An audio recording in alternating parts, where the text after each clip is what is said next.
Empezamos, sí. No era para allí, porque allí poner, porque a ver si se va a tropezar alguien los cables. Vale. Empezamos, señor secretario, ¿sí? Buenos días a todos, bienvenidos al auditorio de Ourense, pleno del Ayuntamiento de Ourense, pleno ordinario, orden del día, para a sesión ordinaria do pleno do Concello de Ourense do día 6 de novembro do ano 2020 ás 9 horas. Bueno, 9:04, se o primeiro pleno aquí, pues se leva 3 minutos de retraso. Decir que es el cuarto enclave que tenemos este año para realizar plenos. Bueno, es casi la quinta modalidad. En enero y febrero y marzo se hicieron plenos convencionales en el Ayuntamiento de Ourense. Después se hizo un pleno representativo, en el que solamente participaban 10 personas o 11. Después hicimos un pleno ya presencial entero en el Teatro Principal. Era cuando se pedía una distancia mínima de 2 metros, luego se bajó a 1,5 metros, entonces pudimos hacerlo en el Salón de Plenos de la Diputación, teníamos que ir cambiando según cambiaban las normas, y en el Salón de Plenos de la Diputación se empezaron a exigir y a ser más papistas que el Papa, en el sentido de que en reuniones profesionales no hay, digamos, un límite, y así establecía un límite de 30 personas, y bueno, al final pues, nos venimos para nuestra casa, el auditorio, donde podemos hacerlo de forma que creemos más cómoda y donde además las normas las ponemos nosotros, que en realidad es seguir las normas que marca la Xunta de Galicia. Nos han dicho que solo podían estar 30 personas aquí, nos hemos informado directamente con Sanidad y es falso. En un espectáculo público pueden estar 30 personas, pero en una reunión profesional no hay un límite, siempre que se guarden un poco las medidas. Por eso, en este pleno no está permitido el acceso al público, pero sí que está permitido el acceso a prensa y el acceso a personal eventual. Y obviamente a los que realizan el tema técnico para retransmitir esto en directo y grabar el pleno. Pues nada más, empezamos ya sin más dilación y entonces leo primero, creo que es aquí unas daciones de cuenta, bueno, y ya nos ponemos con las partes resolutivas y con los debates. Entonces voy a leer ese tema. Primeiro temos que votar. Aprobación das seguintes actas da sesión extraordinaria en sesión de ordinario do día 11 de novembro de 2020, sesión extraordinaria do día 23 de setembro de 2020, sesión ordinaria do día 2 de outubro de 2020. Se non hai ninguna observación, pasamos ao seguinte punto. Posto en coñecemento das resolucións ditadas dende a data de celebración do último pleno, en especial dos seguintes. Decreto número 5003 do 29 de nove de 2020 sobre as áreas do Goberno 4. Decreto número 5504 de 29 de nove de 2020 sobre delegación de competencias nos concelleiros na Xunta de Goberno Local 4. Decreto número 5828 do 27 de 2020 sobre revogación da delegación da Presidencia da Comisión Especial de Xestións e Reclamacións do Concello de Ourense. Punto número 3. Posta en coñecemento do acordo da Xunta do Goberno Local do 29 de setembro de 2020 de delegación de competencias. 4. Posta en coñecemento do escrito presentado polo portavoz do Grupo Municipal do Partido Popular comunicando as adscripcións dos concelleiros de dito grupo á Comisión de Pleno e ao Consello Reitor do Consello Municipal de Deportes. Punto número 5. Posta en coñecemento do escrito presentado polo portavoz do Grupo Municipal de Democracia Ourensana comunicando as adscripcións do concelleiro Armando Gea á Comisión de Pleno, Comisión Especial de Contas, Comisión Especial de Suxestións e Reclamacións e ao Consello Reitor de Consello Municipal de Deportes, do Consello Municipal de Deportes. Punto número 6. Posta en coñecemento do informe do secretario xeral do Pleno do Concello de Ourense do pase de membros do Grupo Municipal de Democracia Ourensana a condición de concelleiros non adscritos segundo comunicación do representante legal do partido político. Aquí neste tema temos que aclarar algo, porque é algo que influye no que o funcionamento do Pleno.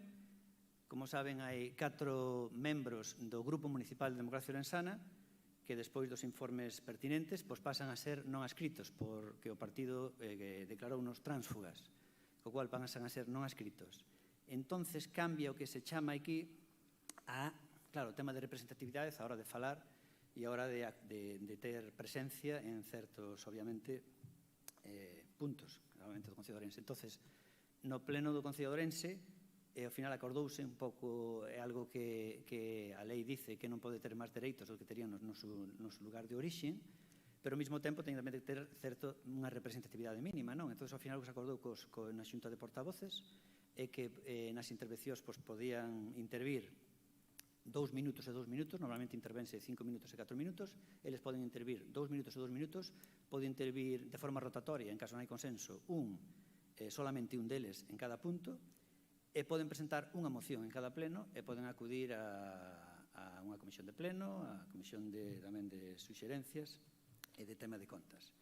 En principio, non? O artículo número 25 do ROF dice que non teñen direito a asistir a outros, por exemplo, Xunta de Aras da OCMD, do Pabellón dos Remedios, nin tampouco as xuntas informativas. Pero, bueno, todo eso iremos desenvolvendo. E, entonces, era para dar conta de a nova situación na hora de tamén de falar nos plenos de todo eso. Pasamos xa ao punto número 7, posta en coñecimiento do informe de tesouraría sobre o período medio de pago correspondente ao mes de setembro de 2020. Punto número 8, posta en coñecemento do informe de tesouraría sobre as facturas en tramitar correspondente ao terceiro trimestre de 2020. Punto número 9, posta en coñecemento do informe de tesouraría sobre o erro detectado que afecta a cuantificación do PMP, período medio de pago, desde setembro de 2019 ata xuño de 2020. E agora xa pasamos á parte resolutiva, que sería o punto 10, 10.1, e sería xa na parte resolutiva 10.1, sería proposta da alcaldía sobre composición da Comisión de Pleno, Comisión Especial de Xestións e Reclamacións e Comisión Especial de Contas. E o secretario pode non ler o dictamen. Sí. Dictamen da Comisión de Pleno. De conformidade coa proposta da alcaldía de 23 de outubro de 2020, a Comisión de Pleno, por unanimidade dos concelleiros asistentes, adopta o seguinte acordo. Dictaminar favorablemente e levar ao Pleno a seguinte proposta. Primeiro, a Comisión de Pleno estará integrada por 9 concelleiros, 3 do Grupo Municipal Socialista, 2 do Grupo Municipal do Partido Popular, 1 do Grupo Municipal de Democracia Ourensana, 1 do Grupo Municipal de Ciudadanos, 1 do Grupo Municipal do Bloque Nacionalista Galego e 1 concelleiro non adscrito. Segundo, a Comisión Especial de Xestións e Reclamacións estará integrada por 9 concelleiros, 3 do Grupo Municipal Socialista, 2 do Grupo Municipal do Partido Popular, 1 do Grupo Municipal de Democracia Ourensana, 1 do Grupo Municipal de Ciudadanos, 1 do Grupo Municipal do Bloque Nacionalista Galego e 1 concelleiro non adscrito. Terceiro, a Comisión Especial de Contas estará integrada por 9 concelleiros, 3 do Grupo Municipal Socialista, 2 do Grupo Municipal do Partido Popular, 1 do Grupo Municipal de Democracia Ourensana, 1 do Grupo Municipal de Ciudadanos, 1 do Grupo Municipal do Bloque Nacionalista Galego e 1 concelleiro non adscrito. E cuarto, a participación dos concelleiros non adscritos nos órganos anteriores será rotatoria, debendo comunicar á Secretaría dos citados órganos os concelleiros aos que lle corresponde asistir a cada sesión e forma na que se lles comunicarán as convocatorias. Ben, isto hai que votalo, non? Sí, hai que debatir. Vale, pois entonces nada máis. Pasamos ao tema do debate e despois a votación. Entonces empezamos por os non escritos. Nadie toma turno de palabra. O seguinte sería o BNG, tampouco. Ciudadanos, tampouco. Partido Popular e PSOE. Nada, entón pasamos xa a votación. Votos a favor? Bien, unanimidade, ¿no? Bien, unanimidade.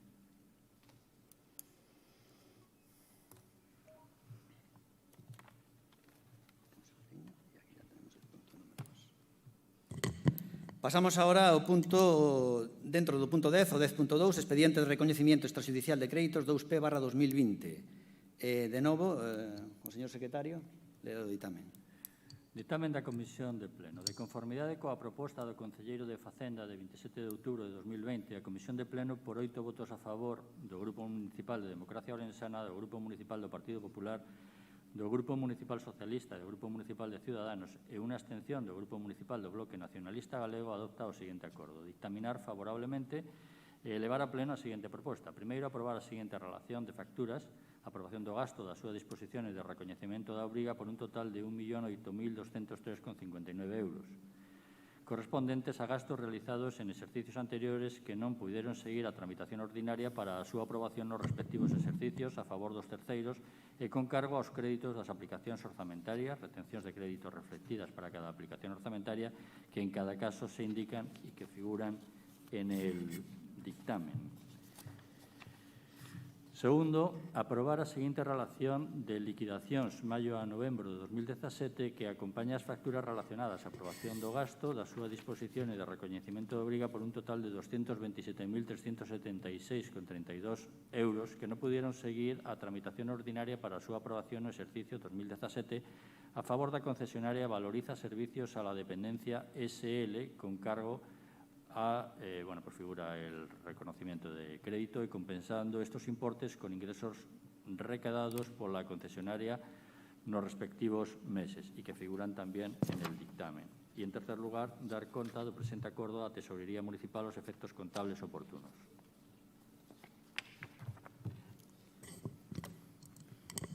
Bueno, pues básicamente estamos ante un reconocimiento extrajudicial para pagar básicamente, unha serie de facturas que se pode dicir dunha forma, bueno, para decirlo coloquialmente, que se fixeron, digamos, que a machada, sin seguir a corrección contable no Axuntamento de Ourense, pero en calquer caso foron servicios que se prestaron en que realmente o Concello ten unha deuda que ten realmente que dar con estes servicios que se prestaron. A maioría destas deudas son do mandato anterior, do ano 2018-2019, principalmente, tamén hai alguna do ano de 2019 despois de xuño, desde que entra esta nova corporación, pero boa parte destas facturas son do ano 2018, do 2019, xa te digo, hai unha mezcla do mandato anterior e deste mandato. E basicamente eso, pois un pouco que, nada máis que decir, que é algo que vimos arrastrando de atrás. Algúnas son responsabilidades nosas, outras non, pero en calquer caso, pois, traémosle aquí para pagarlas nada máis. Entón, vamos dar xa paso o turno de intervencións e a continuación, pois, votar. Entón, empezamos por os non escritos, nada que decir.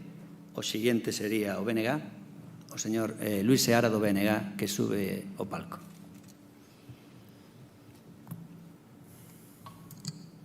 Sí, sí, o botón este igual.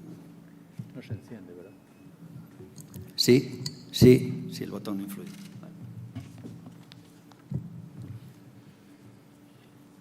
Moi bo día. Bueno, ben está o que ben remata. Levamos dando máis voltas que un trompo por toda a cidade, por as distintas infraestructuras, para rematar donde nós propuñamos, que era no Auditorio Municipal. Huberamos evitado pois toda esta sorte de incomodidades e demais. En relación con esta cuestión, chove sobre mollado, seguimos acumulando facturas atrasadas. Isto revela algo que xa o BNG ven dicindo desde hai moito tempo, que a xestión do Concello no mandato pasado foi un completo desastre, pero que a situación do actual goberno non é mellor.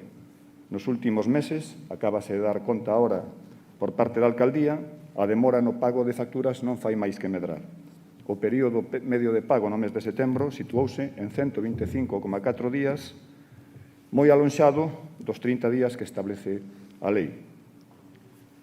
Mais, como di tamén o informe de intervención, os proveedores que fixeron e prestaron un servizo ao Concello pois non teñen a culpa, isto non o di o informe, digo eu, non teñen a culpa da incapacidade do anterior goberno nin do actual. Nós, para non ocasionar un prexuízo maior do que xa teñen, a pesar de todo, imos votar a favor. Moi ben, señor Seara, gracias. En cualquier caso, dicir que eu discrepo o que dixo, penso que casi todos os grupos están de acordo comigo. Donde máis cómodos estábamos realmente era no salón de plenos do Concello da Diputación. No Concello non se pode facer por distancias mínimas, na Diputación sí que teñamos distancias mínimas, aí é onde máis cómodos estábamos. Pero, bueno, xa digo, debido ao que dixen antes, pois non nos queda máis remedio que virnos para o auditorio. Pero penso que un sitio máis propicio para realizar un pleno é un salón de plenos. Pero, bueno, por o tema que comentei antes, non nos queda outro remedio que intentar este sitio. O seguinte turno vai ser para Cidadáns, que non vai facer a intervención do uso da palabra. O seguinte, xa falei eu, por Democracia Sana, o seguinte Partido Popular vai ser Ana Morenza.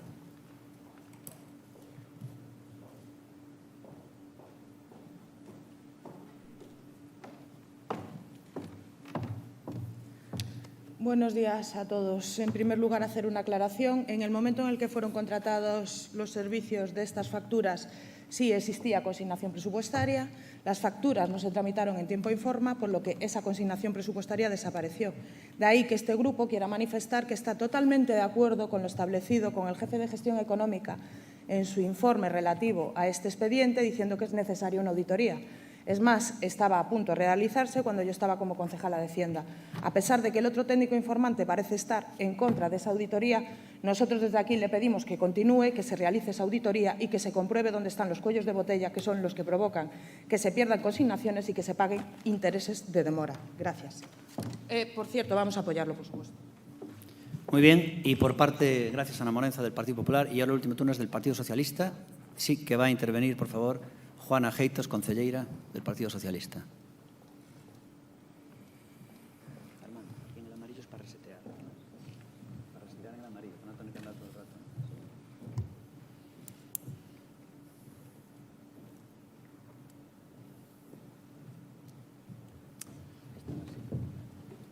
Tardan mucho en llegarse. Aquí es para resetear en el amarillo. Pones Buenos días, señor alcalde. Buenos días a todos y a todas. Perdonar que hubiera tardado un poco. Señor alcalde, el concello sigue incumpliendo el pago a proveedores. Se supera el número de días que se contempla en la ley. El cómputo global no se está cumpliendo y, como dijo el señor don Luis Seara, tenemos un plazo de pago a proveedores que se sitúa en una media de 125,4 días. Vivimos, señor alcalde, en una situación tras la crisis del COVID-19 que necesita una política fiscal municipal expansiva para incentivar la recuperación de la normalidad en la reactivación económica de esta ciudad. Controlar el estado financiero para que las micropymes, autónomos y aquellos proveedores del concello puedan cobrar en tiempo y forma, ya que han realizado sus servicios correctamente. El Grupo Municipal Socialista volvemos a reiterar otra vez más que el Gobierno implante medidas para lograr un periodo medio de pago a los 30 días que nos marca el periodo máximo legal y advertir que el concello tendrá que pagar intereses de demora. Seguimos, señores, pagando intereses de demora porque el concello no paga en tiempo y forma. Muchas gracias. Votaremos a favor. Hola, muchas gracias, Juana Geitos. Efectivamente, el Ayuntamiento de Ourense tiene una maquinaria bastante oxidada por diversos motivos y realmente tiene un retraso en el pago que arrastra desde varios años, no es cuestión de obviamente este mandato, y es lo que estamos intentando solucionar. Llevamos un año y pico al cargo y realmente hemos delegado en ciertas funciones, en otras estamos intentando meternos directamente y lo estamos intentando hacer, pero efectivamente arrastramos el problema que todavía no lo hemos solucionado. Obviamente esperemos hacerlo en breve. Bueno, pues nada más. Este punto tenemos que votarlo, ¿no? Hay un segundo... Ah, es verdad, perdón, me confundí. Hay un segundo turno que no sé si va a hacer falta. No adscritos no hablará, supongo, que no hablaron el primero. El Bloque y Ciudadanos tampoco. PP, nada que decir. PSOE, Juana, ¿haces un segundo turno o no? No. Vale, pues entonces, nada más. Pues nos pasamos ya en el punto 10.2 a votar este punto. ¿Votos a favor? Bien, por unanimidad.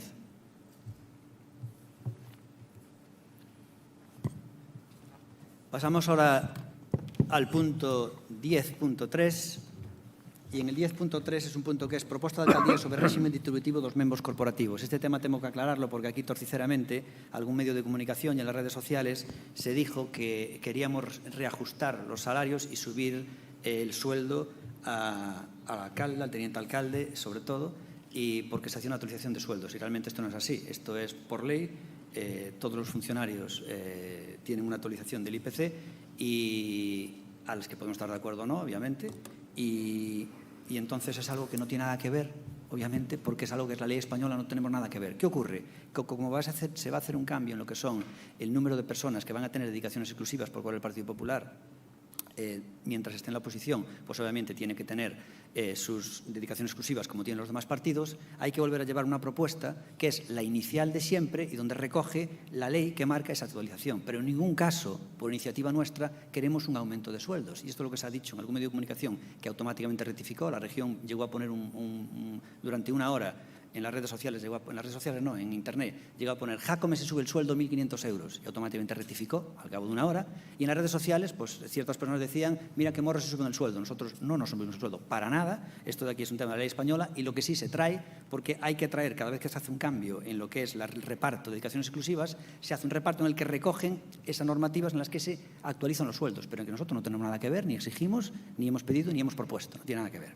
Bien, eso por un lado. Por otro lado, esta es una propuesta que recogía varios de esos puntos obligatorios y donde se traía un nuevo escenario donde se ponían unas dedicaciones exclusivas del Partido Popular, a las que obviamente tiene todo el derecho del mundo, tanto legal como moral, ¿no?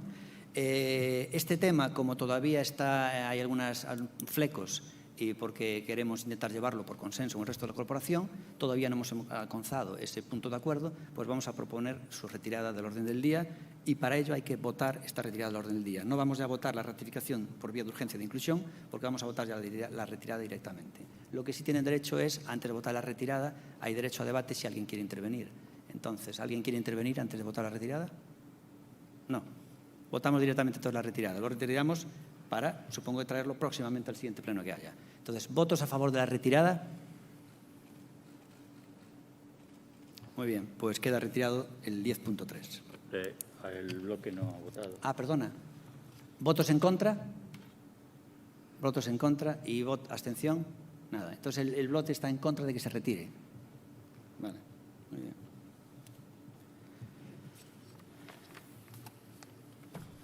Me hace gracia el bloque porque creo que iban a votar que no y está en contra de que se retire.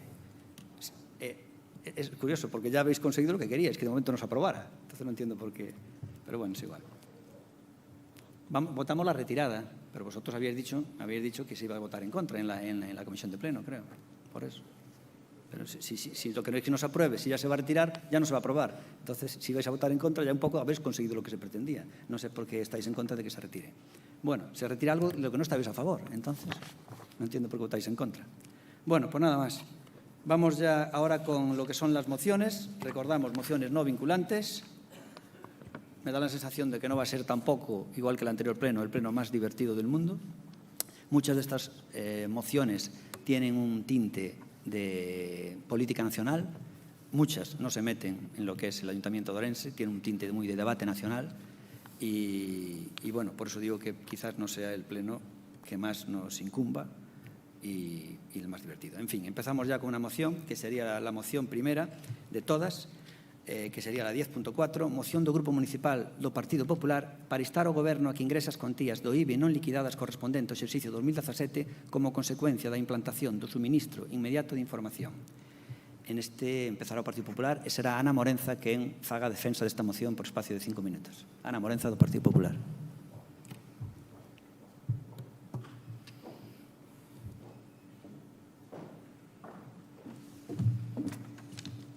Buenos días de nuevo. Señor alcalde, no sé si se refiere a esta moción como de ámbito nacional, pero léasela bien porque se refiere exclusivamente al Concello de Ourense.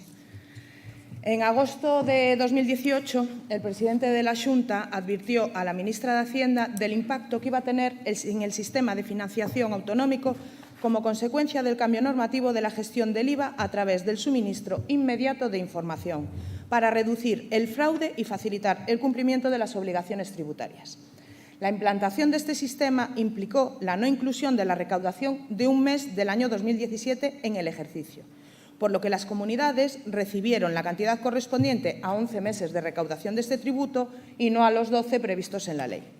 Por aquel entonces, la ministra se comprometió a encontrar una solución a este problema burocrático, lo que hizo que las comunidades previesen ingresos en los presupuestos del 2019, pero aquel compromiso no llegó a materializarse y las comunidades siguen sin recibir esas cantidades que se le deben por la recaudación del IVA correspondiente al mes de diciembre de 2017.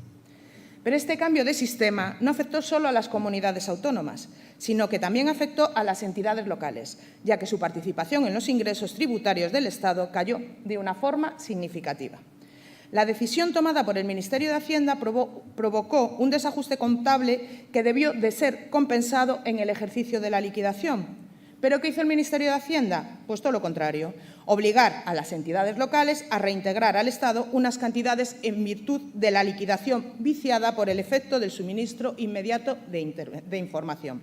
En el caso del Concello de Ourense, se nos obligó a reintegrar 763.435 euros. Tenemos que recordar que el dinero del que hablamos es de los ciudadanos ourensanos, por lo que el Estado no solo debería devolvernos el importe que nos obligó a reintegrar, sino también ingresarnos el importe que nos correspondería por la liquidación en la participación de ingresos tributarios del Estado sin que se aplicase el sistema de suministro inmediato de información, un total de 411.750 euros con 15 céntimos. Señores, estamos hablando de que el Estado se está quedando con 1.358.875 euros con 77 céntimos de los ourensanos. Inaudito. Más en el tiempo que corre. Estamos en una crisis económica y sanitaria brutal. Ese dinero es de los ourensanos y deben utilizarlo los ourensanos. El Estado no puede quedarse con ese dinero. Y más teniendo en cuenta la última actuación del mismo, que priva de cualquier fondo COVID a los municipios, dejando sin margen de maniobra a las entidades locales frente a la pandemia que estamos sufriendo. Y no debemos olvidarnos que la Administración que está al pie del cañón en la pandemia es la Administración local. Los concellos han hecho y hacen un sobreesfuerzo para ayudar a sus vecinos, que son quienes peor lo están pasando en este momento.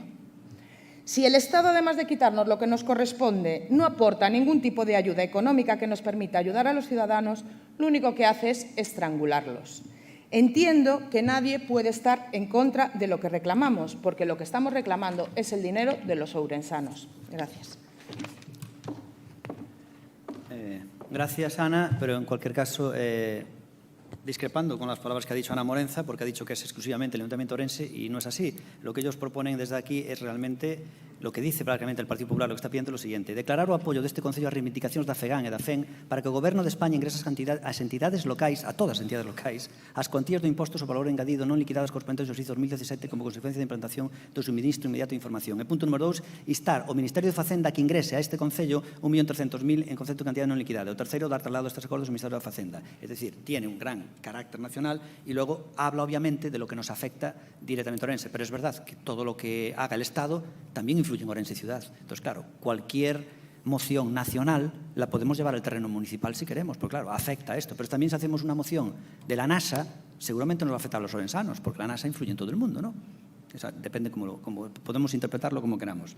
Pero sí que es una moción estrictamente, claramente nacional, no estrictamente local. Bueno, siguiente en hablar van a ser por orden ascendente. Empezaremos con los no escritos y será Manuel Álvarez de los no escritos por espacio de 2 minutos. Aquí hay que bajar, ¿verdad?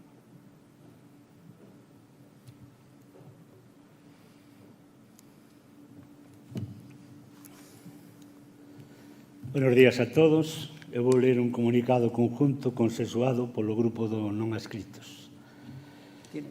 Vanse cumprir 2 meses dende que 24 concelleiros deste pleno votamos para pedirlle ao alcalde que dimitise, e o alcalde non dimitiu. Durante todo este tempo, lévase falando polos distintos grupos municipais de moción de censura, unha moción que non chega porque os actores principais que teñen a súa man propoñela non son quen de porse de acordo. O goberno da terceira cidade de Galicia está máis en mans dun alcalde e 2 concelleiros. Un segundo, por favor. Un segundo. Le hago una llamada a la cuestión. No es para leer un comunicado de otro tema, aunque en el fragor del debate se puede hablar de eso, pero ahora no es momento de leer algo que no tiene nada que ver con la moción. Entonces, una llamada al orden. Entonces, por favor, si no va a hablar de la moción, abandone el palco. Sí, sigo, podo seguir. No, tiene que abandonar el palco y pasamos al siguiente turno, ¿vale? Perdona que non te... Le corto la palabra. Tiene que abandonar y pasamos ahora Pero a podo Ciudadanos. solo... Por favor. Vamos a abandonar o pleno porque non nos interesa levar Por favor, mocións. le cortas el audio. Cortar el audio y que abandone. ¿Vale? Venga. Pasamos entonces ahora al siguiente turno, que sería el BNG. Luis Searo, cuando quieras, puedes subir, BNG, tu turno.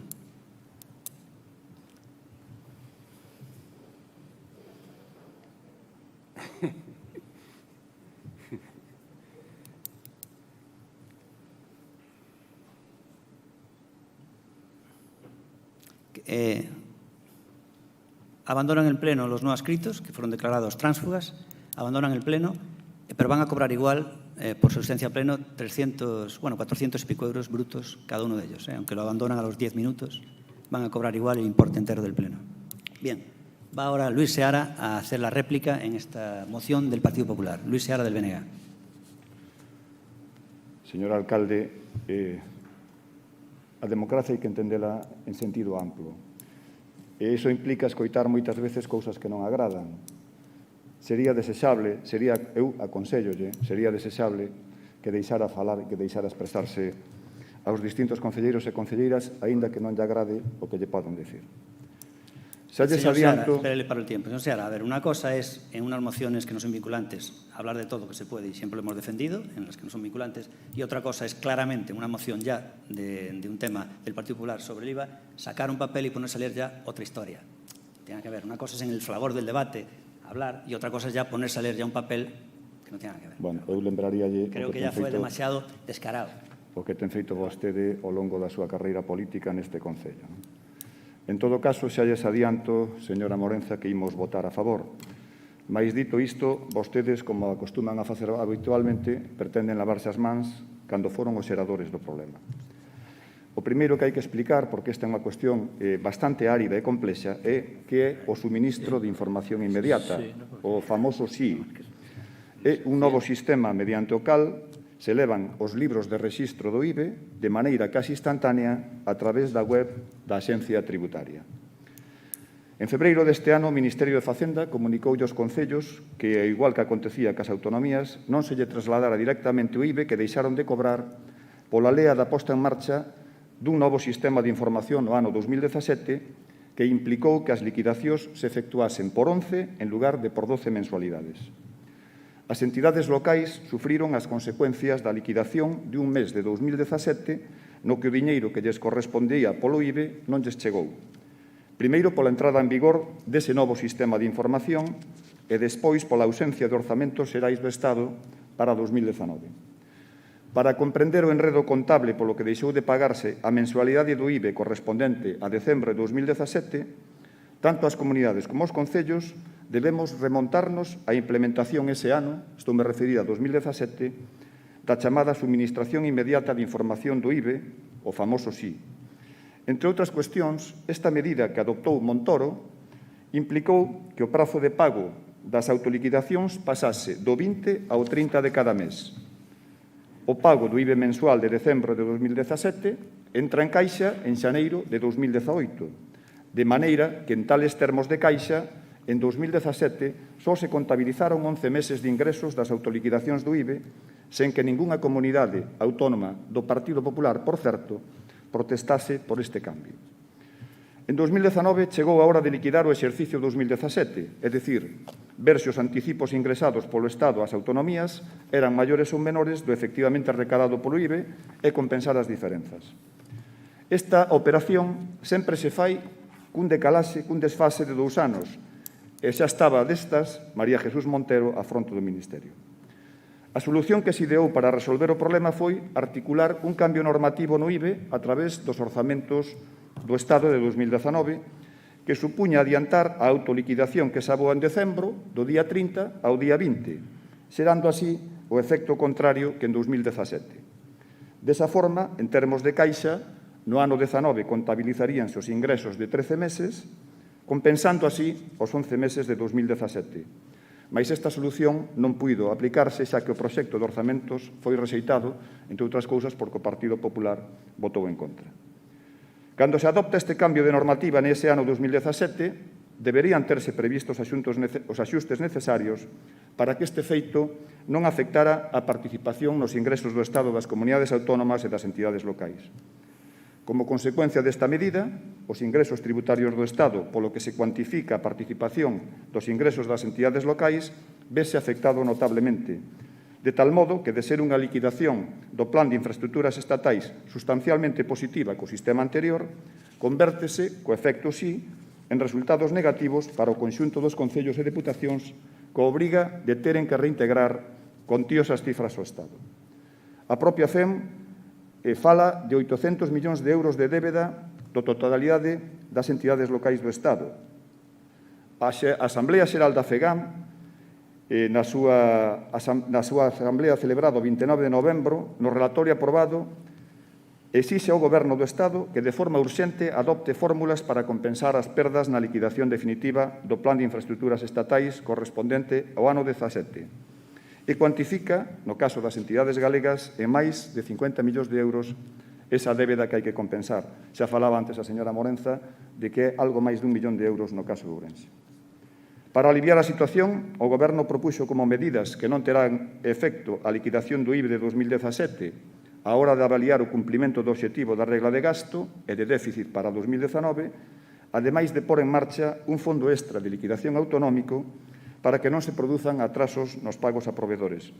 Fondo, por certo, no que Galiza saíu, como sempre, peor parada en termos comparativos a respecto da media estatal. Como dixen antes, nós vamos a votar a favor. Moitas gracias.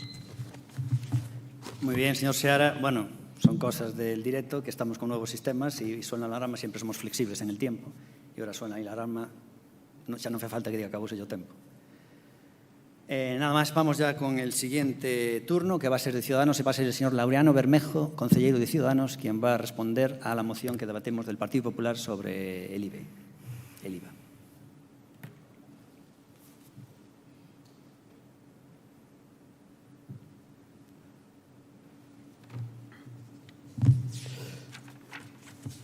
Buenos días.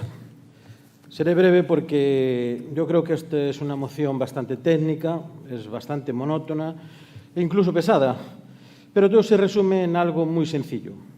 Es el caso de que el presidente Pedro Sánchez nos debe 1.385.000 euros a todos los orensanos. Esto es así de simple. Sánchez es un presidente que es poco de fiar, esto lo sabemos todo el mundo, y no es nada nuevo, además nos lo demuestra a diario. Pero también es un presidente que intenta a diario usurpar el dinero de los ayuntamientos. Lo intentó hace unos meses intentando quedarse con los remanentes y lo intenta ahora con el dinero del IVA. Recordemos también el maltrato que hace a Galicia, como hemos visto en los presupuestos presentados en estos días, con un 11% menos, los peores presupuestos en 15 años para Galicia. Es una manera de ir esquilmando el dinero de los ayuntamientos, que son 54 millones de euros, gracias al apoyo de algunos dirigentes autonómicos y locales del Partido Socialista.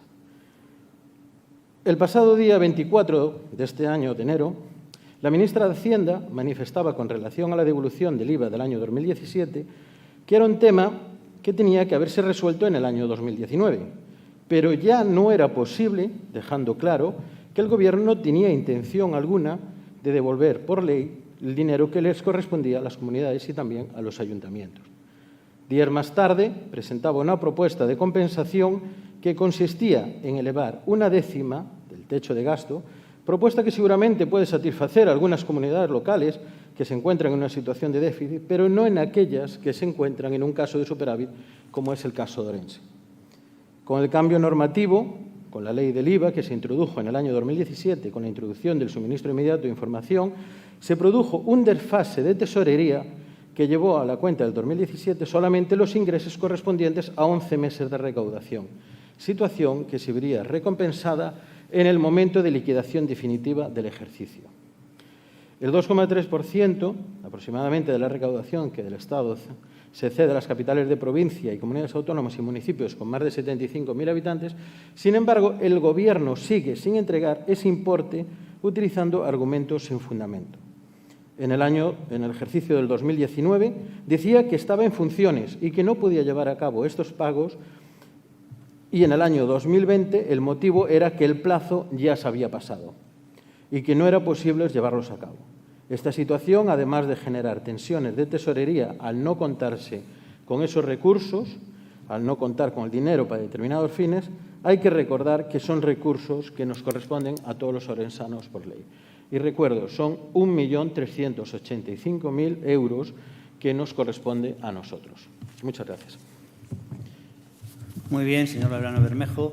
El siguiente turno va a ser para el Partido Socialista. No, perdona, para el Grupo de Gobierno, en este caso sería Democracia Orensana. No. Y es Armando Gea. Puedes hablar desde aí, non? Sí. Mellor, sí. Armando Gea, de Democracia Orensana, o Grupo de Gobierno. Hola. Escoita, sí. Bueno, o noso grupo vai votar a favor, porque, ainda como dixo o alcalde, pois é unha moción pois na que se fai eco das reivindicacións da FEGAMP e que abarca todo o Estado. Lóxicamente, na parte que nos toca non estamos como para desperdiciar ese 1.385.875,77 euros do que fala a moción. Entonces, vamos a votar a favor. Os aspectos concretos foron bastante detallados porque eles me precederon a palabra, e a verdade é que non hai moito máis que decir, unha vez que creo que estamos todos de acordo en que ese diñeiro pois é do Concello de Ourense e non está máis reclamalo para as nosas arcas. Nada máis, gracias. Gracias, Armando Gea. Y ahora sí que será el Partido Socialista. Y va a ser Juana Geitos, del Partido Socialista, quien haga su intervención.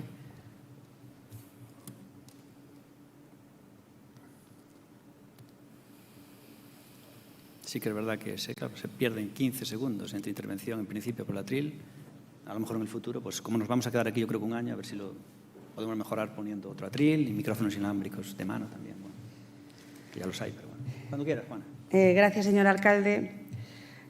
Señor Laureano, oír sus palabras, de verdad, a mí, de verdad, fue una sensación de un tembleque impresionante. decir que el Gobierno de España no ha hecho nada en referente al techo de gasto y a los remanentes me parece un poco ilógico y me parece, por su parte, bastante...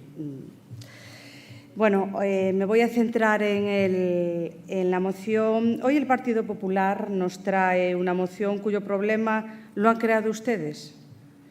Lo creó el señor Montoro cuando en 2017 montó el sistema de información inmediata del IVA, que ha ocasionado un agujero de 2.100 millones de euros en la recaudación del IVA cedido a las comunidades autónomas y de otros 300 millones de euros a los ayuntamientos. Ustedes, señora Morenza, son muy dados a reclamar estas cosas cuando el Gobierno que dirige España no les es afín, porque tampoco se dieron prisa para solucionarlo cuando gobernaban ustedes. Voy a remontarme un poco a los hechos. Los hechos se remontan en julio del año 2017, cuando el ministro Montoro implementó el nuevo sistema de información inmediata del IVA. Este cambio implicaba un tránsito a un sistema de llevanza libre de registro del IVA a través de la sede electrónica de la agencia tributaria mediante un suministro casi inmediato de los registros de facturación. Lo que a priori sonaba muy bien, lo que a priori parecía una buena idea, en manos del señor Montoro no lo fue. La aplicación de este cambio provocó, en términos de caja, un retraso de 10 días en la liquidación del IVA, que fue lo que supuso que pasaran al siguiente ejercicio, afectando directamente a las comunidades autónomas e indirectamente a los ayuntamientos a través de los ingresos totales del Estado.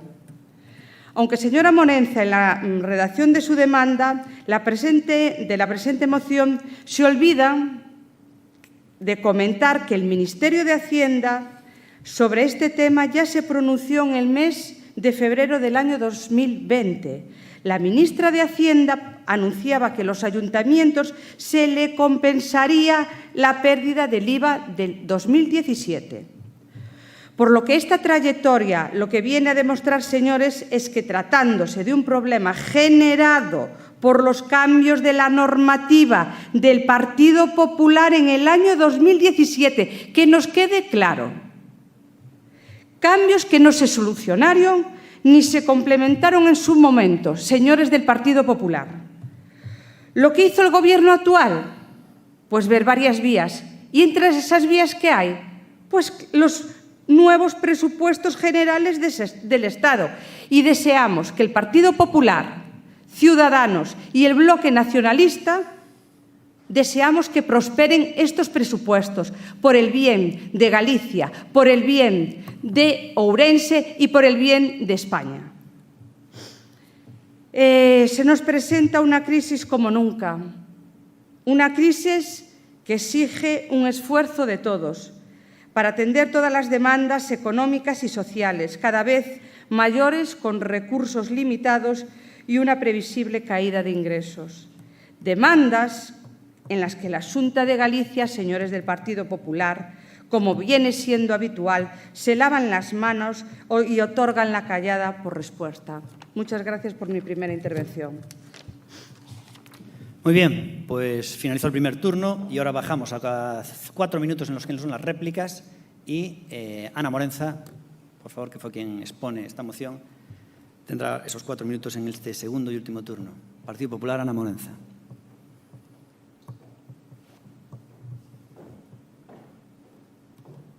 Buenos días de nuevo. Señor alcalde, cuando usted estaba en la oposición, hablaba casi de forma compulsiva de cualquier tema que le interesara, tuviera que ver que no, sí o no, con lo que se estaba debatiendo.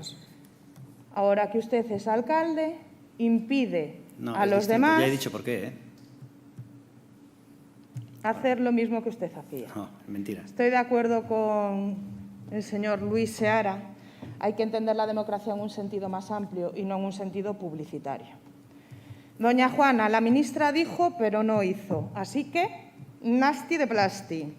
Y si los nuevos presupuestos usted considera que son buenos para Galicia y para Ourense, le pediría que se los volviera a leer. Simplemente agradecer el apoyo de los grupos de este concello. Entiendo que, independientemente de la disparidad de criterios que existen, lo importante es llegar a consensos por el bien de los ourensanos, por lo que los insto a hacer un esfuerzo y seguir llegando a consensos y acuerdos por el bien de los ourensanos. Muchas gracias. Muy bien. Antes de que pasemos al siguiente, que es de BNG, simplemente matizar las palabras que ha dicho Ana Morenza. Ya ni siquiera es una falacia de falsa analogía, es simplemente que es mentira esa comparación, porque en los temas que son obviamente resolutivos, sí que es verdad que alguna vez llamamos a cuestión una llamada a la cuestión, como ocurrió en la Diputación alguna vez, en el pleno que celebramos la Diputación del Concello, pero en las que son las mociones no vinculantes siempre dije que teníamos libertad para hablar de otros temas, ¿no? Y realmente yo lo he hecho siempre que estaba en la oposición y lo he permitido siempre estando como alcalde, ¿no? Una cosa es eso, que en una moción no vinculante, para aterrizar en la moción, hablemos de otros temas que han quedado pendientes o metamos con calzador otros temas, que lo hacemos todos, y otra cosa es sacarse un papel y hacer un comunicado que no tiene nada que ver con la moción. O sea, no tiene nada que ver. Entonces, creo que cuando se le retiró la palabra por llamada a la cuestión fue totalmente procedente. Otra cosa es que empezar a hablar de ese tema sin leer el comunicado y que luego aterrizar en la moción, que es lo que normalmente solemos hacer todos. Entonces, creo que la comparación no es correcta en absoluto. Bien, señor Seara, por favor, del BNG.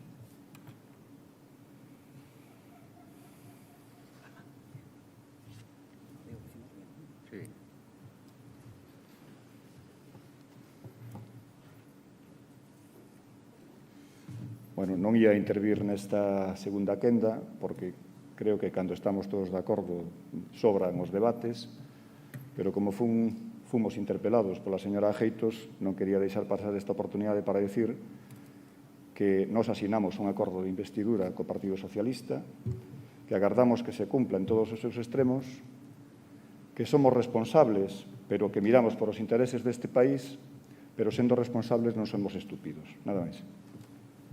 Gracias, señor Seara. Ciudadanos no hace turno, ¿no? Ciudadanos ahora no va a hablar. Y el último turno ya lo tendría el PSOE. Juana Ajeitos del PSOE por 4 minutos, cuando quieras.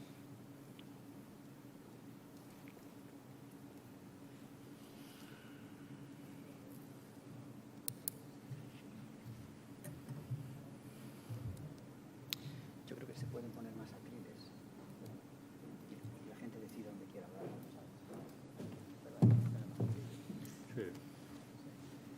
Gracias otra vez, señor alcalde. Don Luis Seara, deseamos todos los gallegos y todos los ourensanos que esos presupuestos lleguen a su fin por el bien de esta España nuestra. Mi segunda intervención, solo comentarle a la señora Morenza unas preguntas. Me gustaría saber, señora Morenza, si ustedes protestaron por los fondos sociales que el Gobierno de España destinó para el gasto social y que nunca llegaron a los ayuntamientos porque las comunidades autónomas ya se lo agenciaron. Y en esto estoy hablando de la Xunta de Galicia. ¿Protestaron ustedes cuando la FEN reclamaba que el remanente generado por los propios ayuntamientos se permitiera destinar a inversiones financieras sostenibles? Don Laureano. Solo recordarle a ustedes que en varias ocasiones protestaban porque el remanente que generaba el propio Concello de Ourense, pero que el Gobierno del señor Rajoy no le permitía gastar. También me gustaría preguntarle, señora Morenza, ¿protestaron cuando el Fondo de Cooperación Local repartía en abril del presente año sus fondos en base de una liquidación del ejercicio 2018? Mire, si el problema es el dinero que nos adeudan por una liquidación mal efectuada por su partido, que no se le olvide, vamos también a instar en futuras mociones, como dijo bien el señor alcalde, a la Xunta de Galicia, que dado que los concellos asumen de manera impropia muchas cuestiones de diversos ámbitos, empiezan a arrimar el hombro y no se use el quejido permanente. Señores del PP, por la situación extraordinaria, nosotros no nos vamos a abstener ni vamos a votar en contra. Vamos a votar a favor de esta moción. Muchas gracias. Gracias, Juana Geitos. Y ahora procederemos a la votación, pero tenemos que esperar que se siente doña Juana Geitos. Nada, simplemente decir que tienen dos micrófonos disponibles, los tiene Diego. Si alguien quiere hablar desde su asiento y no subir aquí al palco, puede hacerlo por un micrófono inalámbrico. ¿Vale? En el futuro iremos mejorando este sistema, lo podemos poner también atriles en el pasillo, por si alguien no quiere subir aquí, que sea más rápido, lo que queráis. Bueno, vamos ya a la votación. Nada más. ¿Votos a favor? Bien, por unanimidad. ¿Vale? Antes de pasar al siguiente punto, decir, porque ya se hacen comentarios de todo tipo, que nosotros no hemos expulsado hoy simplemente a nadie. Entendemos que la llamada a la cuestión fue pertinente y ellos han decidido abandonar el Pleno. En ningún momento se les expulsó del Pleno a los 4. Decir también que ayer nos comentaron en el Ayuntamiento de Ourense que este movimiento estaba ya pensado. Pues nos dijeron, creo que los no escritos nos han dicho que se va a marchar del Pleno. O sea que realmente creo que ya lo tenían preparado y utilizan esto como excusa, como que realmente fuimos, en este caso yo, el provocador. Pero decir que ya, al parecer, era la intención. De hecho, lo dijo ya al momento, sin consensuar, fíjense hasta qué punto estaba preparado, que Manolo, desde el atril, sin reunirse con ellos y hablarlo, ya dijo, nosotros vamos a abandonar esto, o sea, ya lo dijo desde ahí, sin hablar con ellos, ya lo tenían pensado. O sea, más claro, agua. Lo dijo desde el palco, sin bajar a hablar con ellos a ver qué hacían, con lo cual ya estaba decidido. Bueno, más claro, imposible. Pues nada más, nos vamos ahora con la siguiente moción, que sería una moción del Grupo Municipal de Ciudadanos en el Concello de Ourense y sería relativa a la implantación del grado de inteligencia artificial en el Ayuntamiento de Ourense. La va a defender el señor Araujo por espacio de 5 minutos de Ciudadanos. Ah, perdón. Sí que votamos antes, que fue... Sí, votamos por unanimidad. Sí. Hoy ya se duda de todo, ¿eh? ¿Qué?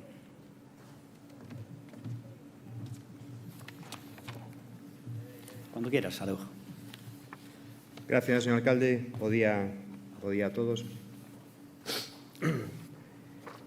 A moción que plantexamos hoxe neste pleno ven a conectarse con outras mocións, con outros debates que hubo durante o que vai de mandato, donde todos os grupos da corporación manifestaron a súa solidaridade co campus universitario e o que estivemos a falar sempre é de defender a competitividade do noso campus universitario e o que traemos hoxe aquí ven a ser abundar no mesmo, non? En defender a competitividade do noso campus universitario. Xa nos anunciou o señor alcalde que o pleno de hoxe iba a ser moi aburrido, ahora que conseguiu que os concelleiros de Democracia Ourensana abandonaran os non adscritos, abandonaran o salón de plenos actual que temos, pois o señor alcalde interfire na intervención. Como decía a señora Morenza, increíble que interfira o señor alcalde cando él só lle faltaba saltar na butaca cando falaba, non tiña ningún tipo de medida para facer as súas intervencións, pero bueno, él outro día na Xunta de Portavoces tiña a intención de amordazar a estes concelleiros outorgándolles apenas intervencións, tempos de intervención. Foron os grupos da oposición os que lle pediron que tiña que dárselle espacio para que poderan expresarse. Finalmente se conseguiu que tiveran esa palabra e eu non comparto para nada que hoxe se ausentaran. Pero non comparto... Non interesa mucho la moción de inteligencia artificial, ¿eh? Sí, non comparto para nada que se ausentaran, pero sí que conecto un pouco co que decía o señor alcalde, que un pleno aburrido, un pleno no que non se... do que se fala, según el, de temas que non afectan directamente ao municipio, sino que son de carácter xeral, e, sobre todo, un pleno no que de momento non se fala nada do que debería ser anular esta falsa normalidade que temos no Concello de Ourense, que un señor presida un pleno e forme un goberno con outros dous concelleiros, e hoxe, na orden do día, retiramos un tema que serían as retribucións aos concelleiros do Partido Popular, que nós tiñamos pensado votar a favor, e retirámoslo precisamente porque as outras partes deste salón de pleno, os concelleiros do Partido Socialista e do Partido Popular, concretamente os que exerceron os últimos días de portavoces, pois tampouco teñen a intención de poñerse de acordo, nin chegar a ningún acordo, non? E o propio representante do Partido Popular non foi capaz de chegar a un acordo cos concelleiros non adscritos para que hoxe non tuéramos que retirar este punto da orden do día, non? Porque eles anunciaron que iban a votar en contra, unha cousa que pasou o alcalde por alto dicindo que faltaban unos flequitos para asustar, non?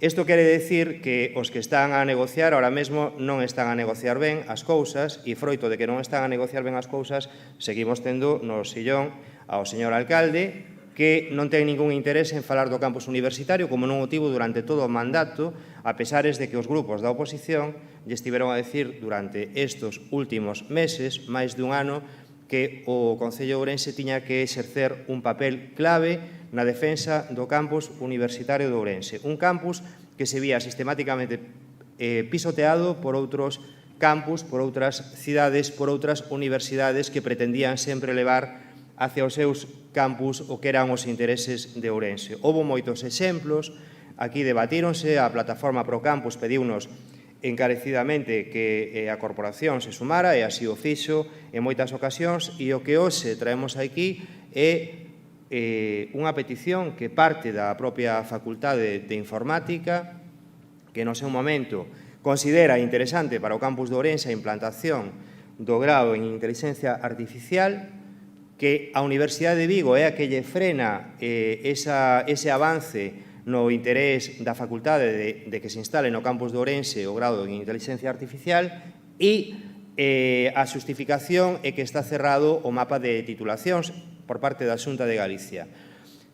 En todo este proceso pasa outra cousa que é que pola porta de atrás a Universidade de Santiago de Compostela anuncia que pretenden implantar no seu campus o que estaba pensado para Ourense a proposta da Facultade de Informática.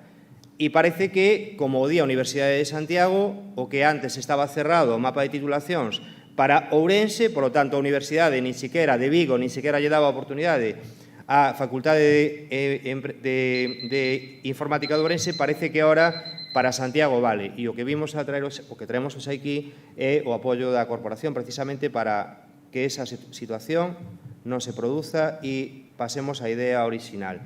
O Partido Popular fai unha emenda que nos parece adecuada e que explicarei na seguinte intervención. Hay dos enmiendas, ¿no? Sí. Vale. Ya pasaron los 5 minutos. ¿Perdón? No, digo que hay dos enmiendas, no solo una del PP. Sí, nos vamos a aceptar a do Partido Popular. Muy bien. Hay dos enmiendas del PP y del BNG. Vale, y el Ciudadanos accederá a la del Partido Popular. Bueno, pues nada más. Empezamos ya con los turnos de réplica y empezará Luis Seara por el BNG. Ese primer turno. Ese primer turno. Sí. Ese primer turno. Sí, el primer turno, sí, el primer turno. Dije segundo. Dijiste réplica. Ah, bueno, son las réplicas, claro, sí. Porque quien expone es Araujo y la réplica la hacen los demás.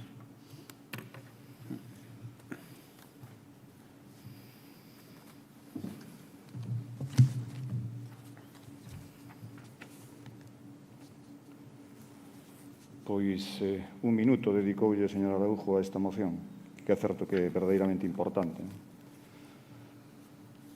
O pasado mes de febreiro, a Escola Superior de Enseñaría Informática de Ourense aprobou iniciar os trámites para incorporar o grau en Ciencia de Datos e Enseñaría Artificial á súa oferta.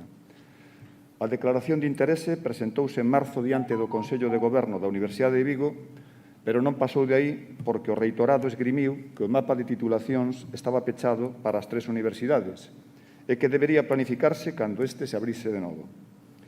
Con estes argumentos e a defensa da pertinencia destes estudos para o campus de Ourense, a Escola de Enseñaría Informática formulou alegacións á memoria do plan de estudos que presentou e aprobou Santiago, alegacións que non foron tidas en conta.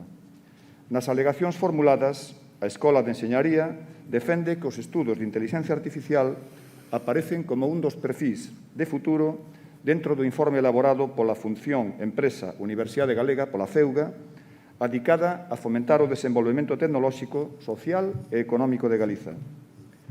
O acordo acadado entre as 3 universidades que conforman o Sistema Universitario de Galiza para incorporar novos títulos, cuxa vixencia remata en 2021 e que non contempla o grau en inteligencia artificial, di que o mapa debe ser equilibrado e planificado mediante o consenso. Nestes días trascendeu públicamente que a Universidade de Compostela ten decidido proporlle á Xunta o seu proxecto de implantación dun grao en Inteligencia Artificial, cuestión que está á espera dun ditame de idoneidade. Sen cuestionar a autonomía universitaria e o dereito que cada campus ten a facer as propostas que considere, de terse feita a proposta co mapa pechado implicaría que aquí non se está a xogar coas mesmas cartas. O certo é que agora a Xunta ten que decidir sobre as propostas que ten en riba da mesa e a única que hai é a da Universidade de Compostela porque a da Universidade de Vigo non tramitou a da Escola de Enxeñaría de Informática de Ourense. Por conseguinte, o único escenario é ou a Xunta tramita a proposta da Universidade de Compostela para 2021 ou non o fai. Se lle dá luz verde agora, a Universidade de Compostela conseguirá en exclusiva o grau en Inteligencia Artificial e podería acontecer, non digo que vai a acontecer, que no caso de que Ourense volva a carga coa solicitude deste título no futuro, se diga que non, alegando que hai que evitar a duplicidade de titulacións. En todo caso, nós non nos podemos nin queremos resignarnos e cruzarnos de brazos, polo que debemos pelexar para que a Xunta pare o proceso e abra o diálogo entre as universidades. Estando plenamente de acordo coa parte expositiva da moción, estamos en total desacordo coa parte resolutiva. Isto non vai de guerras entre campus, nin o Concello pode entrar nese debate. Isto vai de reclamar un mapa de titulación xusto para Ourense sen entrar en conflito con ninguén. E por iso pareceunos acaído presentarmos unha emenda de sustitución co seguinte tenor literal: que se reabra o mapa de titulacións por considerar a proposta efectuada pola Escola de Enxeñaría Informática de Ourense ou, no seu caso, que se valore a solución que puidera pasar por un grau interuniversitario. Para evitar esta situación, propomos ao ente autonómico que pospoña a implantación deste grau ata que se abra o mapa de titulacións. Deste xeito, asegurarase que a implantación de novas titulacións se leve a cabo garantindo que todos os campus galegos están en condicións de efectuar as súas propostas en pé de igualdade. Na nosa emenda recollemos o sentir da Escola de Enxeñería Informática de Ourense, deixando aberta a porta a unha solución interuniversitaria, ao abeiro do disposto no punto A.2 do principio primeiro do acordo axunto entre Xunta e Universidade que di: se unha universidade manifesta o seu desexo de colaboración nun proxecto de título doutra universidade e o xustifica axeitadamente, a universidade propoñente considerará a súa participación nun novo título. Agora a pelota está no tellado da Xunta. Máis nada, moitas grazas. Bien, señor Seara. Pues el siguiente turno, yo hablaré en el turno de alcaldía al final, y el siguiente turno pues va a ser el Partido Popular. Y va a ser el señor Jesús Vázquez, del Partido Popular.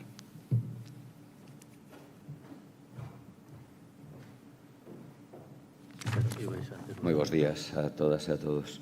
Dende o primeiro momento, por suposto, quero deixar claro o noso posicionamento totalmente a favor desta moción. Estamos totalmente de acordo coa exposición de motivos que responde a unha descripción dos feitos ante os que debemos, por suposto, tomar un posicionamento e de aí o noso apoio á moción. Se ben presentamos unha emenda que enriquece e complementa dita moción dándolle o protagonismo a Ourense, que é onde estamos. A Ourense Cidade, ao campus de Ourense e, en concreto, a Escola Superior de Enxeñería Informática de Ourense, que tan bo traballa realiza dende fai prácticamente 3 décadas con un profesorado altamente formado, sendo a segunda máis antiga de Galicia, cuxa Xunta de Centros solicitou, como ben se dixo aquí, con data 20 de febreiro deste ano, o título de Grao en Ciencia de Datos e Inteligencia Artificial. Estamos, por tanto, dando apoio a unha demanda da escola que esperemos asuma como propia Universidade de Vigo e, por suposto, reciba o apoio da Xunta de Galicia. Pero sí que entendemos que debe de ser a Universidade de Vigo a que asuma de maneira decisiva, porque estou seguro que se así é, a Xunta de Galicia o apoiará. Repito, a Universidade de Vigo debe de asumir como propia e defendela claramente para que esta proposta, por suposto, saia adiante. Para este tipo de reivindicación que respeta a autonomía universitaria, sempre dixemos que é clave manter esa autonomía universitaria, sempre se poderá contar co Grupo Popular. A implantación de novos graos debe negociarse, como ben se dixo aquí, entre a Xunta e as propias universidades galegas, a través dunha folla de ruta que se asinou por primeira vez quero recordar, no ano 17, que está funcionando correctamente, que é o que denominamos o mapa de titulacións. Este acordo actualizouse recentemente en xullo de 2019, incluindo 4 novos graos adicionais que foron obxecto de negociación conxunta entre a Consellería e as 3 universidades, precisamente para evitar actuacións unilaterais. As tres universidades aceptaron as regras do xogo, que neste caso unha, como ben se di no relato, saltouse no último momento. Con estas modificacións, o mapa de graos do Sistema Universitario de Galicia quedou actualizado en primeira instancia ata o ano 2021 e unha vez finalizado o Estudio Galicia 2030, un traballo que definirá, desde logo, as necesidades formativas das universidades para a próxima década, constanos de que se volverá a abrir de novo ese mapa de titulacións. En todo caso, quero incidir que é importante neste proceso de negociación que a Universidade de Vigo o asuma como propia, que asuma e a defenda igual que defende outras titulacións para outros campos. Se non é así, desde logo, mal nos irá ao noso campus. Se se quere impartir o grao de Ciencia de Datos e Inteligencia Artificial no campus de Ourense, esta proposta, repito, debe de ser solicitada formalmente pola propia Universidade de Vigo unha vez se aborde a negociación para ampliación do mapa de titulacións. E a Xunta, esperemos que así sexa, debe refrendar para a súa implantación en exclusiva no campus de Ourense dentro do Sistema Universitario de Galicia. A Escola Superior de Ourense de Enseñería constitúe, dende logo, un núcleo principal do noso campus, cun efecto sobre a economía local e provincial importante, xerando emprego incluso neste momento tan delicado. Son numerosas as empresas pequenas, pero que se levan implantado na nosa cidade precisamente pola existencia de man de obra cualificada que sae desta escola. Daí o apoio do Grupo Popular a esta demanda lexítima da escola e que dentro do próximo plazo que abra a Xunta, repito, sexa a primeira, oxalá a ter en conta. Quero sinalar por que non estamos de acordo ca moción que presenta, ca emenda de sustitución que presenta o Bloque Nacionalista Galego. Aínda que abra o plazo novamente do mapa de titulacións, reitero, ten que ser a universidade. Estou seguro que se a Universidade de Vigo di e pon por riba de outras titulacións para outros campus, esa titulación, estou seguro que sí se adiante. Pero ten que ser a propia universidade, por iso hai que instar a Universidade de Vigo que lle chegue o noso clamor de que é necesario que asuma en primeiro lugar nesas prioridades as titulacións do noso campus para que despois a Xunta refrende esa petición. E, por outro lado, neste caso, permítame decirlle ao portavoz do Bloque Nacionalista Galego que non compartimos, ou polo menos abrir a porta a ter un grao interuniversitario neste caso. Pois a experiencia dinos, neste caso, que sempre que se abre un grao interuniversitario e máis entre unha cidade a nivel universitario con unha grande tradición como é Santiago e neste caso se fose compartido con Ourense, sairíamos perdendo. Moitísimas grazas. Bien, lo clavó el tiempo el señor Jesús Vázquez. Pues ahora, siguiente turno, yo hablaré al final. Ahora el PSOE, ¿no? Y va a ser el señor Rúas. Señor Rúas del PSOE. Entre profesores va el tema.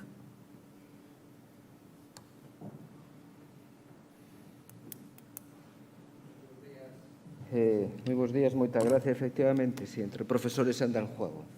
Ben, antes de nada, si quixera agradecer este exemplar da facsímil da revista Nós, coa que teñen e que con agarimo vemos, e ademais con custe moi barato, porque non imprime un facsímil por 10 céntimos, non?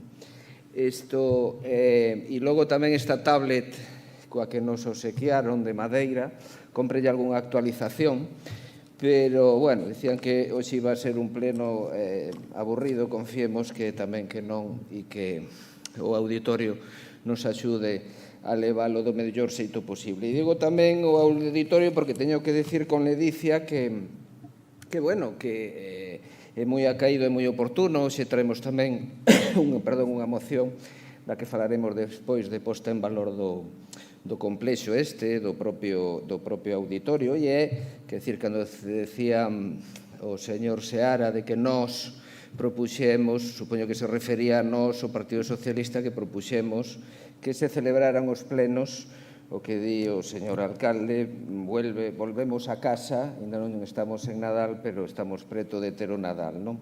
E que se celebraran nun edificio municipal, despois de andar de turné por varios lugares, la ledicia de saber un pouco que, bueno, voltamos en certa medida ao rego. Queda algunha cuestión tamén que vostede sabe, que solucionar o problema daquela xente que está ali, que son os técnicos de son, porque isto Germán para todo, eu non sei hasta que punto. E entón vostedes que sabe que hai aí un pequeno conflicto laboral cos técnicos de son e a concesión do servizo de son, esperemos que conste tamén entre as cousas que se arranxen. Vamos tamén, decía hoxe tampouco para ser con este contador aí un día aburrido, non? Veondos aí a todos sentados, lembrame, non sei se é un tribunal de oposicións que tamén podría celebrar para ese centro de inteligencia artificial, xa falemos despois, pero había un concurso estadounidense que se chamaba Jeopardy, donde superaban a máquina, non? E hoxe falando tamén de inteligencia de datos, pois é interesante aquela máquina Deep Blue que ganou a Kasparov con 200 millóns de xugadas por segundo, casi máis das que lle están a facer a vostede os seus discos. Ben, vamos ao tema. Inteligencia, bueno, me quedan dos datos, señor Araújo empregou só un, por certo, decía o señor Araújo, falaba de negociacións, hoxe subiu aquí ao estrado o señor Jesús Vázquez, falou dunha moción que enriquece, lembraba aquelo da Academia de Limpia e da Esplendor, pois a ver se limpia e da esplendor, porque con declaracións como as que, roldas de prensa como as que di onte, hoxe vexo aquí unha das cousas que é de Castelao, e se titula a sección Fora do texto, pois permíteme a expresión, eu coido que con roldas de prensa como as que diu vostede onte mexou bastante fora do texto e un pouco contribuyen a buscar a solución da que tanto falan. Ben, a verdade é que esta titulación é estratégica para Ourense e vexamos unha cuestión. Nanotecnoloxía en exclusiva para Coruña, robótica agroforestal para Santiago Lugo. E agora pedimos que o grado en ciencia de datos e inteligencia artificial compartilo. Quero dicir, con respecto á proposta de Ciudadanos e as mocións que se presentan. É dicir, Ciudadanos tamén con vontade de diálogo, as mocións son propositivas, non? E propoñer unha moción que a súa única proposta é dicir que non para Santiago, sin chegar a decir que sí para Ourense, pois non a vemos, non? E na moción do BNG incorpora o no grao ou no seu caso mesmo contemplando que a solución puidera pasar por un grado interuniversitario. Neste punto temos que decir que estamos de acordo ca proposta do Partido Popular. É dicir, vostedes moitas veces que critican ese suposto centralismo do Partido Socialista por depender de Madrid, pero xo os vexo moi centralistas de Santiago de Compostela. É dicir, non sei se teñen alguén na Escola de Inxeniería Informática de Santiago de Compostela, pero dende logo que nos aparece moito máis a caída, a enmenda que presenta o Partido Popular, onde o que se pide, efectivamente, este grado en exclusiva por Ourense, porque a verdade é que vivimos de prestado. É dicir, no campus de Ourense somos víctimas dun continuo chalaneo, dun continuo mercadeo, con titulacións compartidas con outros campos, con outras universidades. Lembran dende aquela histórica de Dereito, remato xa, pasando polas recentes de turismo, polo máster en aeronáutica e neste chalaneo e mercadeo mesmo nos caen algunhas que non se pediran dende a propia Universidade de Vigo, como é relacións internacionais e que respostan a intereses que, efectivamente, non temos autonomía universitaria, perdón, hai autonomía universitaria, o Concello non é quen, pero si, dende logo, consideramos que é quen de instar a un clamor social que o de Ourense, que en exclusiva este título, e por eso, bueno, imos a rexeitar a emenda do bloque e imos a aceptar a emenda do Partido Popular. Moitas gracias. Muchas gracias, señor Ríos del PSOE. Vamos al segundo turno y el defensor de esta moción, señor Araujo, va a empezar ese segundo turno. Bajamos a 4 minutos la intervención.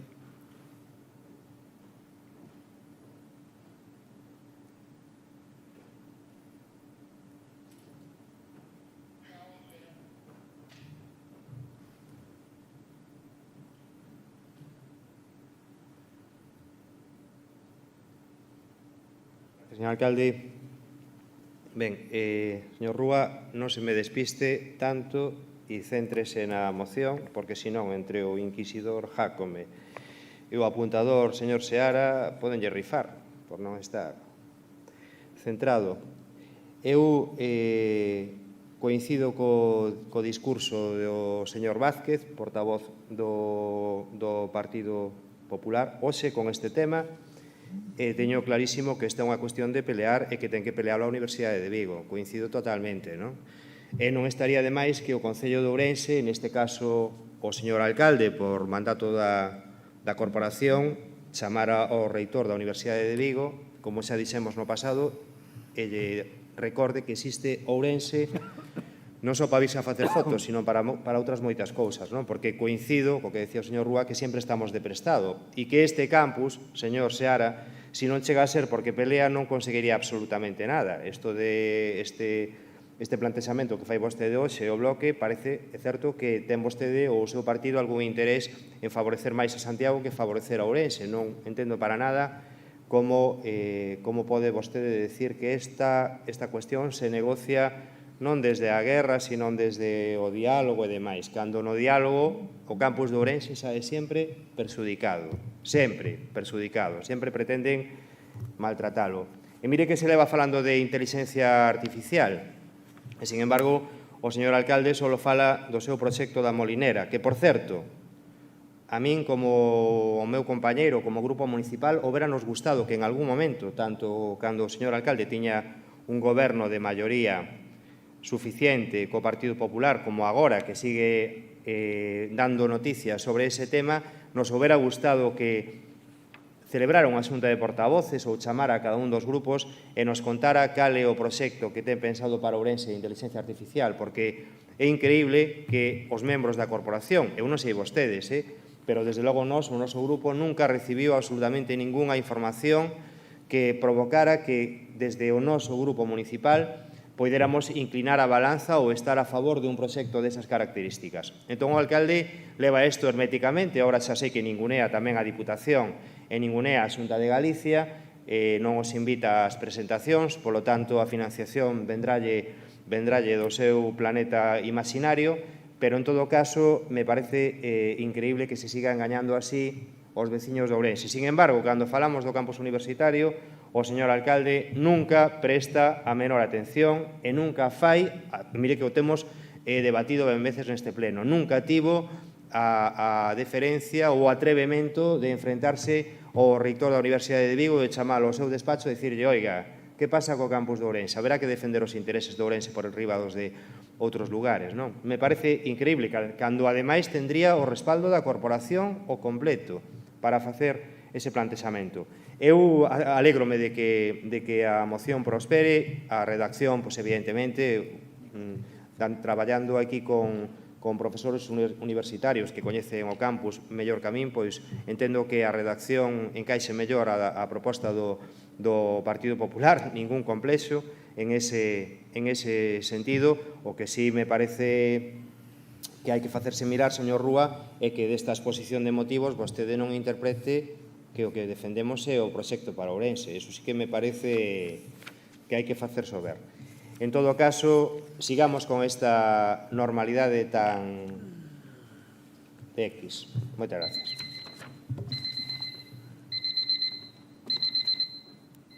Tiempo mallado tamén. Luego contestaré al señor Araujo al terminar.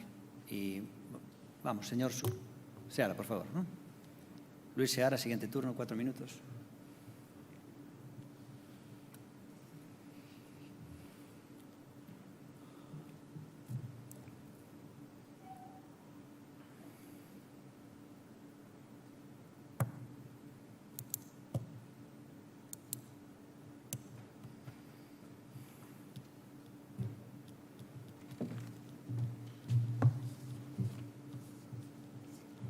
Bueno, pois vou a ser moi breve. O señor Araujo acaba de repartir epítetos para todo, epítetos. A vostede chamoulle inquisidor, a min apuntador. Non vou a decir o que penso a respecto do que el, pero creo que cada vez máis xente en Ourense o sabe perfectamente. En todo caso, fala vostede de si nós estamos aquí representando a Compostela. Non, nós representamos a Ourense. E, ademais, representamos os intereses de Ourense. Nos formamos parte da plataforma en defensa do campus digno porque fomos cofundadores da plataforma. O sea, desde o primeiro día, cando non existían nin ciudadanos, porque vostede acaba de aterrizar fai 4 días, o Bloque Nacionalista Galego estaba dando a cara en defensa dos intereses de Ourense. En defensa dos intereses de Ourense. E non só o Bloque Nacionalista Galego, pero en gran medida provocamos a maior manifestación da historia desta cidade en defensa dun campus digno, porque donde hoxe hai un campus, íase por un alcampus. Así que, por favor, leccións ás xustiñas. Leccións ás xustiñas. A proposta que nos traemos non é unha proposta que a mí se me ocurrira onte pola noite. É unha proposta que parte do diálogo ca Escola Superior de Enxeñería Informática de Ourense e tamén coa plataforma. E, efectivamente, nos deixamos aberta a posibilidade a un acordo interuniversitario sempre cando non frague o primeiro dos escenarios. En todo caso, nos creemos que esta demanda ten que ter o maior respaldo posible e tampouco temos ningún problema en apoiar a emenda que presenta o Partido Popular que mellora con moitísimo a proposta que fai Ciudadanos, porque é unha proposta de confrontación. Aquí non se trata de defender a ninguén, trátase de non confrontar con ninguén. Hai que defender e pôr en valor o que un ten sin que eso signifique entrar en conflito cos demais. Mais nada, moitas gracias. Moi ben, señor Seara. Siguiente turno, por favor. Será Jesús Vázquez, del Partido Popular.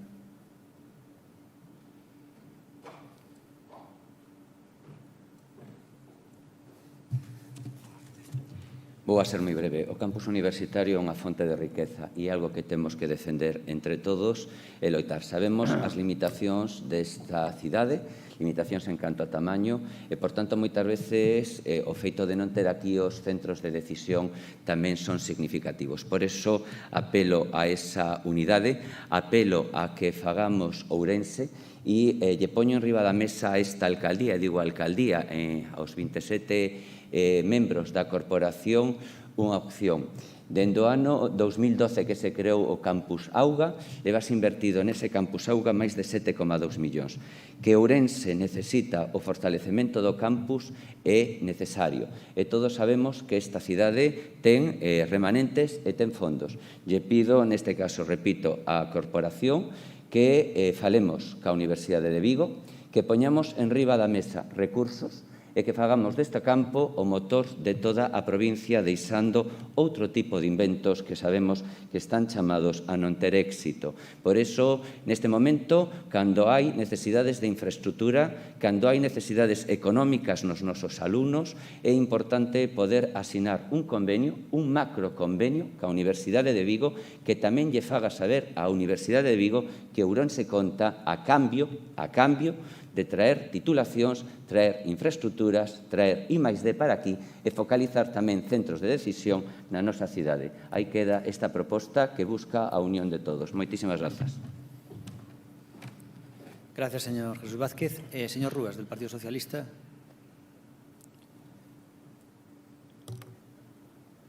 Cuando quiera.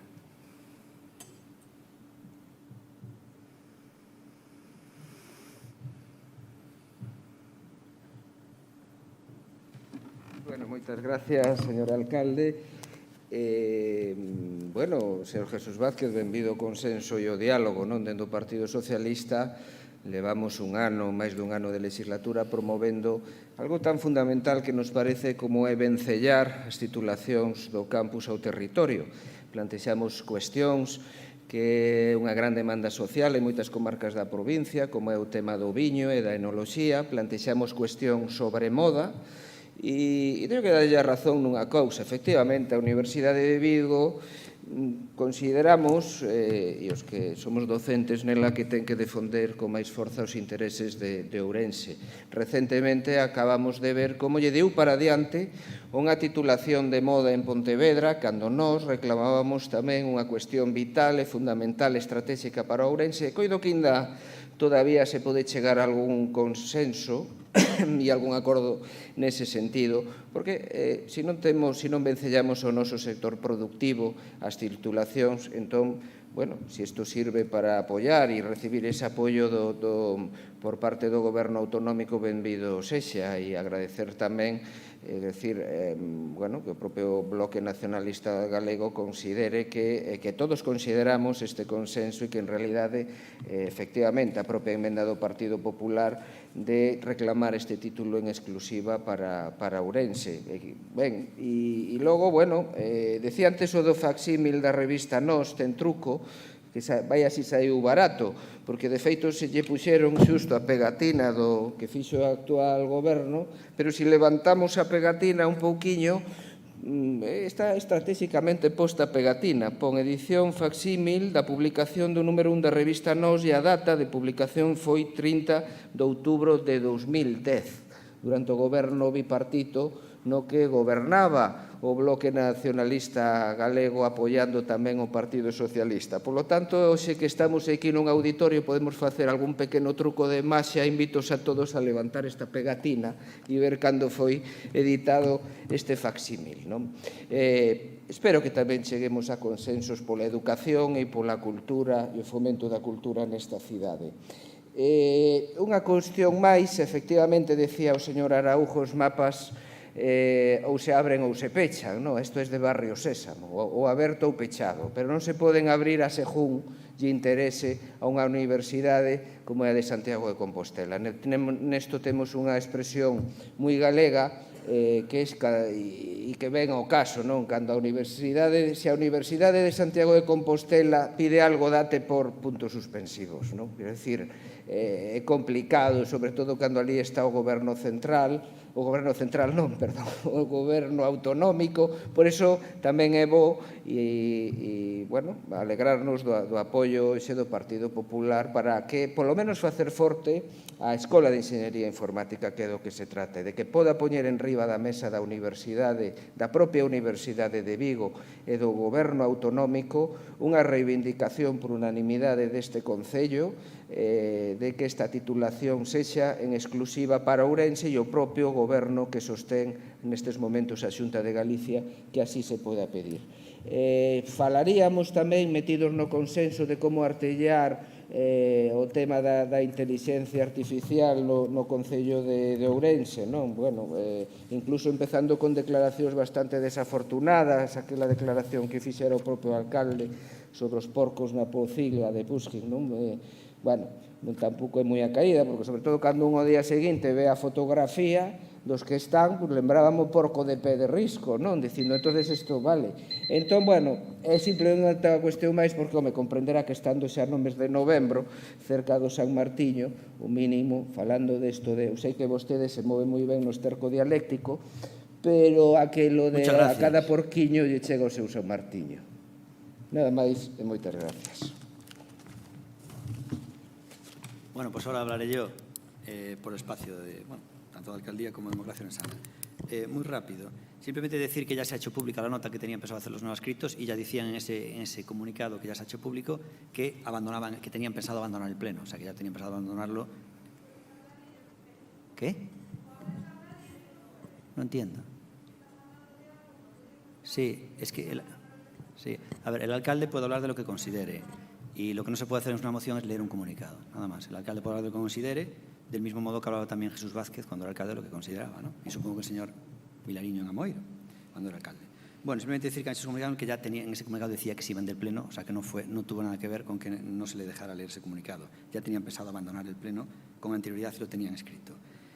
Me hace gracia porque dijo el señor Rúas sobre la frase de Puskin que sacó la prensa, la utilicé muchísimas veces y quiere decir, tú monta una pocilga que ya parecen a los cerdos, obviamente no me refería al tema literal. Es una frase en la que se puede interpretar, uno, de una forma llorativa, o se puede interpretar de otra forma en la que es tú vete arrancando los temas que luego ya iremos mejorándolos, acaparciendo, ¿no? Y entonces es una frase que utilizo muy a menudo, que a veces estás debatiendo constantemente sobre un tema y lo mejor es empieza ya y ya iremos mejorando y ya iremos luego implementando lo que sea necesario. Iba por ahí, pero es como aquello que dice, cuando alguien señala a la luna, los necios solo miran el dedo.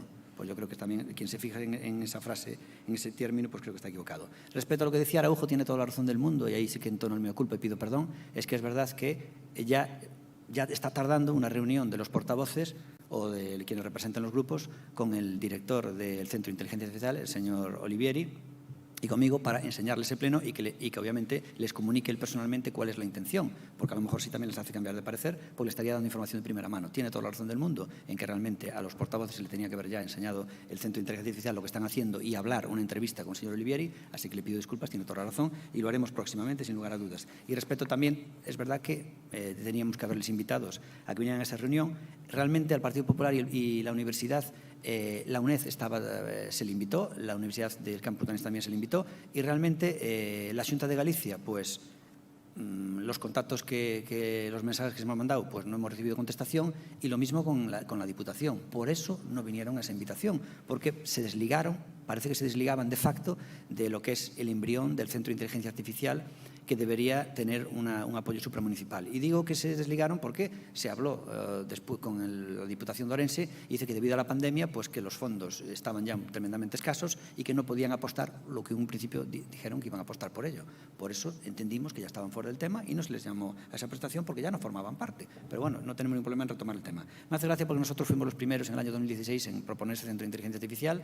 Fuimos los que realmente sacamos a la palestra en Orense todo ese tema. Obviamente, la inteligencia artificial lo va a abarcar todo y digamos que tenemos un poco la bandera de haber sido los primeros en hablar de ese tema y creemos que es buen tema, muy bueno para Orense el hacer el embrión del Centro de Inteligencia Artificial que, repito, tendría que apadrinar obviamente la Xunta de Galicia, el Estado español y Europa porque el Concello de Orense no es su cometido obviamente final, ¿no?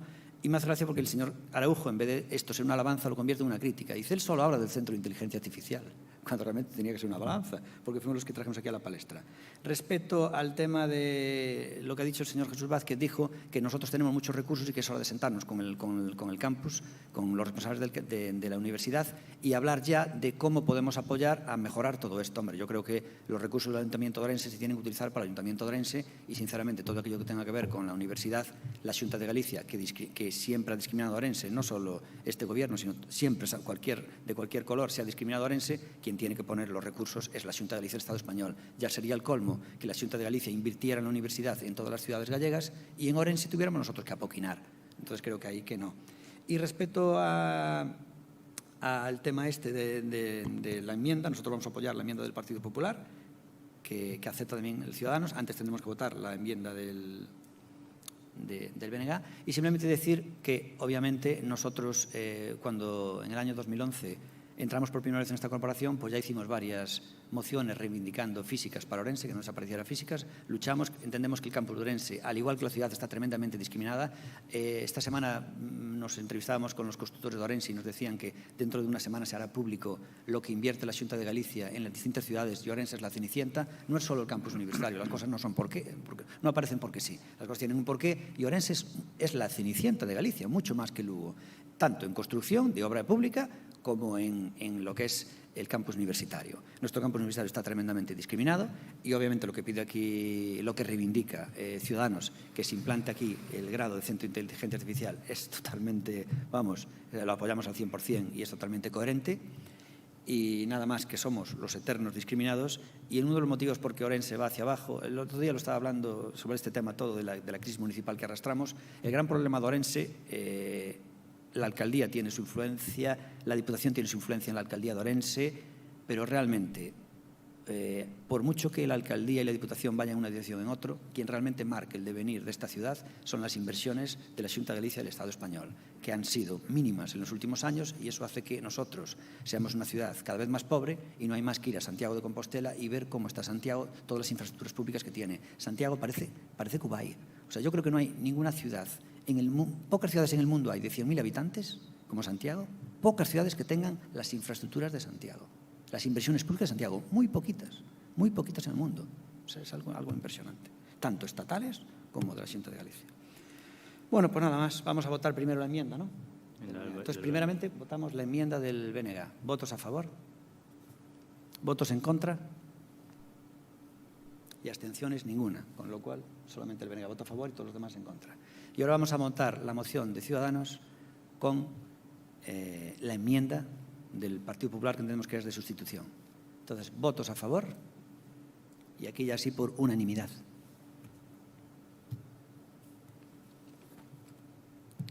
Bien, pasamos al siguiente punto, que sería otra moción. En este caso sería otra moción, al igual también de Ciudadanos, sería el punto 10.6, moción do Grupo Municipal de Ciudadanos relativo ao control do coronavirus en aguas residuais. E vai a expoñer o señor Laureano Bermejo de Ciudadanos. 5 minutos.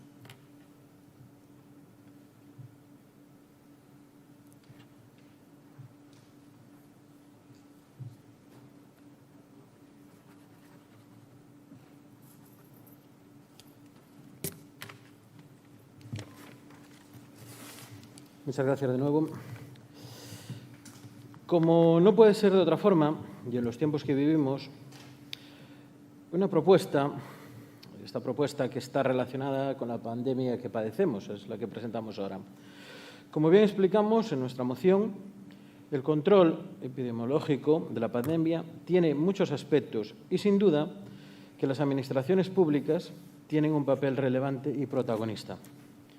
En este sentido, hay que destacar que en este verano se han producido muchos contagios y los controles de PCR cobraron mucho protagonismo y se dio cuenta que la comunidad científica, la cual concluyó que los rastreos y pruebas del PCR son fundamentales y aunque somos conscientes que las administraciones locales tienen un papel más restringido, por supuesto que las autonómicas y la central en la lucha a la pandemia, también pueden desarrollar medidas importantes. En una sociedad como la orensana y como la gallega, donde muchos de nuestros vecinos son gente mayor y que viven en residencias de ancianos, entendemos que es una medida especialmente interesante. Con los recursos municipales con los que actualmente cuenta el Ayuntamiento de Orense, se podría llegar a analizar, que es el fondo de nuestra propuesta, las arquetas de las residencias de nuestros mayores y detectar con anticipación el COVID-19. El análisis de las aguas residuales. Hoy hay muchos estudios y antes de venir a este pleno pues estuve mirando información, por ejemplo, países como Holanda lo están implementando. ¿Y por qué lo hacen? Porque se puede proporcionar un aviso anticipado de las dinámicas y posibles infecciones de las comunidades antes de que se modifiquen o notifiquen las pruebas positivas. Según estos estudios, los datos de las aguas residuales pueden anticiparse entre 1 y 4 días a las admisiones hospitalarias y entre 6 y 8 días a las pruebas positivas. Es decir, estamos ganando muchísimo tiempo a una enfermedad que en estos días y en que las horas son vitales. Este lapso de tiempo se estima principalmente en el retraso de las notificaciones de las pruebas que, como se sabe, a día de hoy casi están al borde del colapso. Una simple prueba en cada una de nuestras residencias de mayores, a cuenta del Ayuntamiento, podría detectar rápidamente el virus dentro de ellas y tomar todas las medidas necesarias que podría hacer que las pruebas a los trabajadores o a residentes y el aislamiento, si es el caso que fuera necesario. Con esto podríamos anticiparnos al problema y estaríamos dando una mayor seguridad a nuestros centros, que, como hemos visto en esta pandemia, fueron los núcleos más débiles. Por otra parte, esta medida se podría extender a la población de Orense en general y, siempre asesorados por expertos, elegir colectores estratégicos en los cuales se analizaran estas aguas y poder sacar los mismos efectos, sacar las mismas conclusiones y sacar las mismas soluciones que estamos explicando para los casos anteriores. Muchas gracias. Muy bien, señor Laureano Bermejo. Siguiente turno será para el BNG, sería el señor Luis Segarra del BNG.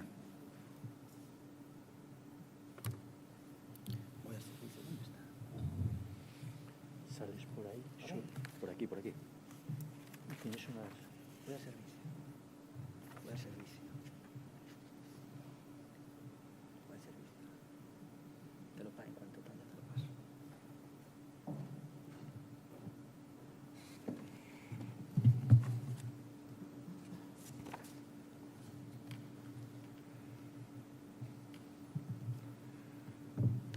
Actualmente, un dos principais retos relacionados coa pandemia causada pola COVID-19 é a capacidade e a necesidade de detección das persoas infectadas. Levar a cabo probas de detección é importante para axudar a entender e deter a propagación do virus. Estamos diante dun virus novo, un virus ao que a humanidade nunca se enfrentou previamente, que non presenta inmunidade previa o que contribúe a que se extenda na poboación.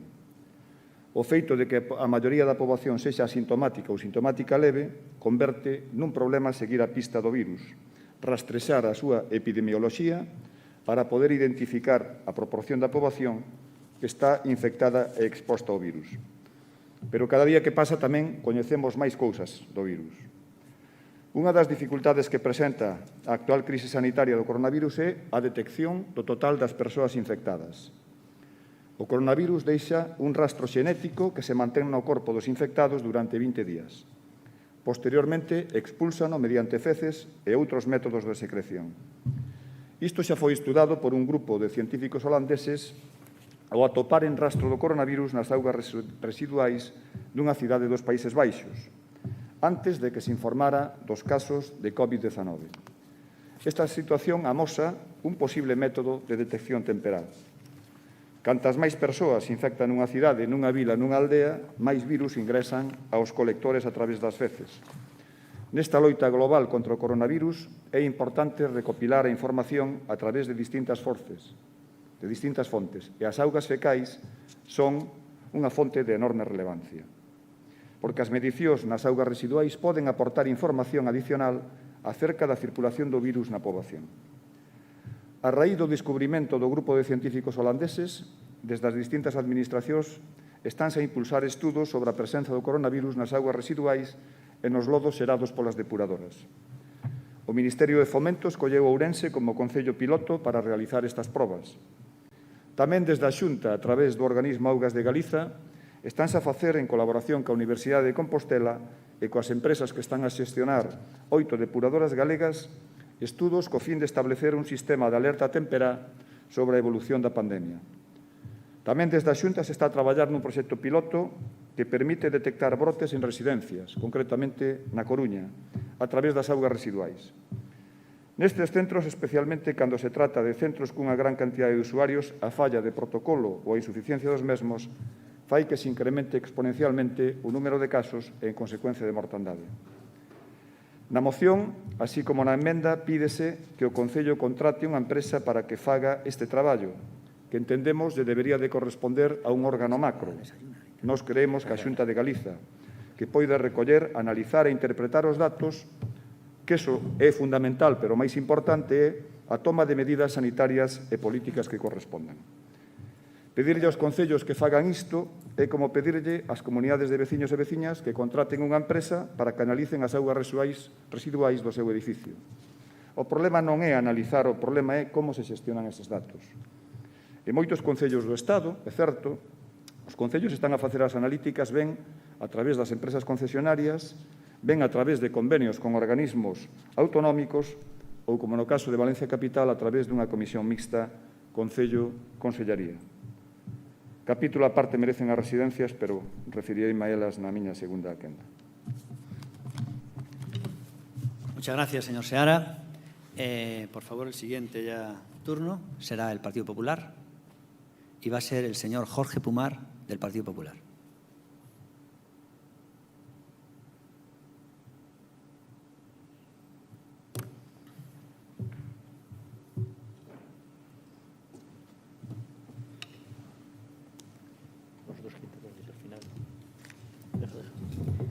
Vosotros que intervenís al final. Bueno, buenos días a todas y a todos. En primer lugar, esta moción que viene del Grupo de Ciudadanos es una moción constructiva en este caso, pero me gustaría hacer una interpretación de que es una medida más de control de la pandemia que, por desgracia, estamos viviendo todos. Una medida más en carácter positivo, que no es la solución. Lo que tengo claro es que es una medida preventiva, pero de antes de. El problema es que estamos ya en plena pandemia y creo que debemos tomar otros pasos más importantes, que es este tipo pero quiero decir que vamos a votar a favor también de la moción, pero que no quiere decir que sea una medida que sea tan relevante, es importante, pero no tan relevante para buscar una solución a esta crisis y a esta pandemia que estamos viviendo a día de hoy. Como bien decís en vuestra moción, aparece que es un aviso anticipado, pero por desgracia, a día de hoy estamos en plena pandemia, solo hay que ver cómo están las butacas y cómo estamos aquí todos nosotros. A mayores, tengo que incidir y tengo que comentar que nosotros estamos a favor de la mayor protección contra el virus y es seguir las indicaciones de las autoridades sanitarias, que eso es lo que tenemos que intentar todos como ciudadanos, ser corresponsales y, sobre todo, ser consecuentes con las medidas sanitarias. Y el mayor esfuerzo que debemos de centrarnos es en hacer el mayor número de pruebas PCR, sobre todo para localizar aquellos casos asintomáticos y que pueden ser un riesgo para el conjunto de la sociedad. También es importante que esta pandemia, como dije siempre y digo hoy, es una pandemia que tenemos que solucionarlo todos. Cuando hablamos todos, es todos. Tenemos que ser conscientes del riesgo y del problema que tenemos. Y ahí tengo que sacar una lanza y decir que nosotros, en este caso hablo en primera persona y también mi compañera Eugenia Díaz Abella, vivimos momentos difíciles hace unos meses cuando tuvimos que superar la primera crisis. Me acuerdo perfectamente que en 24 horas montamos un albergue en Oira, en 24 horas, para aquellas personas de Ourense que no tenían techo y que no tenían hogar y que estaban en la calle. En 24 horas, gracias a la cooperación entre dos concejalías, Eugenia Díaz Abella y también tengo que decirlo, Expo Ourense, que colaboró con nosotros, se pudo hacer en 24 horas. Y claro, ahí también tenemos que tener en cuenta que, como bien decía Laureano, es una medida más, pero tenemos que luchar. A mí me gustaría preguntarle a los tres concejales que están a día de hoy en el equipo de gobierno qué medidas preventivas está haciendo el Ayuntamiento de Ourense. ¿Nos llamaron para alguna reunión para hablar de alguna medida preventiva? ¿Qué plan de actuación tiene como administración local? ¿Qué plan tiene como administración más cercana del ciudadano? No sabemos nada. No sabemos nada. Entonces, tenemos que seguir trabajando. Yo me acuerdo perfectamente hacer un plan específico de desinfección y tengo que agradecer a los trabajadores de la empresa del Servicio Municipal de Limpieza Eco-Ourense que desinfectaron todos los centros de salud, desinfectaron todas las entradas de las farmacias, desinfectaron toda la entrada de los colegios y había un plan específico de limpieza coordinado por la empresa de la limpieza y, sobre todo, controlado por los funcionarios municipales. Me acuerdo perfectamente también la entrega de un kit de limpieza y unas instrucciones muy específicas para las personas que tenemos el servicio de ayuda a domicilio, donde se le decía que en caso de que tuvieran una problemática, cómo tenían que dejar sus restos y cómo tenían que actuar las personas del servicio de ayuda a domicilio. A día de hoy, yo no veo ninguna información. En redes sociales, el Ayuntamiento de Ourense no está dando ninguna información. Seguro que dirá el señor alcalde, no, es que esto es competencia de la Xunta de Galicia. Claro que es competencia de la Xunta de Galicia y del Estado, pero como administración más cercana tenemos que informar. Tenemos que informar. Y claro, nosotros entendemos que estamos a favor, queremos seguir ayudando y cooperando y simplemente le digo a este equipo de gobierno formado por 3 personas que, por favor, que se pongan de acuerdo, que hagan alguna iniciativa positiva para la ciudad de Ourense, que informen a los ciudadanos de qué pasos se están dando. Me acuerdo también, ahora me viene a la mente, cuando eran los parques, si había que cerrarlos, si no había que cerrarlos, ¿qué había que hacer? Pues, por favor, informen a los ciudadanos. Gracias, señor Pumar. Bien, antes se me saltó el turno, que era de Telmo Ucha. Hablará en este caso por el grupo de gobierno. Telmo se me saltó el turno, sí, disculpen. Y después ya será el Partido Socialista. Me salté el turno. Gracias, alcalde. Buenos días. Bueno, lo primero que quiero es mandar un afectuoso abrazo, supongo que en nombre de todos. A mí me toca un poco recordarme más porque lo he tenido que vivir un poquito más de cerca, por desgracia. a los familiares y a los amigos de Tristán López Gómez, que nos deja, bueno, que ayer le daban sepultura, saben que tuvo, bueno, pues un problema que acabó con su trágica muerte, ¿no? Bien, dicho esto, y tuve que salir, disculpar que un momento tuve que salir, por eso mi intervención pues es después de la de Pumar, la de Jorge. Y quiero hacer mención, Jorge, a que haces en tu relatorio, sacas un tema sobre el plan que tiene el ayuntamiento. Bueno, esto va a salir después en una moción, pero te contradices bastante, ¿no?, en tu relatorio.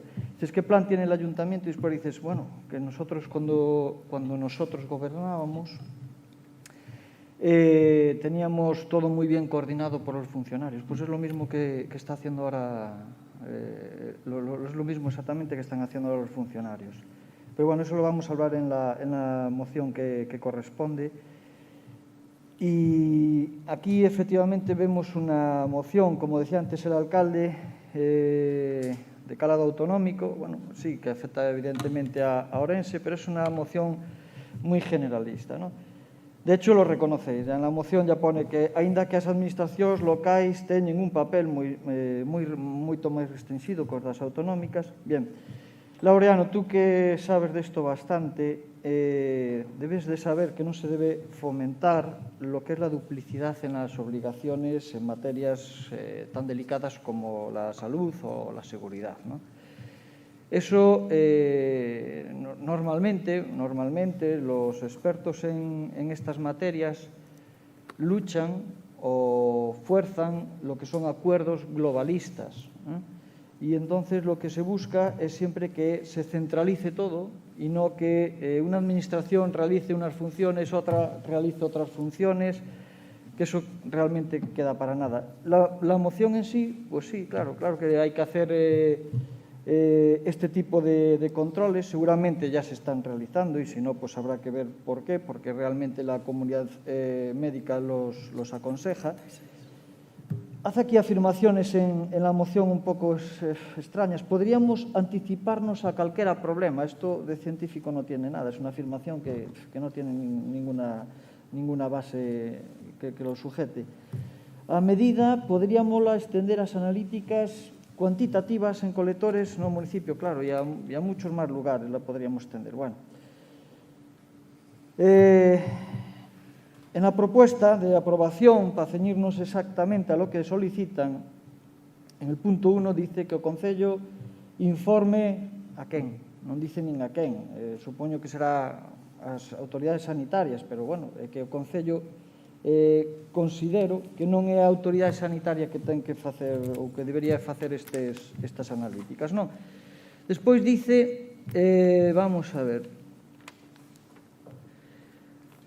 la administración local tamén puede, aquí xa o matizou, no seu discurso dixo, la administración local tamén puede, outra cousa é que deba, que é o que estou dicindo, non? Aportar en materia sanitaria, claro que debe de aportar, pero que non ten definido este cometido como concretamente para facelo, non? Isto non quere dicir que nos opoñemos a que se fagan, non se trata de facer esa demagogia, nin decir que non se teñen que facer estes controles e moitos máis, vale? Pero teñen que decilo, que nos teñen que decir as autoridades sanitarias.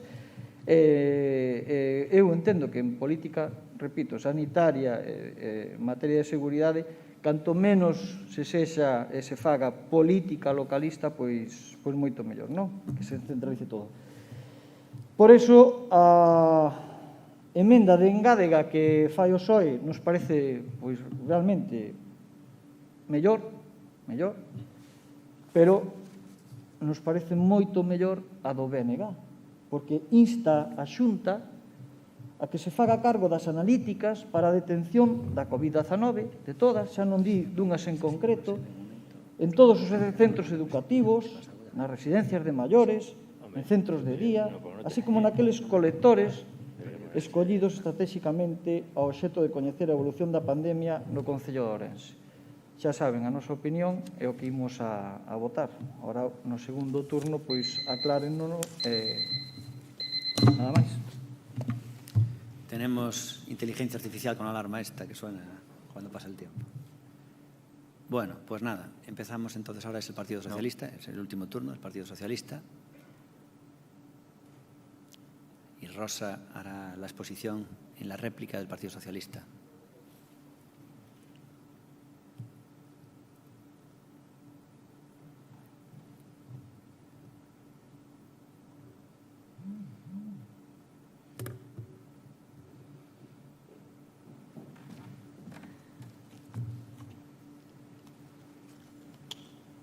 Bos días. Presenta o Grupo Municipal de Ciudadanos unha moción para este pleno relativa ao control do coronavirus en augas residuais. Aínda que parece que chega un pouco tarde, como ben di o señor Pumar, que xa debeu de chegar na primeira ola, tamén benvida sexa porque estamos na segunda ola, pero nadie nos garantiza, señor Pumar, que non cheguemos a unha terceira ola. Polo menos os científicos e os estudiantes desto, desde logo, non nos lo garantizan. Tamén é verdade o que diu o señor Ucha, pero, bueno, matizarei primeiro unhas cousas. Primeiro, diversos estudios confirman que o análisis das augas residuais poden ser un mecanismo de alerta precoz para detectar focos. En España fixéronse 2 estudios do Grupo de Investigación do Instituto Agroquímica e Tecnoloxía dos Alimentos e tamén co CSIC, con colaboración con CSIC, que analizaron mostras de augas residuais recollidas nos meses de febreiro e abril durante toda esta pandemia, procedentes das diferentes edades, o sea, as estacións depuradoras de augas residuais, metropolitanas de Valencia e de Murcia, detectándose que o RNA do SARS-CoV-2 en máis do 80% detectábase isto. O máis interesante é que, ao igual que nos estudios dos Países Baixos, que aquí tamén se nomeou Italia, Francia, Holanda, as mostras xa eran positivas días antes de que chegase o pico epidémico, cando o número de casos clínicos confirmados aínda era moi baixo. Con este tipo de vigilancia, pódese confirmar que o novo coronavirus circulaba nas diferentes comunidades antes da declaración de casos por parte das autoridades sanitarias. Isto vímolo nos municipios, en 3 municipios de Murcia, o ARN viral aparecía nas augas residuais ata con 16 días de antelación e podían así confirmar, antes de confirmar o primer contagio, de maneira similar que ocurriu nos Países Baixos, como tamén se nomeou aquí, na depuradora EDAR de cerca dunha localidade próxima a Utrecht. Este mismo estudio recóllese precisamente no informe do Instituto da Saúde Carlos III. É ben sabido por esta corporación que o Goberno de España, con data 8 de xuño, creou un grupo técnico entre o Miteco, non o Ministerio de Fomento, o Ministerio para a Transición Ecolóxica, o Ministerio de Sanidade e as comunidades autonómicas para coordinar as distintas actuacións e seleccionar as zonas de recollida de mostras e as frecuencias en función da evolución da pandemia. Nun primeiro momento fíxose unha previsión de que se iban a facer 3.000 analíticas, análisis de control de material xenético do SARS-CoV-2 nas augas residuais de depuradoras urbanas de todo o territorio nacional, como ben recolle o texto da moción do Grupo de Ciudadanos. Entre elas, a EDAR de Ourense é unha das escollidas, elexidas, porque precisamente, como ben reconocen os técnicos, é unha das 5 depuradoras millores de España. Tamén temos que dicir que o Ministerio para a Transición Ecolóxica destinou inicialmente 2 millóns de euros para estas 3.000 análisis, pero que se revisaría en función de como se evolucionara a pandemia. O Miteco traballa conxuntamente co Ministerio de Sanidade e as comunidades autónomas para poñer en marcha unha rede de alerta de rebrote do COVID-19 a través das medidas de análisis de augas, principalmente residuais, que se revisarán en función de evolución da pandemia. Incluso creouse unha plataforma para compartir datos e información entre todos os axentes implicados na xestión das augas residuais, os rebrotes de COVID-19, establecese unha rede de contactos entre os laboratorios e as administracións da auga e sanitarias para canalizar e compartir información e os coñecementos xerados. Realizaránse, como ben dixen, máis de 3.000 análisis de control, pero sempre con posibilidades de facer moitas máis, en depuradoras urbanas da EDAR de todo o territorio nacional. Asemade da realización destes mostreos nunha selección de zonas de augas continentais en augas de baño, nestes traballos participan técnicos do Ministerio, enumerados anteriormente, xunto co CSIC e os Centros de Estudios de Experimentación de Obra Pública.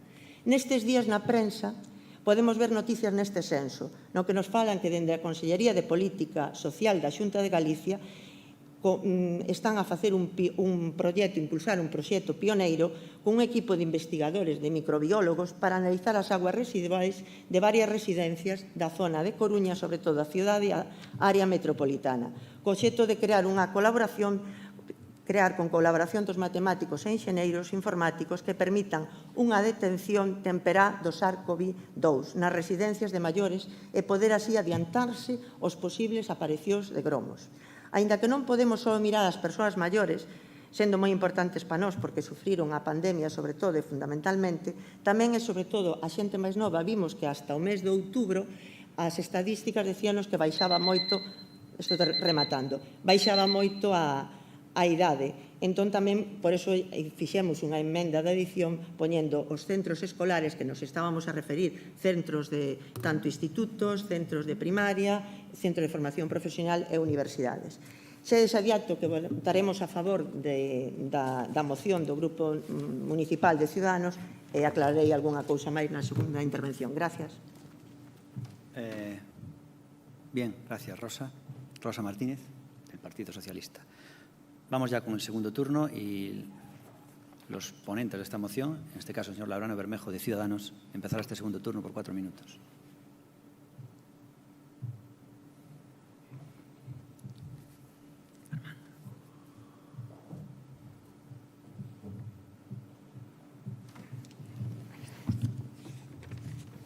Muchas gracias de nuevo. En principio, lo que nosotros pedimos no es una duplicidad, por supuesto que no. Nosotros lo que pedimos es un refuerzo, una suma, y esto creemos que es positivo, porque este refuerzo y esta suma sería de una manera más concreta y con más conocimiento. Se trata, como decíamos antes, de una iniciativa que está avalada por la comunidad científica y está puesta en marcha en otros municipios del país. Esto permitiría de forma anticipada a crear una dinámica de detención de la infección con una periodicidad de tiempo que nos garantizará, sobre todo, el prevenir y el tratar de acortar pues, esta pandemia que parece que no tiene final. Lo que nosotros proponemos al Pleno es que el Ayuntamiento contrate de forma y tome muestras y análisis para la detección del COVID-19 en las arquetas, en las residencias de mayores del Ayuntamiento. Este análisis de las aguas residuales puede proporcionar un aviso anticipado de las dinámicas de infección del COVID-19.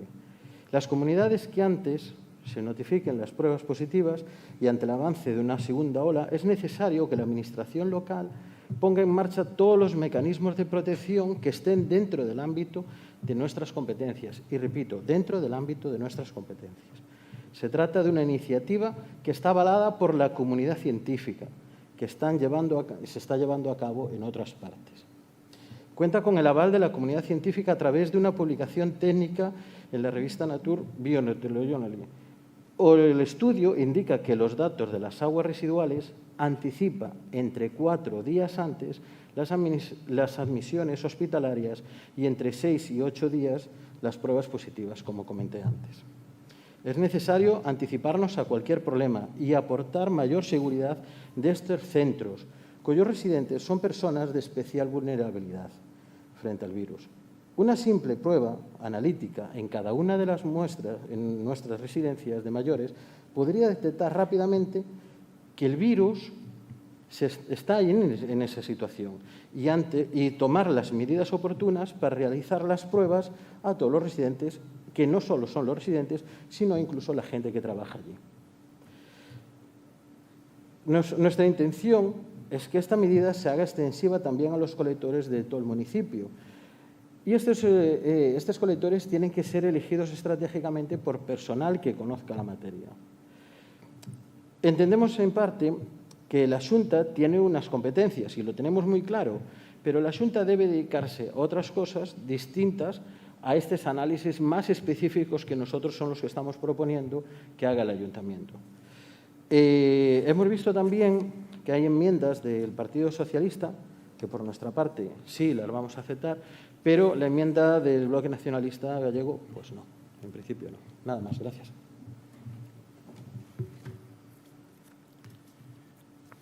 Gracias, Laureano.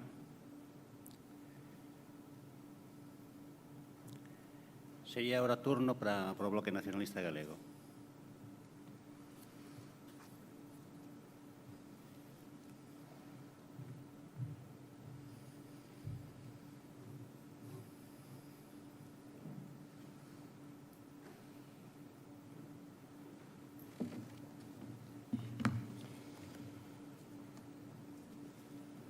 Vostedes falan de contratar unha empresa.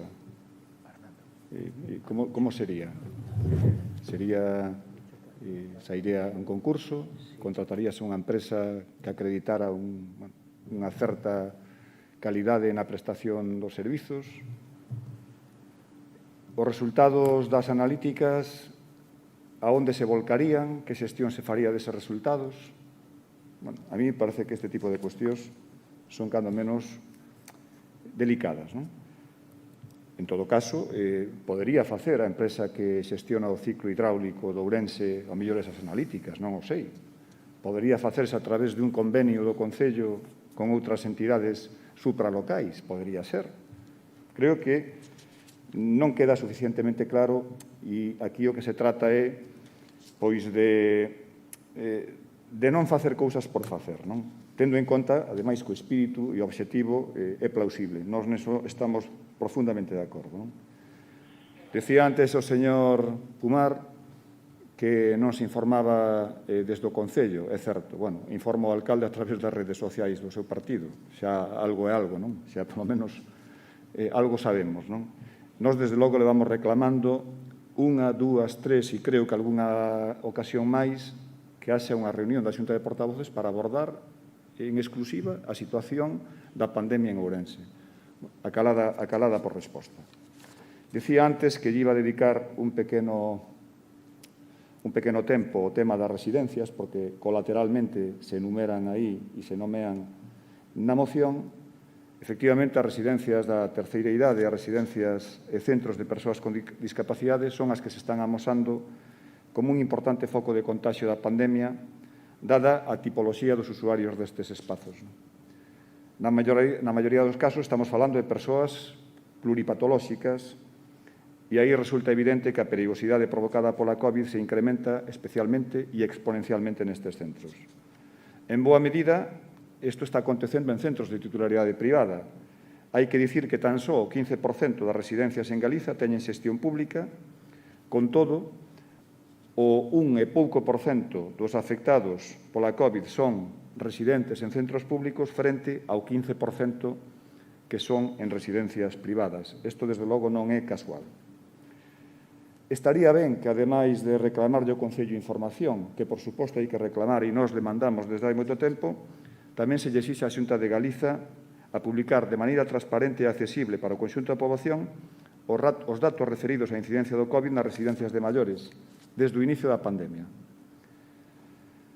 Insisto en que debemos instar á Xunta para que se os resultados que se están a producir en outros territorios, xa dixen antes que había dúas experiencias, unha concretamente en residencias de maiores na Coruña e outra en colectores de 8 concellos xestionados por 8 empresas, sería interesante que se volcaran eses resultados e, sobre todo, que se analizara a efectividade dos mesmos. Non?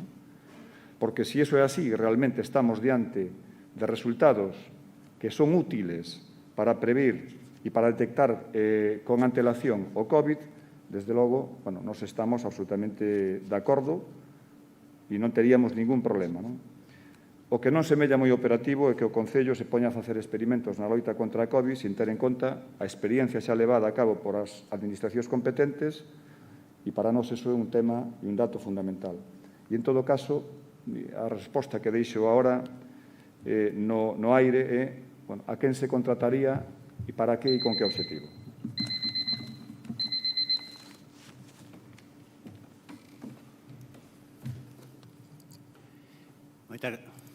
Moitas gracias, Luís. Ten agora a palabra por o Grupo de Goberno, Telmo Ucha.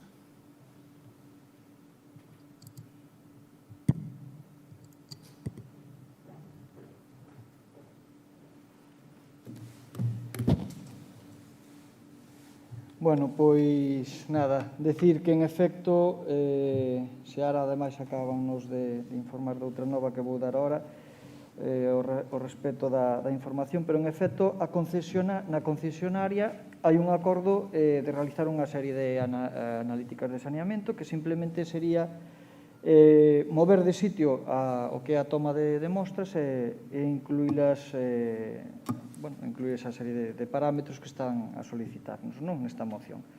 Co cual, pois, conseguiríamoslo facer sin contratar ninguna empresa, como ben dís, e nos suporía un coste cero. Entón, pois, informarvos desto. E no relativo á reclamación que facedes de persoal, pois agora mesmo me acaban de comunicar que as xuntas de área pois vanse xa reactivar de modo inminente, é unha cousa que dixen no pleno anterior. Somente estamos agora mesmo á espera dos suplentes do Partido Popular, así que se queredes xestionalo desde aquí e mandar algún mensaxe, xa o poder facer, e a partir de agora, pois, polo menos non digades que non tedes a información, porque vos vai quedar o acceso xa activado, vale? Nada máis pola miña parte, nós simplemente que, me parece absurdo, tendo na casa quen poda facelo, pois faelo, e senón, pois, a nos parecíanos ou parecenos que a proposta do BNG era mellor, pero, bueno, vos decidides e nos decides. Muy bien. Siguiente turno será de Jorge Pumar, del Partido Popular.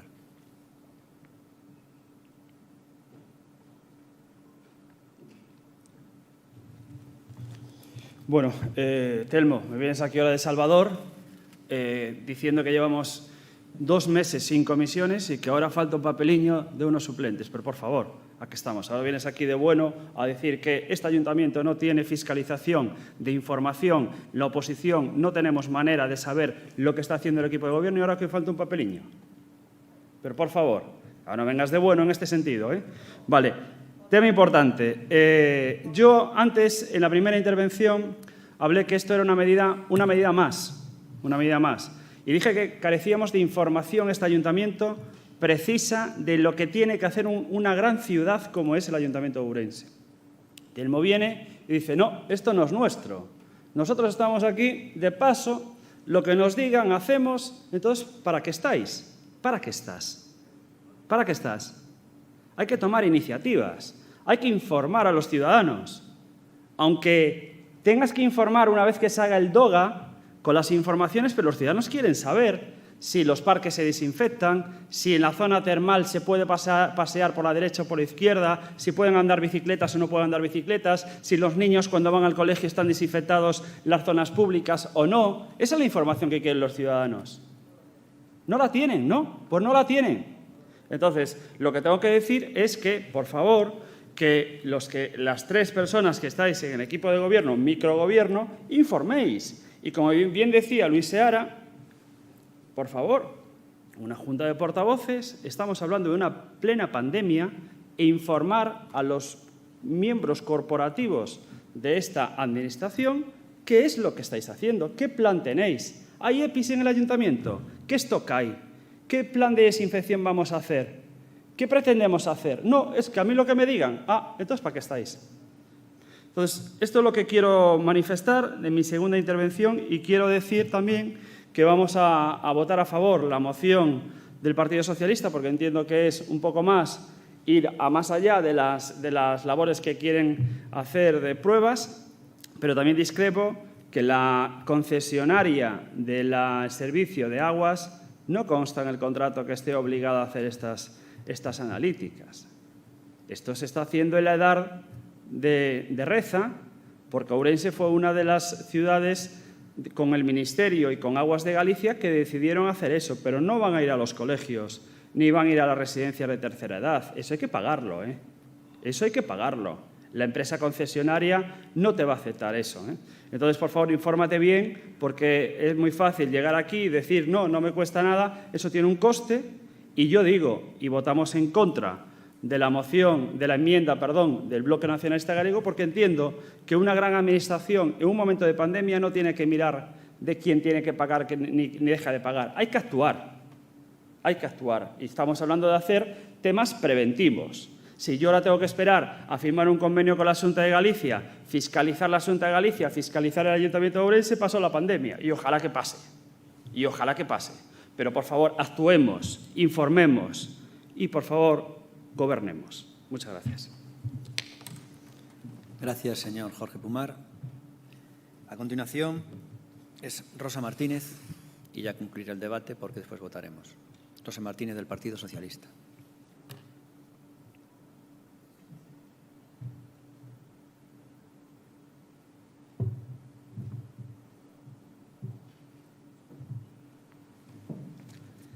Bueno, bons días de novo.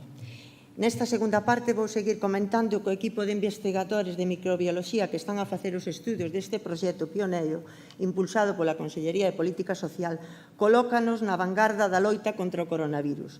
Trataríase de anticiparse, como fai este equipo, nas residencias de persoas maiores, un gromo derivado dun caso asintomático externo ou interno.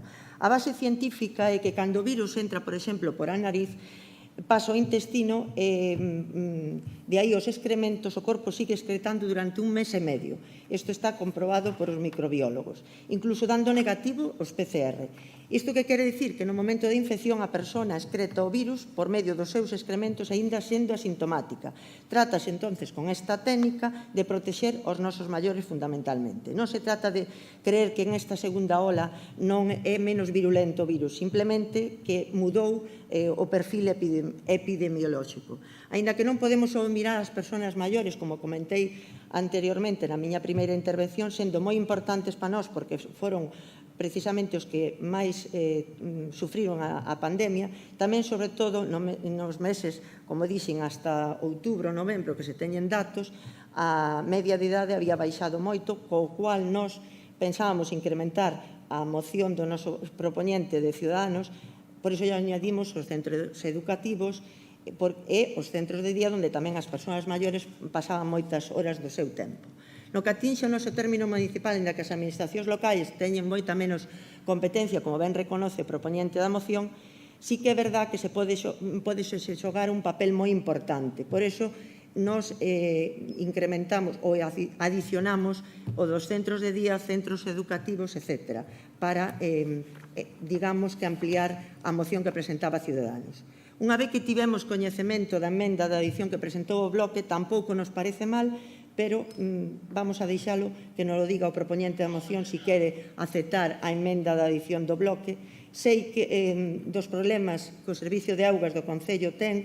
Por qué? Porque hai moitas residencias, por exemplo, antiguas, que non teñen ni siquiera arquetas para facer esas tipo de analíticas que nos propón a moción, e sería o Concello de Ourense o que tería que facelas. O mismo pasa con algúns institutos, etc., etc., que levan moitos anos, lóxicamente non teñen ni siquiera alcantarillado, por desgracia, no 2020 nesta cidade. A finalidade destas analíticas non solamente é adiantarse, sino monitorizar os datos, porque está superdemostrado que non solamente cos rastrexos se pode, sobre todo porque non se sabe cantos rastreadores temos, como sempre, non se pode adiantar e non é tan fiable. Entón, o noso grupo vai a aceptar a moción do Bloque se o acepta o propoñente e, se non, votaremos a favor da moción. Moitas gracias. Moi ben. Pois vamos a votar primeiramente a moción do BNG por separado e despois montamos a moción do PSOE, que é aceptado ou non, finalmente? Digo, se é aceptada por Ciudadanos. Non se acepta, non? Non se acepta a moción, de ningún. Vale. Entón, votamos primeiro de BNG. Vale. Votos a favor da BNG? Tamén, non? Vale. Perdón. Entón, son 9 socialistas, 3, 9 y 3, 12, ¿no? 9, 10, 11 14, 15. Y 3 de ustedes. Sí, 15. Sí. 3, 2 y 9. 14, ¿no? 9... Perdón, sí. 10, 11, 12, 14. 14. Lo que podría ser una nueva mayoría del Pleno. Y nada más. Entonces, votos en contra y abstención. ¿Vota en contra, por favor? En contra. Vale, ¿y abstención? Vale, pues ya está. Ya no se vota. Queda aprobada la enmienda del BNG, vale, por 14 votos a favor. Pasamos al siguiente punto, que sería el 10.7, moción do Grupo Municipal do PSDG-PSOE de solicitude de dotación dunha sala de lectura na Biblioteca NOS con apertura nos fins de semana, período de Nadal e verán e contribución a posta en valor do Complexo Cultural de San Francisco. Terá a palabra outra vez o señor Rúas, profesor Rúas.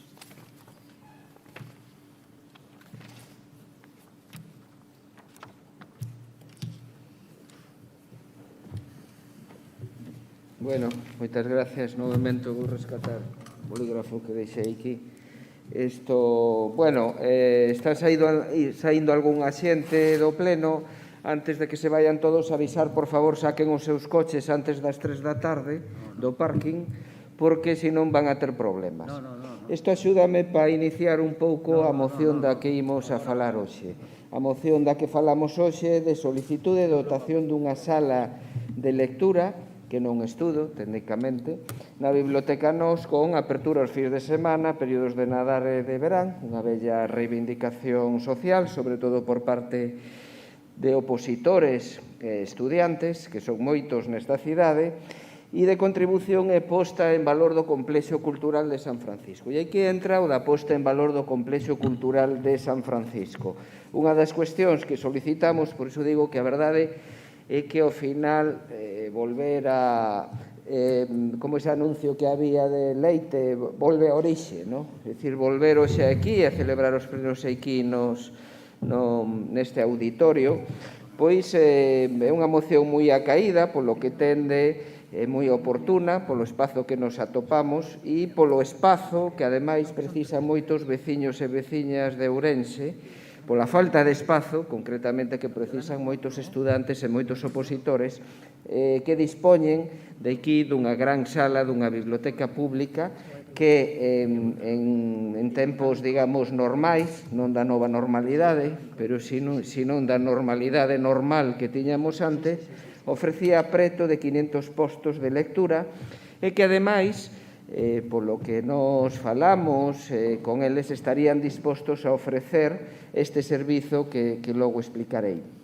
E dicía o do parking, porque, entre outras cosas, precisamente, pois eso, que un parking teña que estar atendido polos propios funcionarios de cultura que están tamén neste complexo, pois é unha cuestión a solucionar. Por exemplo, sobre todo, unha das cousas que se reclama é que os propios usuarios da biblioteca, os traballadores da biblioteca e demais persoal, podan acceder a este parking que está un pouco abandonado, non sei da man de Deus ou do de año, porque con isto dos pactos de goberno nunca se sabe. Pero, de todos os xeitos,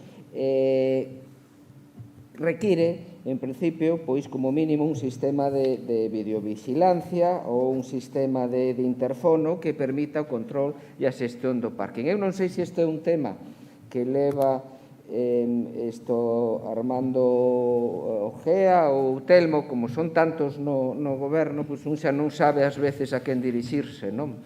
Pero, bueno, invítos en todo caso a pasarse e ver cal é a situación do parking. Ademais, o señor Armando, que adoita moitas sube o Facebook fotos de cabaceiros que eu sigo, fotos de cabaceiros e fotos da contorna de Ourense, do rural, pois invitaría a que se pasen un pouco e vexan cales son as condicións deste parking e que falen tamén cos técnicos de riscos laborais e de seguridade do propio Concello para arranxar esta situación.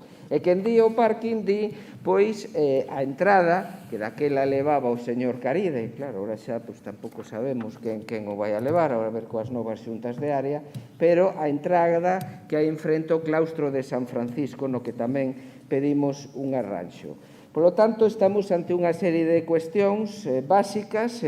Decía o señor alcalde, estamos ante unha serie de mocións de ámbito nacional. Bueno, é certo, o Goberno de España, aquí estamos ante unha moción na que podemos dar exemplo de colaboración entre distintas administracións. Quero dicir, por unha banda, o Goberno central con actuacións moi decididas en canto á biblioteca pública, que se suma ao Arquivo Histórico de Ourense, o renovado claustro de San Francisco, E, bueno, estamos agora co vello Museo Arqueolóxico. Unha administración central, unha administración autonómica que xestiona a propia Biblioteca Nós, da cal depende a súa xestión e que ademais, seguro, que se o Concello quere se pode chegar a un convenio coa propia Consellería de Cultura para habilitar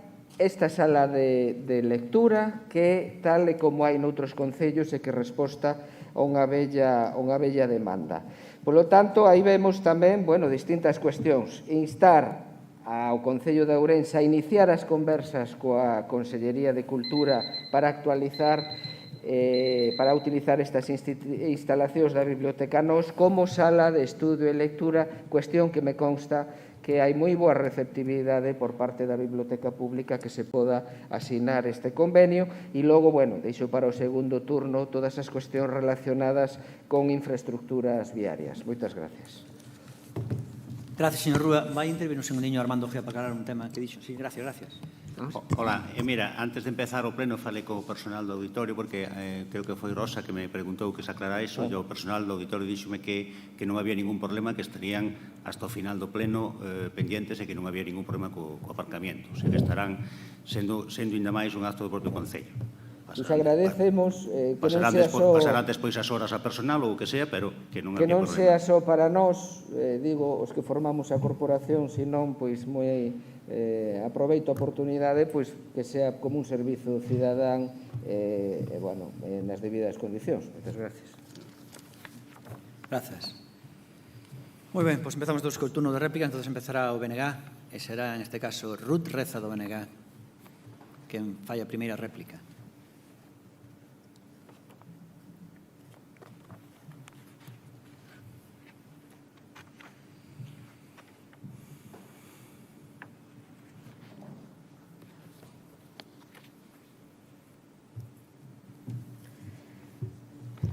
Hola, bo día a todos e a todas.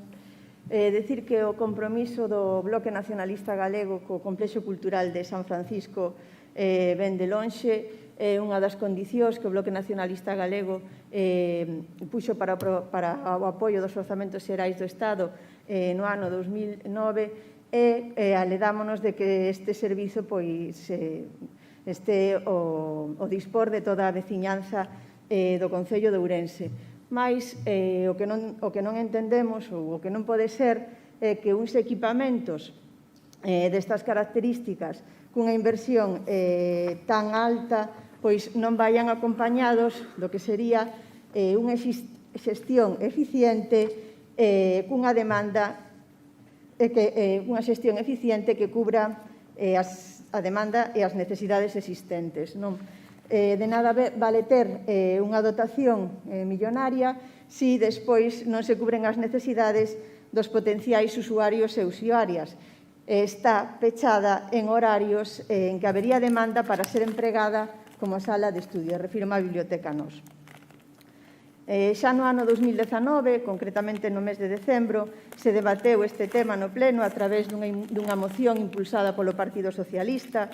Nesta moción decíase que esta nova infraestructura debía dar resposta ás demandas da veciñanza e cumprir co espírito daquela moción, deberíamos cumprir co espírito daquela moción que foi aprobada ademais por unanimidade que a diferencia da moción actual o que se facía era instar a Xunta de Galiza a ampliar os horarios de apertura, garantindo así a súa apertura aos fins de semana e tamén durante todo o ano en horario tamén de tarde e tamén nos meses de xullo e agosto.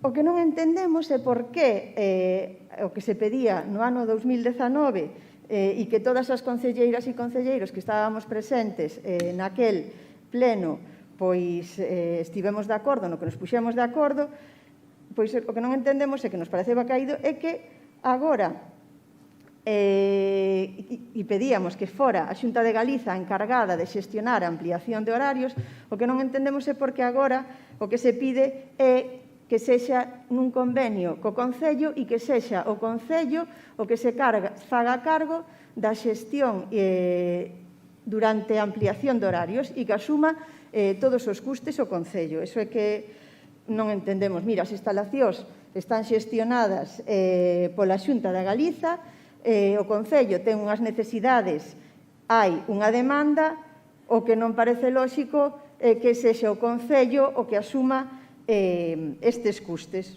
non? É a xestión da ampliación do horario. Se a xestiona a Xunta, pois que sexa a Xunta que asuma a ampliación do horario ante a demanda dos veciños e das veciñas de Ourense.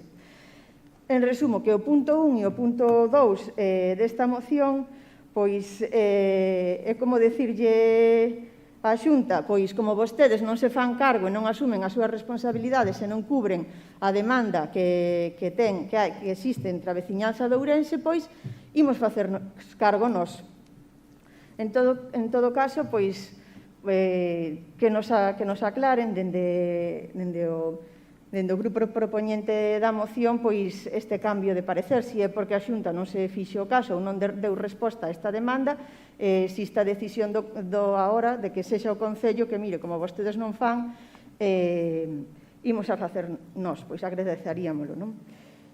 Concordamos co punto 3, no que se pide a posta en funcionamento dunha liña circular, modificando o percorrido da 18, que é algo que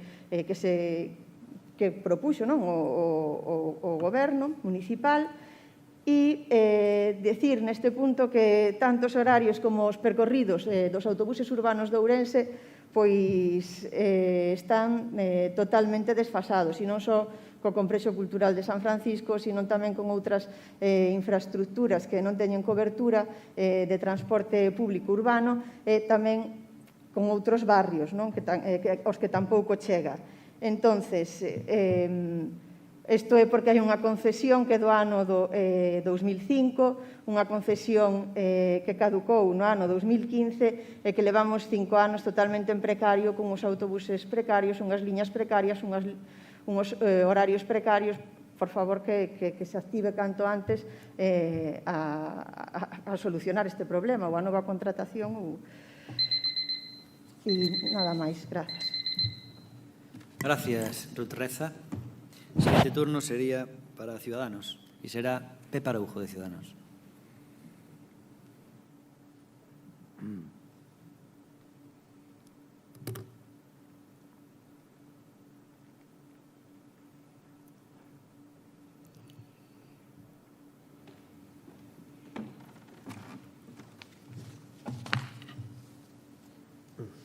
Gracias, bo día de novo. Ben, este tema que se plantexa hoxe aquí nesta moción xa o tratamos fai algúns plenos, cando se pedía a ampliación do horario da Biblioteca do Campus Universitario.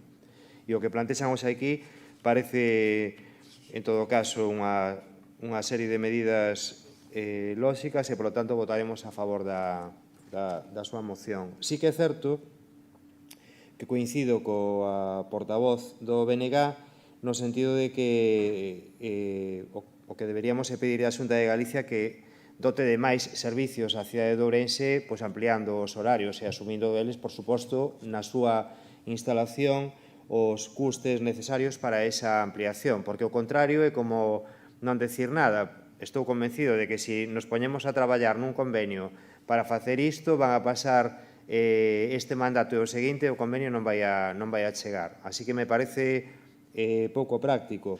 No resto, coincido con vostedes. Aquí hai un tema que sí que pode facer o Concello, porque ten as competencias e as instalacións, que son todos os espacios que hoxe están definidos como bibliotecas ou espacios de estudio que son municipais, e si se pode. En este caso, o Concello sí que pode facer un esforzo, buscar os mecanismos para ampliar eses horarios e para que os veciños e as veciñas de Ourense que teñan necesidade de ler ou de estudiar, pois podan ir a eses espacios. Quer dicir que o Concello de Ourense xa ten capacidade para actuar directamente, ademais do que poda demandarlle a Xunta de Galicia.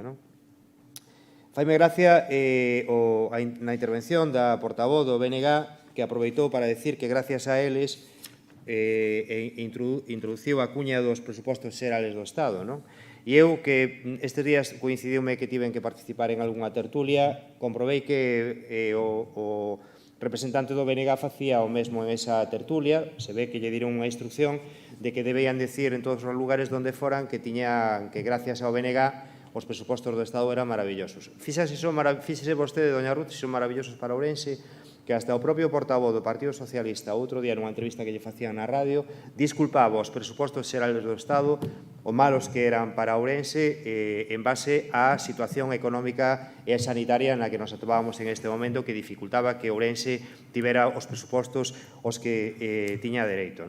Por suposto, olvidámonos de conectar Ourense con Lugo, por suposto, olvidámonos da circunvalación norte, por suposto, olvidámonos da chegada a alta velocidade, da variante exterior e así un largo etcétera de cuestións que o Partido Socialista non ten a ben con Ourense.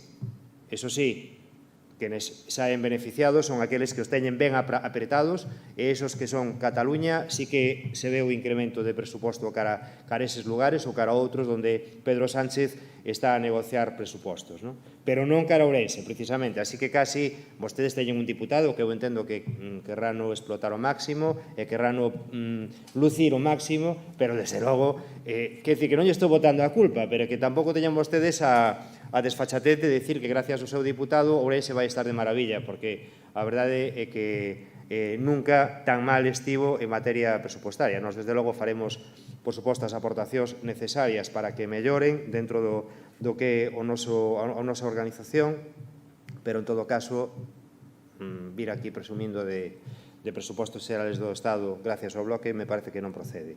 No que ten que ver coa ampliación de liñas dos autobuses, eu podo lle dicir, eu que traballei no primeiro proxecto e descoñezo en que punto está ahora, e eu creo que o Goberno tamén descoñece en que punto está, porque quen o coñecía era o señor Caride, que ahora mesmo non está nesta sala, asegúrolle que no plantexamento de liñas, entre outras, iba a ampliación de liñas cara a este lugar. O feito de plantexar que se amplíe ou que se poña a disposición dos veciños o parking do auditorio é unha cuestión que eu penso que deberían conectar coa explotación, como falan vostedes, da cafetería deste espacio e quitar quizás unha concesión conxunta ou buscar unha fórmula que resulte atractiva para algunha empresa que queira encargarse de dar servicios varios a esta parte da cidade. Coincido tamén en esta cuestión e, por a miña parte, de momento nada máis. Moitas gracias. Gracias, señor Araujo. El siguiente turno sería para el Partido Popular y va a ser la concelleira del Partido Popular, Flora Moure. Democracia, ¿no? Sí, pero falo eu. Ah. Claro, sí, falo eu. Sí, cuando quiera, Flora. No, sí, por democracia les hablaré yo en el último turno como alcalde.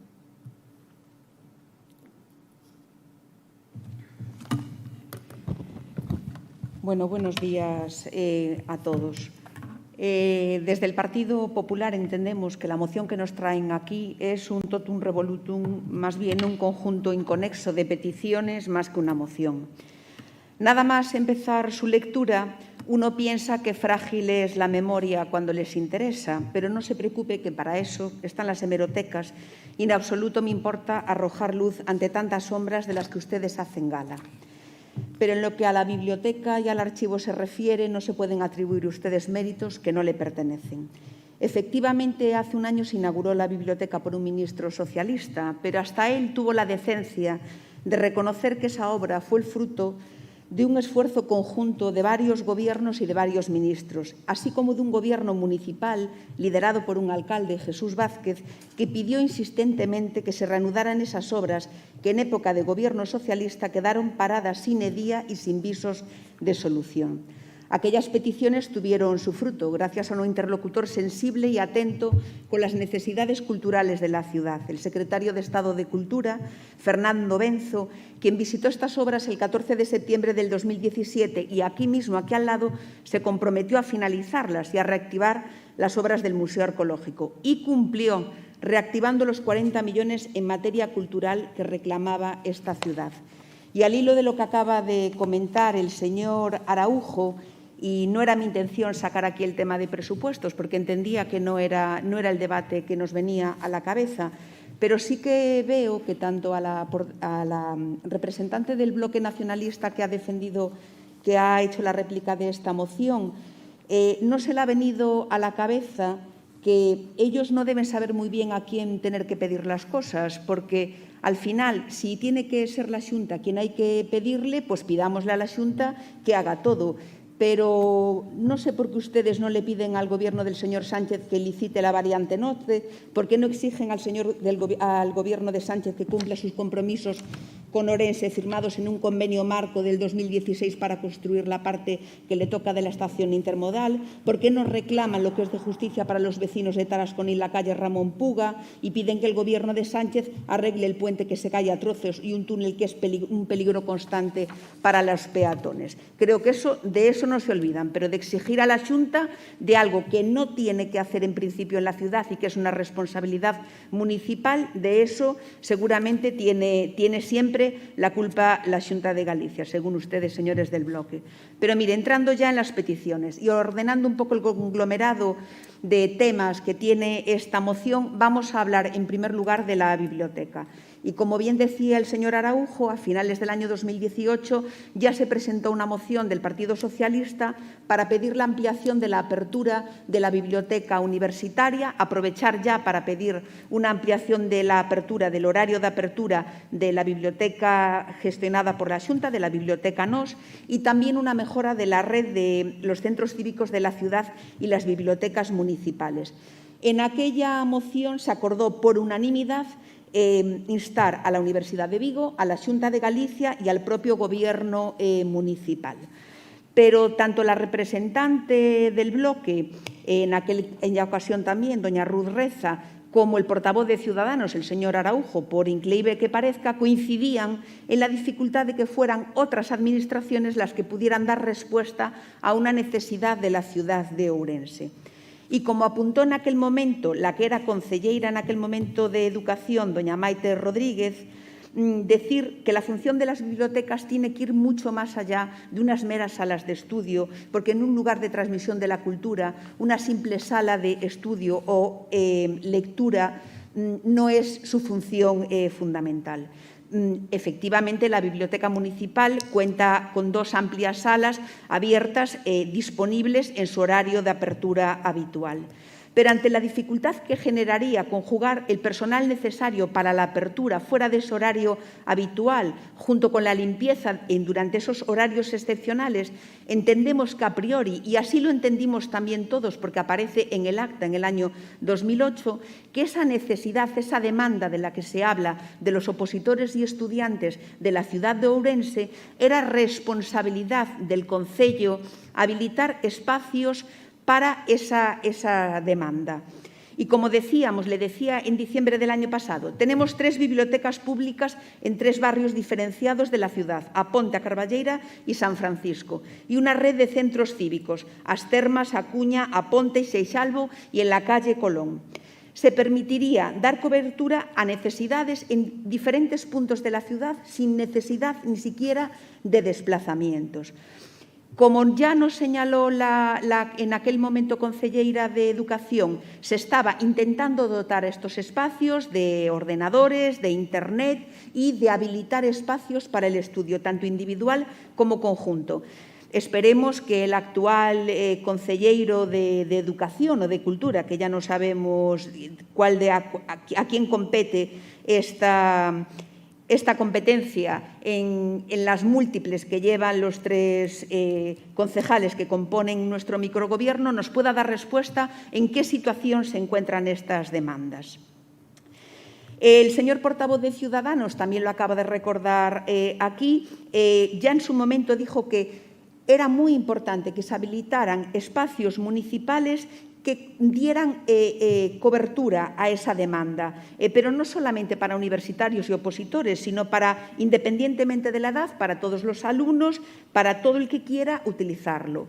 Espacios para estudiar, como decía, salas conjuntas para hacer trabajos en equipo. Y terminando con el tema de la biblioteca, me quisiera señalar una cosa que nos ha llamado mucho la atención en la moción, y es que ustedes dicen literalmente que sería suficiente con la presencia de 1 o 2 vigilantes de seguridad. Descartan que haya ningún personal administrativo en la biblioteca y estamos hablando de aperturas de todos los días del año e incluso de noche. Sería el primer edificio público que se abriera en esas condiciones. Y para terminar, si me permite, señor alcalde, lo más curioso es que dicen ustedes literalmente que as empresas de vigilancia e limpeza terían que ser as mesmas concesionarias que prestan o servicio na actualidade para evitar problemas con materiais, accesos e alarmas. No tengo claro quién ha redactado esto, pero a todas luces esta es una cuestión que cuando menos es de dudosa legalidad. Continuaré en mi segunda intervención. Muchas gracias. Gracias, Flora Moure. Yo hablaré al final, entonces pasamos ya al siguiente turno, que sería el segundo turno, y los ponentes de la moción, el señor Rúas, cuando quiera.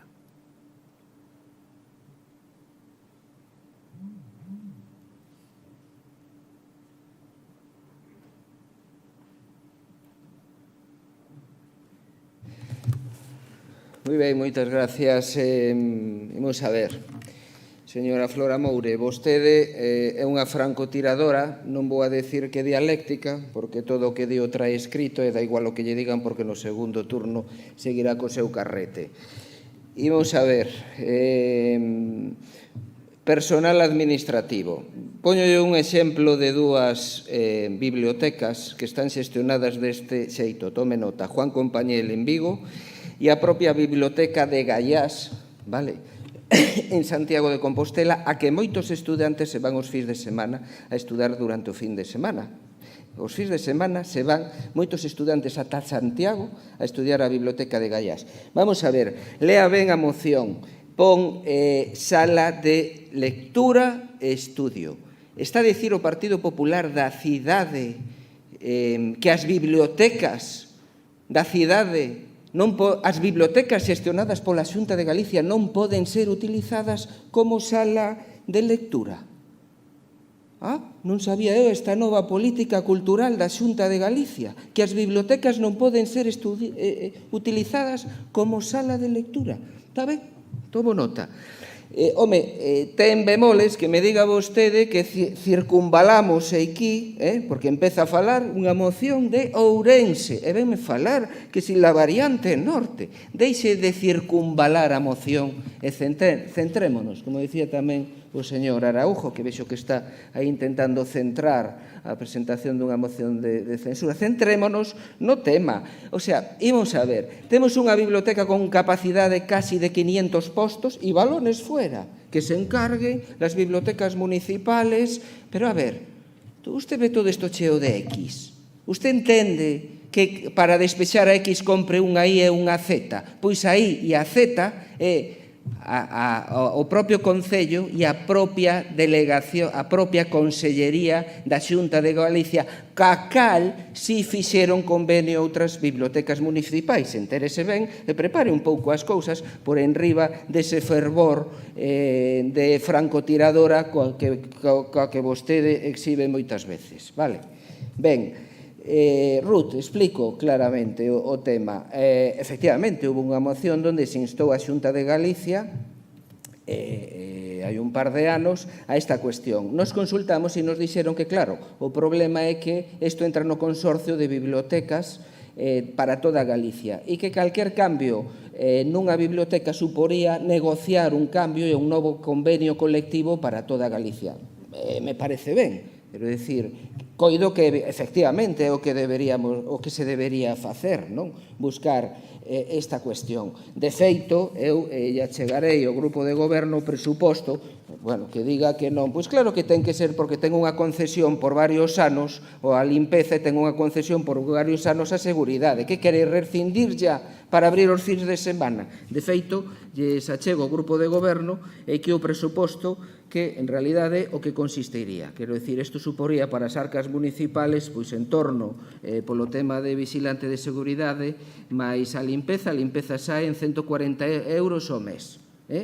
144 euros ao mes que a xente, os opositores e os estudantes de Ourense podan disfrutar dunha sala de lectura ou estudio. O que pasa? Vostede non foi a estudiar as bibliotecas? e en torno, todo isto sairía por uns 7.000 euros, eu yo achego, porque, a fin de contas, miren, hai unha cousa que se chama colaboración entre administracións e hoxe onde estamos. Eu non me vou a poñer aquí a falar de la variante norte, que si el gobierno ya... A vostedes gustalle moito falar de que si Felipe González, que si Pedro Sánchez. Eu sei que lles gusta moito o pasado. Nos pensamos moito máis no futuro. Só un par de cuestións máis que incluíamos na moción que das que non falamos. Había unha cafetería no proxecto orixinal proxectada, vale? E tamén había no proxecto orixinal na praza pública unha fonte e unha cuestión máis que todavía sigue pendiente a denominación de Praza da República. Nada máis e moitas gracias. E, bueno, coas medidas distancias de seguridade achégolles o grupo de goberno a proposta que en realidad nos pasaron tanto da empresa de limpeza como da empresa de seguridade do pouco que custaría ampliar este servicio cun convenio que se podría facer. Gracias, señor Rúa. Bueno, pues nada más. Vamos ya entonces con el BNG, que es el siguiente turno. Será doña Ruth Reza.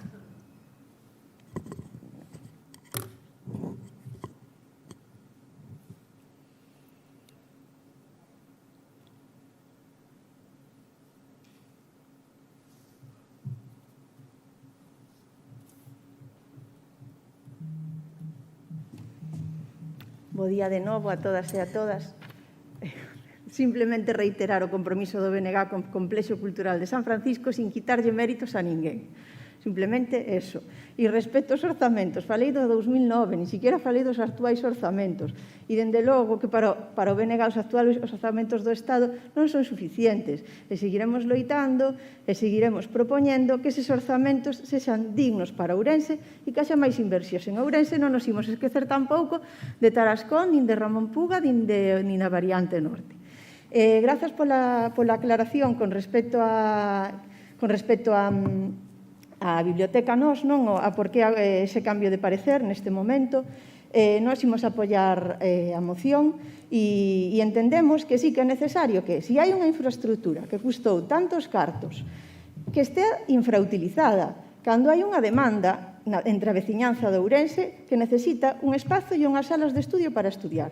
Hai un espacio, está pechado, pois abrámolo e solucionemos ese problema. E concordamos tamén con todas as propostas, tanto como a infrautilización que hai do aparcamento que temos aquí no edificio do Auditorio Municipal, como a necesaria mellora da entrada ao Complexo Cultural de San Francisco, que non pode estar como está neste momento, e a cafetería como un lugar de habituallamento para a xente que sexa usuaria. E nada máis, moitas grazas. Gracias, Ruth Reza. Siguiente turno sería para Ciudadanos, será el señor Pepe Araujo.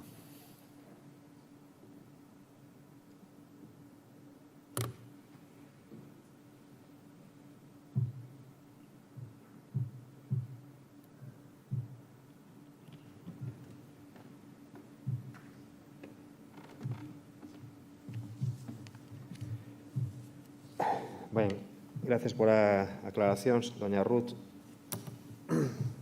Eu faría unha reflexión sobre o que vai acontecendo no pleno hasta de agora e o que vai a pasar no futuro, nos próximos días, e cales son das demandas que se plantexan neste pleno, señor Rúa, cales van a ser as que asuma o Concello de Ourense. Porque eu, cando vostede estaba a falar, vin como o señor alcalde estaba bostezando. E descoñezo que parte van a interiorizar e que capacidade terán, porque ao final 3 persoas para atender tantos frentes difícil é. Que dicir, eu xa non vou dudar da súa capacidade, que ao mellor a teñen, teñen o que demostrar, de momento non o demostraron, pero igual a teñen, pero o que sí é certo é que por tempo, por horas do reloj, non lles vai dar tempo absolutamente para nada atender ninguna das demandas que se aproban hoxe aquí neste pleno, ni no pleno anterior, ni no pleno seguinte, non? Como decía vostede, estamos centrando a xogada, había que centrala, non? A da moción de censura, eu non sei vostede que opina deso, nunca mo comentou, casi en privado, pero en todo caso sí sería importante centrala, non? Eso sí que sería o importante para que houbera un goberno con número suficiente de concelleiros e concelleiras que atenderan todas estas demandas, porque ao final hoxe falar contra un goberno que non ten capacidade E despois defender unha administración, como lle toca o papel, defender a doña Flora Moure, a administración da Xunta de Galicia, para ter que vir a decir aquí, falando o nome da Xunta de Galicia, que non teñen capacidade para ampliar os horarios da biblioteca, como que teñen o Partido Popular que disculpar a Xunta de Galicia, pero ao final nin o Concello vai atender as súas instalacións que hoxe as ten e que ten capacidade para darlle cobertura ás persoas que queren estudiar no Concello de Ourense, nin o Partido Popular, neste caso a Xunta de Galicia, vai ampliar o horario que plantexa vostede porque xa lle acaban de decir que é unha cuestión inviable. Así que todo isto queda como unha declaración de intencións do Partido Socialista, boa, non digo que sea mala, pero en todo caso non vai a pasar absolutamente nada. O sea, que ninguén vai a ter un espacio para poder ler ou estudiar a maiores dos que xa existen, non? Non vai a pasar, eso sí que me atrevo a afirmalo ahora mesmo, que non vai a pasar eso, non? E o demais, o de centrar a xogada, que é a parte que poderíamos introducir, que vexo que non se fala por parte de ningún dos portavoces, pois eu penso que sí que sería o momento de centrar a xogada, de buscarlle unha solución ao que é a situación actual do Concello de Ourense, e nesa situación nos atopamos ahora mesmo por culpa do Partido Popular e do Partido Socialista. Exactamente por culpa do Partido Popular e do Partido Socialista.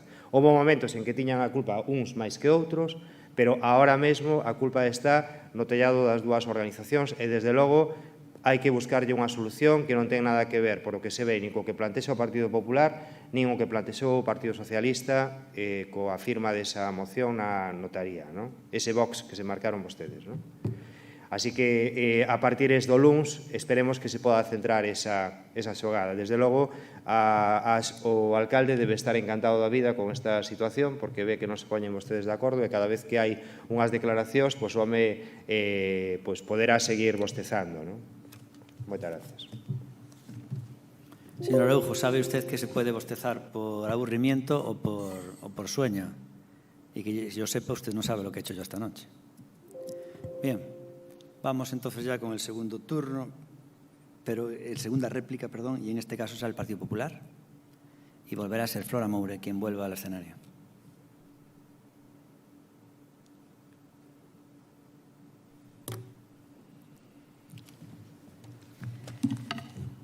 Bueno, no puedo por menos que dirigirme personalmente al señor Rúas, porque me sorprende sobremanera esa frustración que usted se desboca cada vez que se dirige a mí. Lamento muchísimo escucharle cada mes, porque me sorprende muchísimo cuál es su frustración al no tener argumentos, que acude usted a los descalificativos, porque cuando no hay argumentos que utilizar, pues lo que toca es descalificar. Pero bueno, no tiene mayor importancia. Siga usted, continúe en su línea, que así le irá. Respecto a lo que acaba de decir el señor Araujo, pues mire, yo no tengo nada más que decirle, señor Araujo, que en el mes de diciembre del año 2019, y leo literalmente el acta, usted dijo en el Pleno: que está a facer moita xente? Está indo a estudiar os centros cívicos do Concello. Nos centros cívicos, a min, o que me din é que son espacios bastante axeitados para estudiar.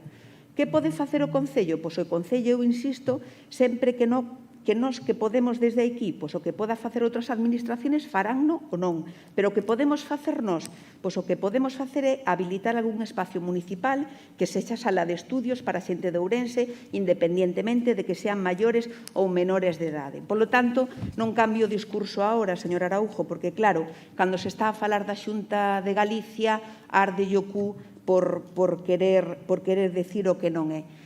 Mire, a Biblioteca Municipal da que estamos a falar ten dous salas de lectura, unha na primeira planta e outra na segunda. Eu non dixen en ningún momento, por Dios, que as salas de lectura non se utilizaran ni se pudieran utilizar para estudiar.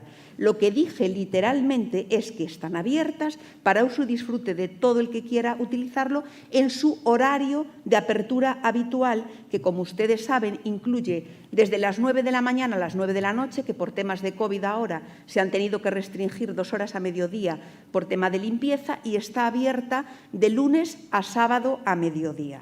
Eso es lo que dije, no tergiverse usted, señor Rúas, y no quiera decir lo que no es cierto. Su moción es un brindis al sol, es una unas peticiones totalmente inconexas en donde quieren usted mezclar todo y no pedir nada, es quedar bien. Porque, mire, vamos a empezar por el punto número 3, que ya nos saltamos, ya hemos hablado del 1 y del 2. Hablan ustedes de la puesta en funcionamiento de la línea circular. Son conocedores de que eso ya estuvo en pleno, como ha señalado la señora Ruth. Estaremos atentos, o como a ustedes, los señores del Partido Socialista, les gusta tanto decir, estaremos vigilantes para que se recoja esa línea en el pliego nuevo que tiene que salir a concurso. En el punto número 4, hablan ustedes de acondicionamiento del aparcamiento del auditorio y entiendo que quieren decir que se refieren ustedes a la gestión del parking, porque el aparcamiento, en principio, no necesita un acondicionamiento, necesitará, en todo caso, una gestión. Y lo mezclan ustedes con una obra de acondicionamiento de la entrada al claustro y cementerio de San Francisco. Mire, en mi criterio, la parte referente a este punto de la gestión del aparcamiento del auditorio, junto con la explotación de una posible cafetería en el recinto, debería ser objeto de un debate muchísimo más amplio y con más datos de los que ustedes simplemente lanzan aquí sin ningún tipo de fundamentación. Porque, oiga, si durante 15 años no se ha abierto ni la cafetería ni la gestión pública del parking, tendremos que ver cuáles han sido las causas, qué tipo de gestión quiere este Gobierno municipal para llevar a cabo y entre todos decidiremos cuáles son las posibilidades. Como les decía, un brindis al sol. Puede ir dirigida a muchas áreas con distintas competencias, pero que a lo mejor puede ser que ustedes hayan redactado así, aprovechando que este microgobierno, con un alcalde y 2 concejales, el mismo que organiza las infraestructuras, puede organizar la cultura, puede organizar la educación y puede arreglar todos los problemas de los estudiantes de la ciudad. Solo le digo que Dios nos coja confesados si estas son sus intenciones. Muchísimas gracias. Gracias, perdón. Flora. Quería preguntar si se admite la votación por puntos. Muchas gracias. Sí, se admite, señor Rúa, la votación por puntos. Son muchos puntos, son 6. Como mal menor. O que pasa que a votación por puntos é un problema, porque ahora hai que examinar punto por punto. A xente non está na cabeza, claro. Sí, claro, pero hai que examinar punto por punto e dicir un momento, porque nós xa tiñamos pensado a decisión do voto e agora temos que casi facer un microdebate para cada micropunto. Bueno, por certo, Flora Mouro, que nos chama microgoberno, e vostedes tamén, si perdemos uno máis, un concejal sería ya nano goberno, e depois pico goberno. Bueno, pues nada, antes nada de decir yo mi opinión sobre esto, decir a la señora Juana Geitos, que me corrija si me equivoco, que tenga un feliz cumpleaños. Si alguien más está de cumpleaños, que avisa ahora. Feliz cumpleaños. Bueno, pues nada, sobre este tema muy rápido, decir que efectivamente son muchísimos puntos, entonces claro, con tantísimos puntos se puede estar a favor de unas cosas y otras no. Lo que decía antes del auditorio, de las personas que había que renovar, efectivamente el tema del mantenimiento es un tema muy largo, es un debate muy largo, porque efectivamente había 3 técnicos por una empresa contratada aquí para llevar el mantenimiento, pero esas personas no están facultadas para realizar la redacción de un pleno, no tiene nada que ver lo que es el mantenimiento básico de, vamos, dar luces, de poner un pouco os sonidos cables con realmente relacionar la elección audiovisual de un pleno, no tiene sentido nada que ver. Y nada más, respecto a este tema, es interesante lo que dicen de, por ejemplo, de ampliar, obviamente, de abrir los fines de semana el tema de la biblioteca, y es verdad que muchísimas veces, si lo vemos la diferencia entre el pabellón de los Remedios y en el de deportes y otros gimnasios privados, el pabellón de los Remedios intentó abrir fuera de horas algunos fines de semana y no había gente, ¿no? Entonces decía que, hombre, si no habrá gente no tiene sentido abrir, ¿no? Sin embargo, otros privados abren los fines de semana y les va bien. ¿Cuál es la diferencia? La diferencia es, primero, tienes que darle tiempo a las cosas, y número 2, a veces no se abre toda la tarde por el tema de si va a compensar cada hora, ¿no? Es decir, el motivo por el que se abre es para dar una sensación, transmites un mensaje de que está siempre disponible. Entonces estás transmitiendo un mensaje más allá de que cubran todas las horas o no. De hecho, hasta este punto en Estados Unidos hay incluso gimnasios que hablan 24 horas al día. Y dices, hombre, pero es que a las 3 de la mañana no va nadie a entrenar. Hombre, alguno va, ¿no? Alguno va a las 3 de la mañana, pero es por transmitir un mensaje de que olvídate del horario, a la hora que tú quieras, ¿no? Y es un poco lo que se transmite. Y eso hace que se gane a veces gente fuera de ese horario que se pretende ir, ¿no? Entonces, bueno, es interesante eso. Nada más, vamos entonces a votar por puntos, pero claro, es así a votar, no sé cómo nombrarlos, porque punto a punto. Y despacio. No tendremos que definirlos, ¿no? No, lo ha dicho, el proponente ha dicho que sí, que por puntos que lo admite. Por eso, claro, tenemos que ir simplemente a nombrar el punto y nada más. Claro, pero despacio, por favor. ¿Sí? Despacio. Bueno, pues vamos a votar por puntos. ¿Leo de qué va cada punto o no? No hace falta. No hace falta, bueno, pues esté a favor. Punto número 1. ¿Votos a favor?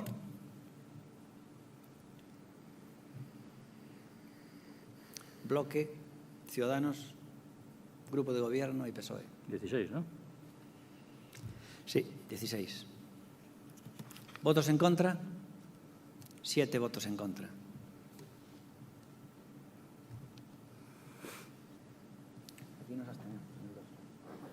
Vale. Punto número 2, votos a favor. Seara. Sí, son 11 votos a favor. 11 votos a favor. ¿Votos en contra? 7 votos en contra. ¿Y abstenciones? 5 abstenciones.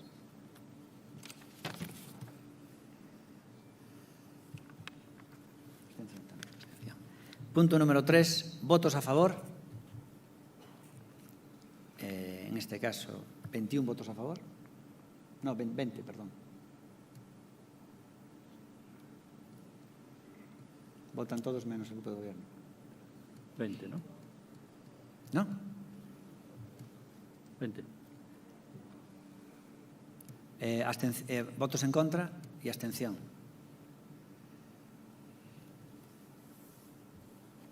Punto número 4, tema do aparcadoiro. Votos a favor. 20 votos a favor. Votos en contra y abstención. 3 abstenciones. Punto número 5, dotación de servicio de cafetería. Votos a favor. 20 votos a favor.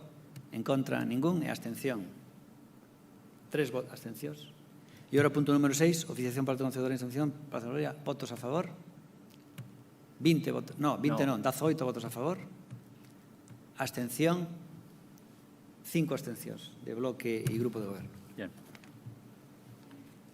Muy bien. Sí, sí. Sí, claro.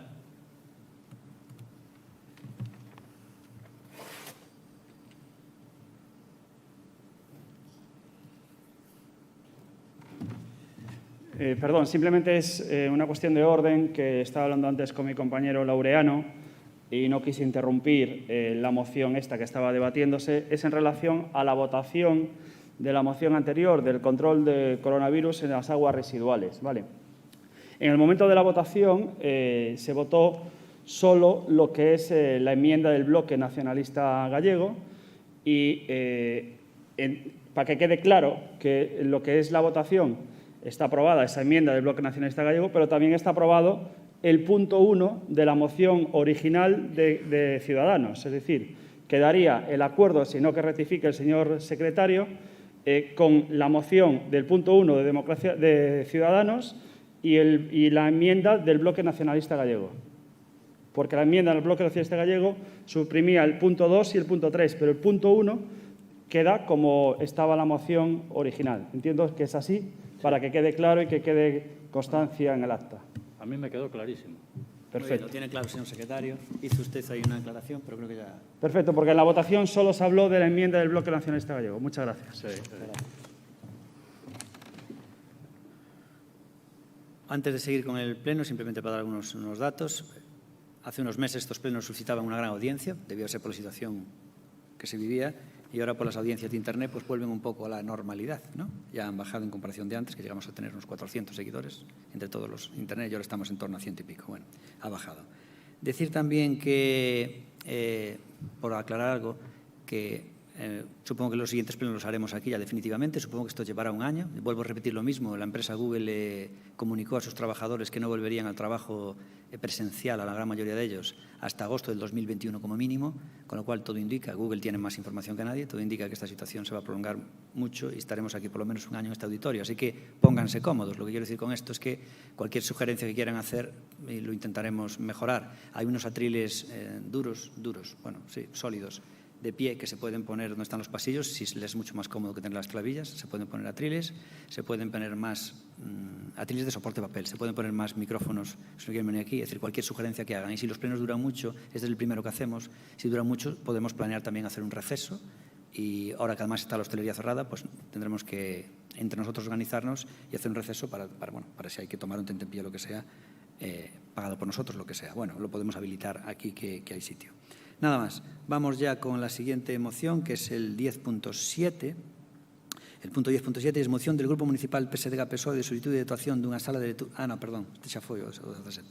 Perdón. Temos que ir ao 10.8. Moción do Grupo Municipal do PSDG-PSOE para instar o Goberno Municipal a que proceda a redacción, presentación e aprobación do cuarto plan para a promoción da equidade de xénero do Concello de Ourense 2021-2024 no presente ano. Vai ser Concha quen vai a defender esta moción do Partido Socialista. Concepción, cuando quieras.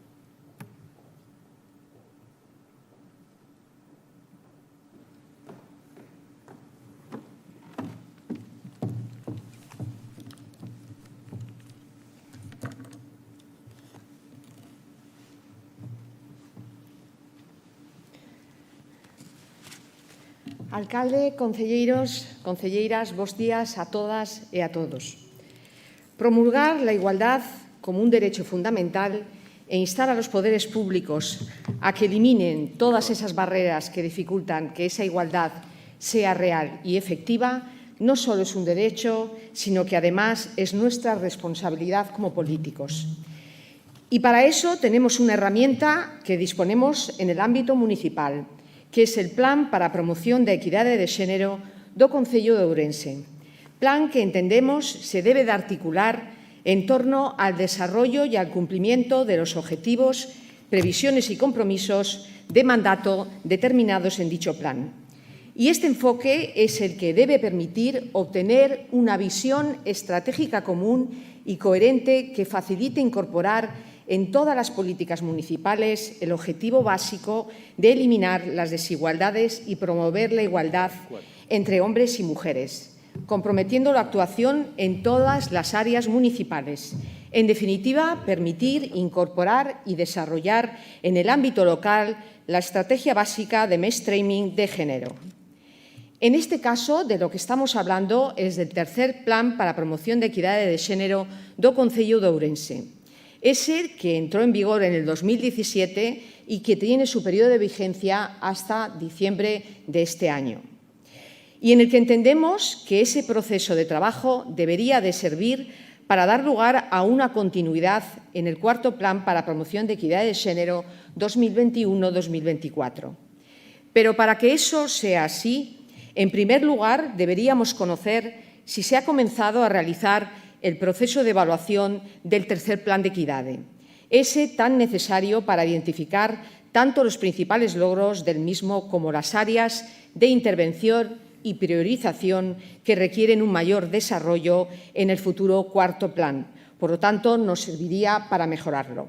También, en segundo lugar, deberíamos conocer si se ha elaborado o se está en proceso de elaboración un diagnóstico sobre la situación social y la situación del concello en relación a la igualdad entre mujeres y hombres. Información clave para esa elaboración del cuarto Plan de Promoción de Equidade de Xénero, adaptándolo a las necesidades, circunstancias y características de nuestra ciudad. Lo cierto es que a día de hoy no hemos obtenido ninguna respuesta real. Y cuando digo respuesta real me refiero a documentada sobre el grado de cumplimiento del tercer Plan de Equidade 2017-2020. No sabemos nada del proceso de evaluación ni del diagnóstico y mucho menos de la contratación y la elaboración del cuarto plan.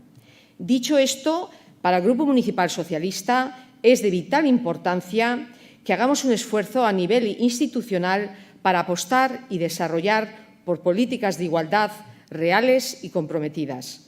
Por eso, este nuevo Plan de Promoción de Equidade de Xénero debe ser más ambicioso y con una mayor implicación de toda la institución y de toda la sociedad en general, promoviendo el objetivo de concienciar e implicar a la ciudadanía en la participación de políticas públicas de igualdad.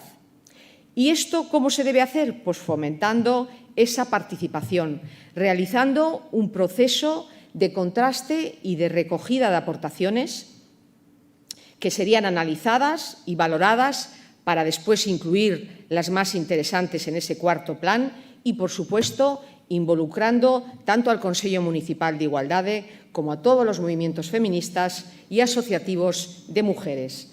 Al final, de lo que se trata es de tener un cuarto plan de equidade mejor que el anterior, más eficiente y con un grado de compromiso más exigente. Esta debería ser nuestra propuesta de futuro. Nada más en mi primera intervención.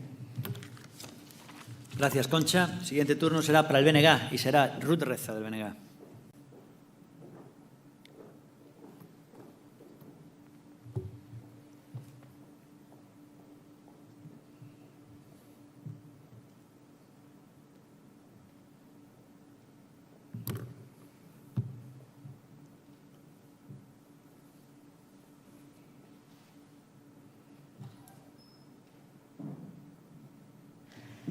Hola, bo día a todos e a todas de novo. Vemos esta moción que presenta o Partido Socialista sobre a elaboración e aprobación do novo plan de equidade de xénero para o Concello de Ourense, e o primeiro que nos preguntamos o vela é se este o verdadeiro problema ou o gran problema que ten a Concellería de Igualdade no Concello de Ourense. Ben, é certo que precisamos dispoñer dun plan de equidade, mais aínda está en vixencia o terceiro plan de equidade 2017-2020, remata agora en decembro, e dende logo para elaborar o novo plan e para que poida aprobarse este ano, que iso vai ser imposible, porque primeiro haberá que avaliar o terceiro plan de equidade de xénero, que remata agora no 2020, e haberá que ter os resultados, haberá que acumular os resultados desta última parte do ano as avaliacións que xa se levan feito. Entón, entendemos que este ano vai ser imposible. É necesario o plan de equidade? Ter un plan de equidade no Concello de Ourense actualizado? Sí, concordamos en que sí que é necesario. Mais o que pensamos que o gran problema da Concellería de Igualdade é a falta de persoal, non? E é un problema que tivemos o ano pasado e o anterior e seguimos tendo este ano. O máis importante é dispoñer de persoal que poida traballar e que poida cumplir. Bueno, é verdade que o plan de equidade transversal e é para todo o Concello, non? Pero tamén para que poida cumplir co que se lle pide os CIN, non? Co que establece o decreto, que son as funcións do CIN e, sobre todo, o máis importante de todo, que poida atender a todas as señoras que sufren violencia machista, que é o prioritario. Entonces, fai falta unha psicóloga, fai falta unha traballadora social, fai falta unha educadora social. Entonces, concordamos na exposición da moción en que é irrenunciable a posta en valor do CIN, porque é verdade, mas para iso fai falta persoal.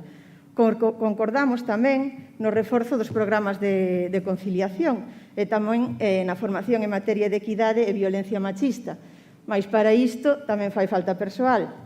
Tamén concordamos na necesidade de prácticas grupais e talleres de autoestima para as mulleres vítimas da violencia machista, mas para isto tamén fai falla persoal, igual que para seguir facendo publicacións.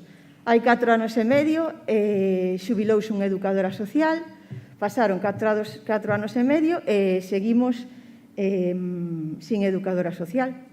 Non está cuberta esa praza. Entonces, hai asociacións aquí no Concello que traballan con mulleres vítimas de trata que teñen educadora social, traballadora social, teñen psicóloga e todo, teñen uns recursos humanos que non ten o CIN, que dentro da Administración lle estamos negando ao CIN.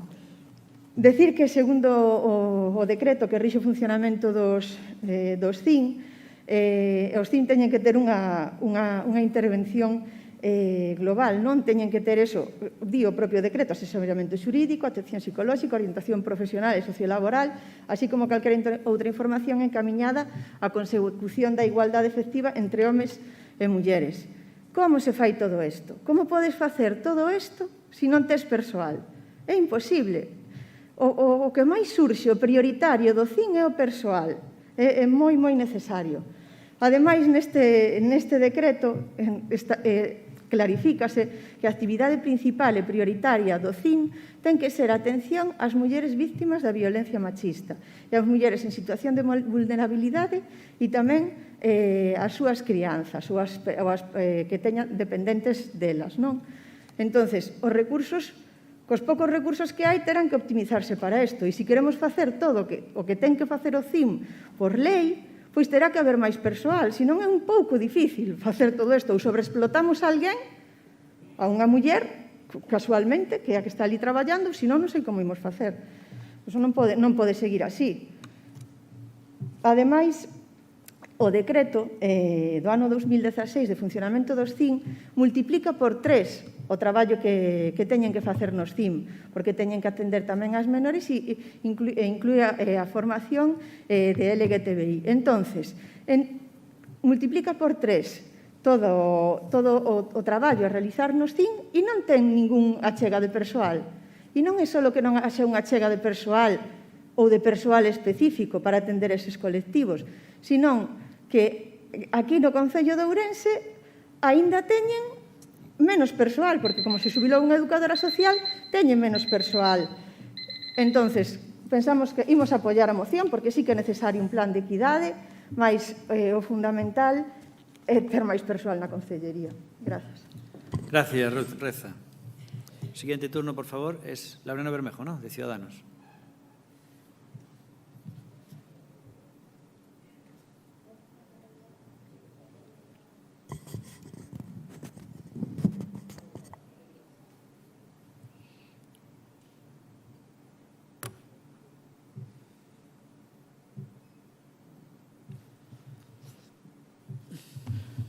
Gracias de nuevo. Nosotros, desde Ciudadanos, creemos que es de rectitud comunitaria y de sentido común poner un instrumento como es el Plan de Promoción para la Equidad de Género.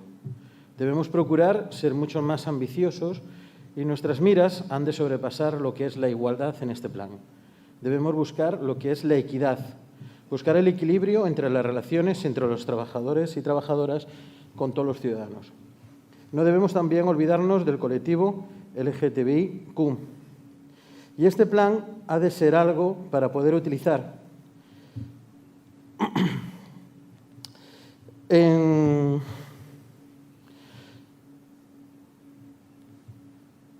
su elaboración, este plan tiene que participar los agentes políticos, técnicos, institucionales, organizaciones feministas y mujeres por la igualdad, colectivos LGTBIQ, ciudadanos y personas expertas en igualdad que sean externas al ayuntamiento, con el fin de generar espacios de reflexión y debate que permitan pensar en retos y desafíos de las políticas locales de igualdad y en la alineación de estos retos con características y trayectoria de igualdad del Ayuntamiento de Ourense.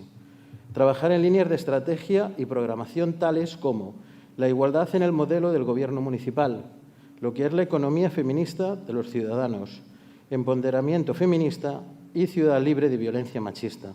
Estas serían las líneas estratégicas que agrupen los diferentes ámbitos de intervención que se han de considerar prioritarios para una buena institución municipal como la orensana. Hemos adelantado y avanzado mucho en nuestro entorno más cercano en estos últimos años en materia de igualdad, pero todos somos conscientes que aún queda mucho más por hacer para poder decir abiertamente que vivimos en una sociedad realmente igualitaria en términos de género. Es una obligación del Ayuntamiento, por ser una entidad pública, el impulsar las políticas públicas que favorezcan la igualdad entre las mujeres y hombres, removiendo los obstáculos que impidan estas uniones. Es una obligación nuestra como políticos. Nada más, gracias. Gracias, Laureano Bermejo. Bien, siguiente turno sería para Democracia Orensana, bueno, para el Grupo de Gobierno, en este caso. Señor Telmo.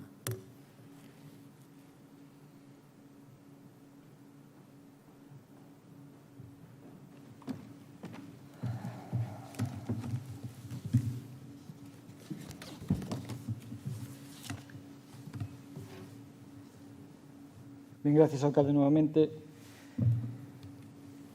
No voy a dejar de empezar en este turno de hacer mención a una respuesta que antes dio un compañero.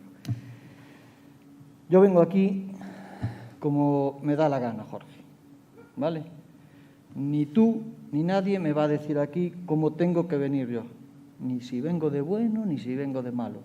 Ya sé que te supone un problema que 3 personas demos solucionado lo que a lo mejor antes no dábamos, porque yo era parte, y sigo siendo, porque yo no me eché a un lado como otros hicisteis, espero que temporalmente, porque efectivamente lo que pueden hacer 14 es mucho mejor que lo que pueden hacer 3, pero ni tú ni nadie me va a decir cómo tengo que venir aquí, y menos me va a dar lecciones de trabajo.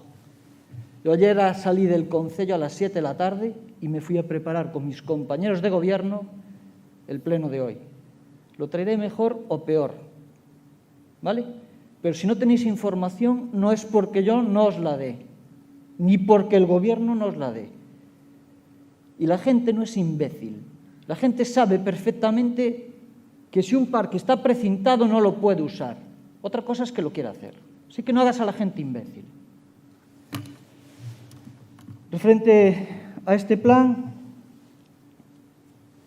finaliza el 31 de diciembre, como bien decís en los relatorios, muy bien expuestos por parte del PSOE y del BNG, que hace más matices en el tema de personal, como hacen en su enmienda también, con lo cual está en vigor y está totalmente controlado, y eso es lo que me trasladan desde la dirección del servicio.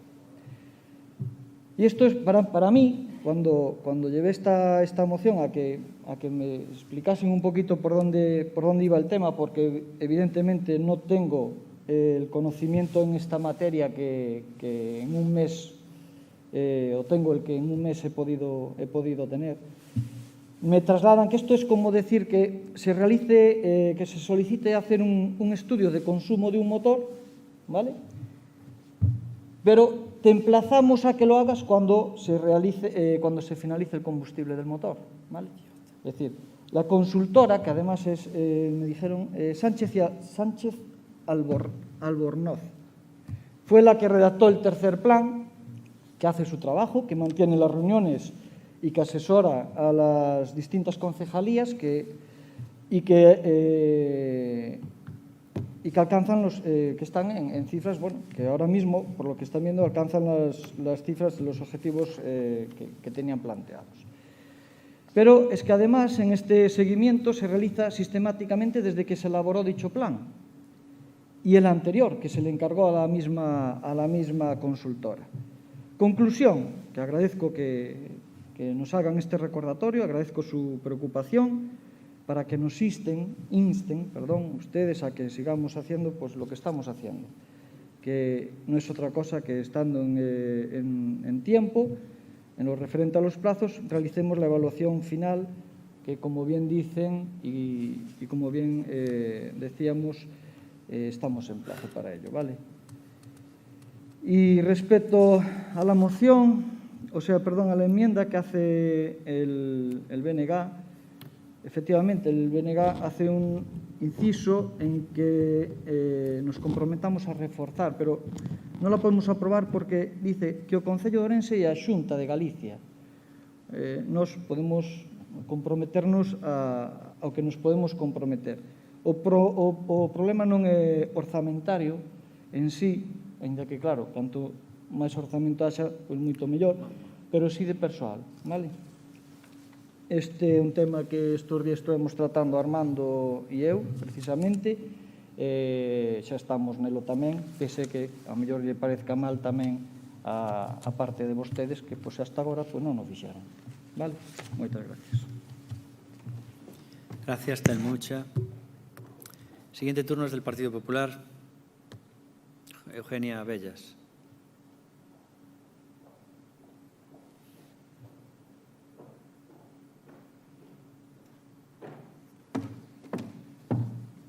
Buenos días a todos y a todas. Gracias, alcalde.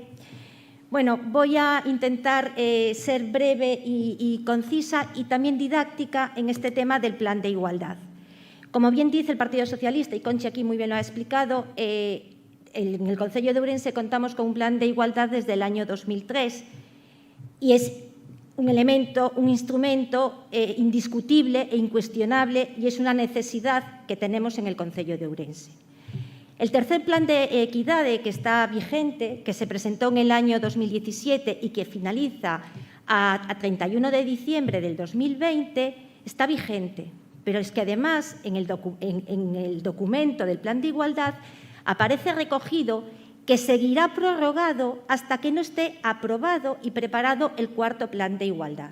Por lo tanto, el Concello de Ourense, hasta que llegue ese momento, seguirá contando con un plan de igualdad. Este plan de igualdad son 135 medidas, objetivos, que se nos pone al Concello de Ourense, a las distintas áreas en las que se dividió el Concello de Ourense. Y hay una parte, Conchi, que discrepo de tu exposición de motivos, que es cuando aludes a la falta de implicación de la institución. Tengo que decir que el Concello de Ourense, en esa división de áreas en la que se trabaja, cuenta con unos representantes de estas áreas y que acuden periódicamente a las reuniones de seguimiento y de evaluación. Y quiero decir, porque así lo he vivido, en las que he acudido, la última fue el 25 de octubre del 19, son tremendamente participativas en asistencia y en iniciativas. Allí se desarrollan los objetivos, cuentan las experiencias en cada una de las áreas, cómo se ha ido desarrollando en el tiempo a evaluar todas las medidas que se han ido adoptando. Y se puede ver la evolución. Con esa información del acta que se recoge de la reunión, más todos los informes que periódicamente esas áreas remiten a la consultora Sánchez Albornoz, se va haciendo la evaluación del plan. En las últimas juntas de área, el Partido Socialista nos solicitaba este informe. Este informe, tradicionalmente, la consultora Sánchez Albornoz los entrega en diciembre y siempre le decía que se los haríamos llegar cuando lo tuviesen. Como bien dice el actual concejal, a diciembre entregarán el informe y espero y confío desde luego que nos lo facilitará a todos. Pero estemos tranquilos, que el Concello de Ourense sigue teniendo un plan de igualdad. Poner en valor el CIM, se dice aquí. Primero, para empezar a poner el valor del CIM, quiero destacar el trabajo, la implicación, la dedicación y el compromiso de esas 4 trabajadoras del CIM. Poner en valor el CIM también es dotarlo, como dicen ustedes, de más personal. Para ello hay que tener voluntad política. Cuando yo estuve al frente, y el grupo de gobierno también, aquí Armando Gea, creo que se tuvo voluntad política, porque en ningún momento se me ha dicho que no a todos los requerimientos. El primero era, como bien dice, cubrir la plaza y la vacante de educadora, que está en RPT. A mayores, a Armando Gea, y nunca se nos ha dicho que no, se le ha solicitado una trabajadora social y una psicóloga a mayores, porque creemos que la trabajadora social para el informe social de las víctimas que acuden al CIM es un personal necesario. Pero de todos es conocido las vicisitudes que se encuentra personal con las listas caducadas o con fichas fuera de RPT, como es esta nueva trabajadora. Yo lo que le pido al actual grupo de gobierno y a mi antiguo compañero Armando es que continúe por el camino de la negociación de ese RPT para que se incluyan estas fichas y poder sacar adelante todo este trabajo. Eso también es poner en valor al CIM. Se necesita personal, pero se ha trabajado con todas las dificultades para lograrlo. El 2020 ha sido un año diferente. Los que me conocen y los que participaron conmigo en las comisiones de igualdad saben que me gusta ser participativa y dar entrada a la opinión de todos los representantes del sector. La última reunión fue en enero y tratamos el tema del Día de la Mujer. Por las condiciones del COVID no se pudo celebrar más. Y es ahí donde había que empezar a preparar de una manera consensuada este 4º plan de igualdad. Las técnicas de igualdad, hasta el 8 de septiembre, el día en el que yo estuve al frente del servicio, teníamos claro que una prioridad, cuando se pudiese retomar después de septiembre, era empezar con esta elaboración. Seguiríamos trabajando con Sánchez Albornoz, porque conoce perfectamente la situación de este concello. Y no me cabe duda que las técnicas siguen viendo en esto una prioridad y le tocará al nuevo concejal seguir adelante con esto. Nada más y mi primera intervención. Nada más y nada menos. Pues, siguiente turno, por favor. Ya sería el segundo turno y los ponentes de esta moción, en este caso sería Concepción del PSOE, que va a hacer ya su última intervención en esta moción.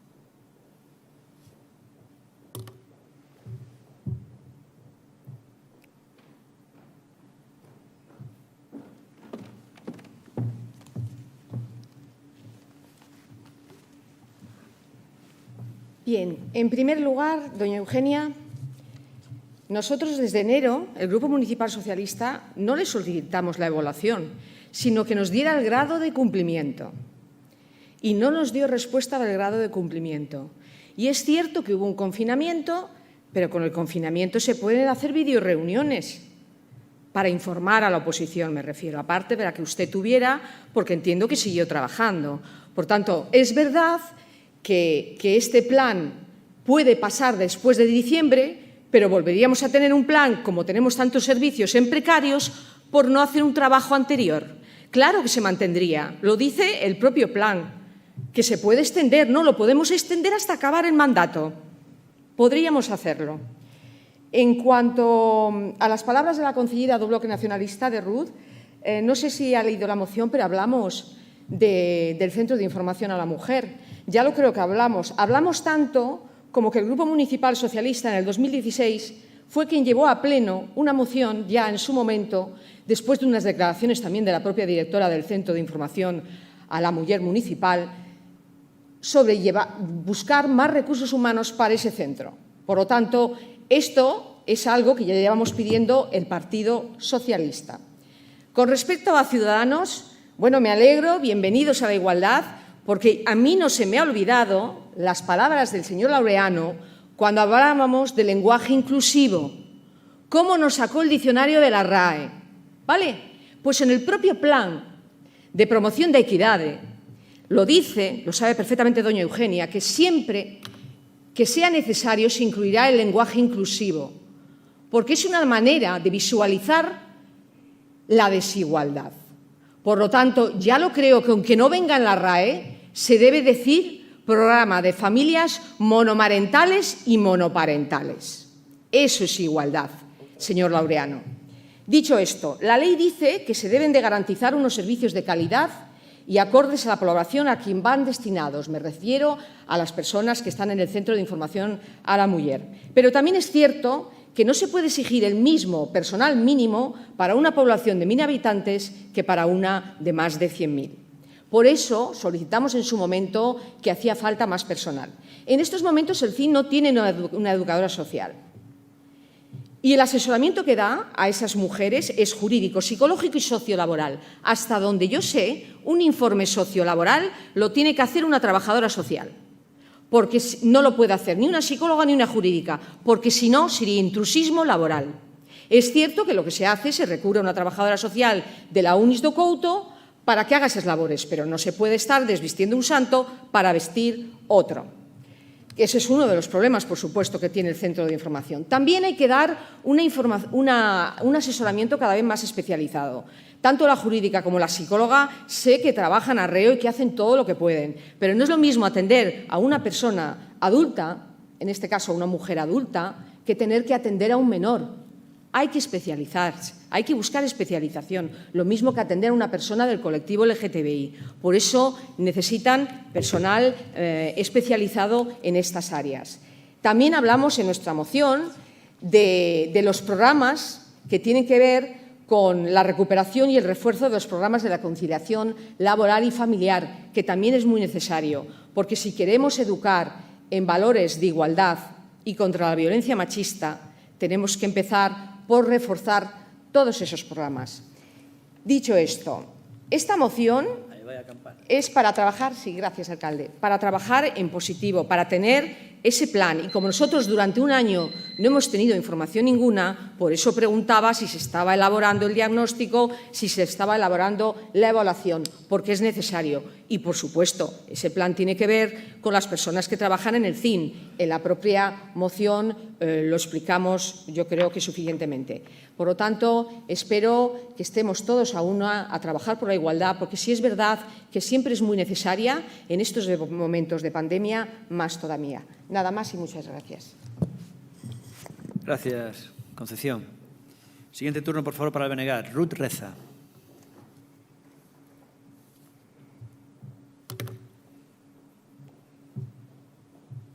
Se pierde.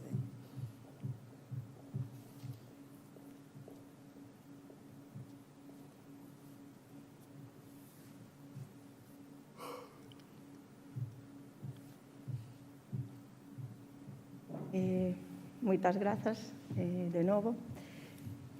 ante todo, pois, aproveitar para apelar á responsabilidade de todas e de todos e a necesidade, non, da implicación de todas as persoas desta institución para que se poidan cumplir e para que se poidan levar a cabo os plans de equidade de xénero. Xa sei que hai moitas concellerías e moitas persoas que sí que se implican, mas é necesario un esforzo, porque fanse uns plans e esos plans pois están para intentar cumplilos e para intentar leválos a cabo. Non vale de nada facer un plan se non se cumple.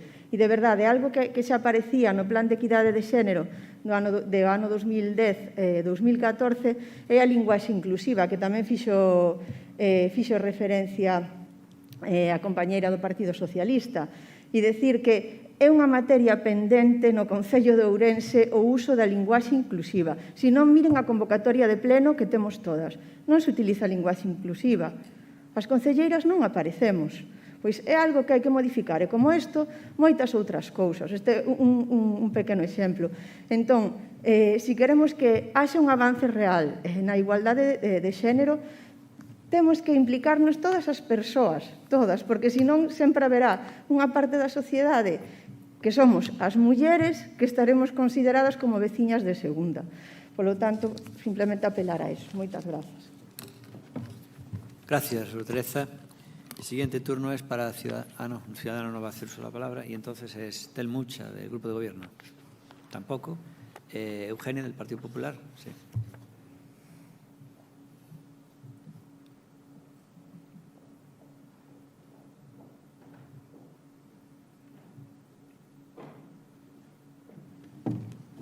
Bueno, yo en esta segunda intervención, simplemente para completar la exposición de motivos y dar respuesta, que hablaba de la necesidad de actividades de conciliación y de educación y de sensibilización. Es una parte fundamental de la Concejalía de Igualdad y también del CIM. Muchas veces la lacra de la violencia de género nos hace olvidar que tenemos que luchar por esas desigualdades, que es una base estructural de la violencia de género. Y eso fue uno de mis objetivos también, recuperar programas y empezar a hacer talleres en este sentido, ¿no? Solo por relatar algunas de las muchas actividades que hemos realizado en el corto espacio de tiempo, pues, por ejemplo, publicamos 5.000 ejemplares de Sementando Igualdade, que es una guía didáctica y básica de principios de igualdad que se repartieron en asociaciones de vecinos, en comercio de proximidad, en AMPAs, un poco para fomentar esa sensibilización. También recuperamos en este verano el espacio Coeduca, que era muy necesario y era muy demandado por la sociedad, y en este pleno se demandó muchas veces. El día 6 de abril se iniciaron unas actividades de conciliación, siempre educación en igualdad, sin desigualdades sexistas, un lenguaje totalmente inclusivo para niños de 6 a 12 años, actividades que remataron el día 10 de septiembre. La idea que yo tenía como responsable era que estas iniciativas se fuesen repitiendo a lo largo de los meses. También recuperamos, con la campaña de marzo, aquellas aulas de igualdad, cuadernos de igualdad para entregar a la población infantil y poder educarlos en igualdad. Vino la pandemia, están en la concejalía, Telmo podrá hacer uso de ellos y continuar con ese proyecto que creo que es tan necesario, la educación en igualdad para nuestros niños y para nuestros adolescentes. A mayores de todo esto se han hecho obras de teatro, talleres, cuentacuentos, conciertos, unas jornadas de trata, en la que trajimos a Isabel Ocampo, ganadora de un Goya, por una película que mostraba estos temas. Silvia López Pérez Freire nos dio varias conferencias. Se hicieron muchos talleres enfocados en este sentido. Es un camino largo, de largo recorrido, en la que no podemos perder un paso. Hay que seguir avanzando. Cierto es que estamos en una situación COVID y que dificulta toda esta serie de actividades. Espero, confío, porque conozco a los técnicos, que esta concejalía irá avanzando en este sentido. Y es lo que yo, Telmo, desde aquí pues, te pido, que la igualdad Es algo necesario y tiene que ser prioritario para el Concello de Ourense. Gracias a todos. Gracias, Eugenia. El Partido Socialista acepta la... Sí, Oncha, acepta la enmienda del BNG, que es de adición. Entonces vamos a votar la moción del Partido Socialista con la enmienda del BNG. A favor. Sí. ¿Votos a favor? Por unanimidad.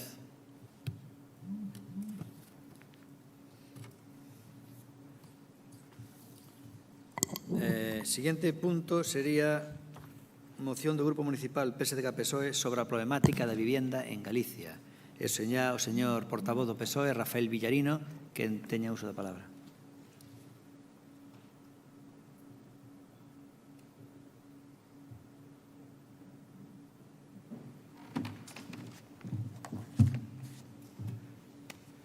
Moi bo día, alcalde.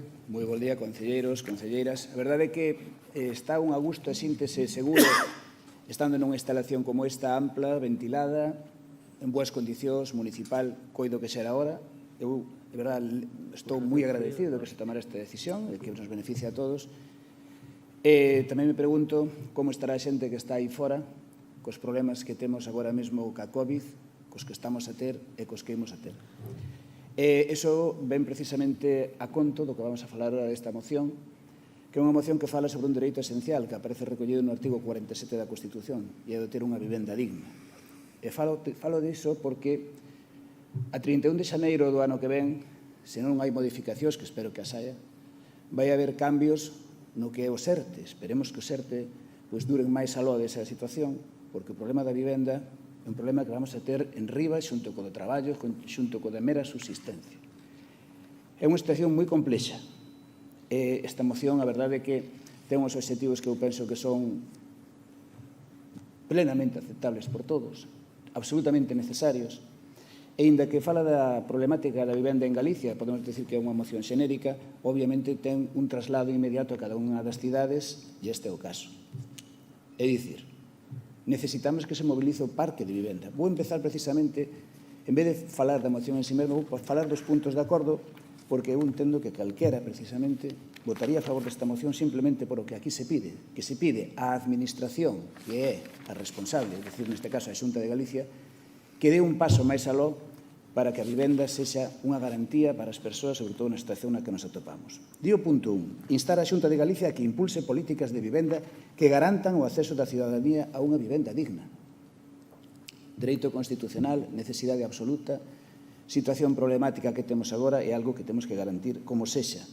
Se en política non hai posibilidade de darlle alimentación, nin siquiera cobiso á xente, problemas teremos para xustificar cal é a nosa función, aínda que non sexamos os responsables directos, porque si somos os responsables, polo menos de instar a Xunta de Galicia para que asuma esas competencias. Non digo que o Concello non pudera incluso ter un papel e, dispoñendo de recursos, non pudera tamén colaborar, que tamén o deberíamos facer. Pero nin siquiera vai aí a moción, sino que fala da nosa responsabilidade con respecto á autoridade competente. E o punto 2 de instar a Xunta de Galicia que desenvolva medidas que pasen polo impulso prioritario do parque público de vivenda en aluguer. É dicir, falamos non só de vivenda en propiedade, sino en aluguer, unha xestión moito máis eficiente do parque público de vivendas protegidas, que tanto necesitamos, e, ademais, que implante modelos que se adecúen ás necesidades da poboación moza. Todos sabemos as dificultades que ten a xente nova. E o terceiro punto é instar a Xunta de Galicia a mobilización do gran parque de vivenda que temos agora mesmo desocupada. É unha realidade. Galicia, que mingua en poboación, ten un parque de vivenda enorme. E a Xunta de Galicia pedirlle que instala para que mobilice ese parque buscando medidas que fomenten precisamente o uso da vivenda desocupada en vez de deixar que esmoreza, pois son os puntos esenciais.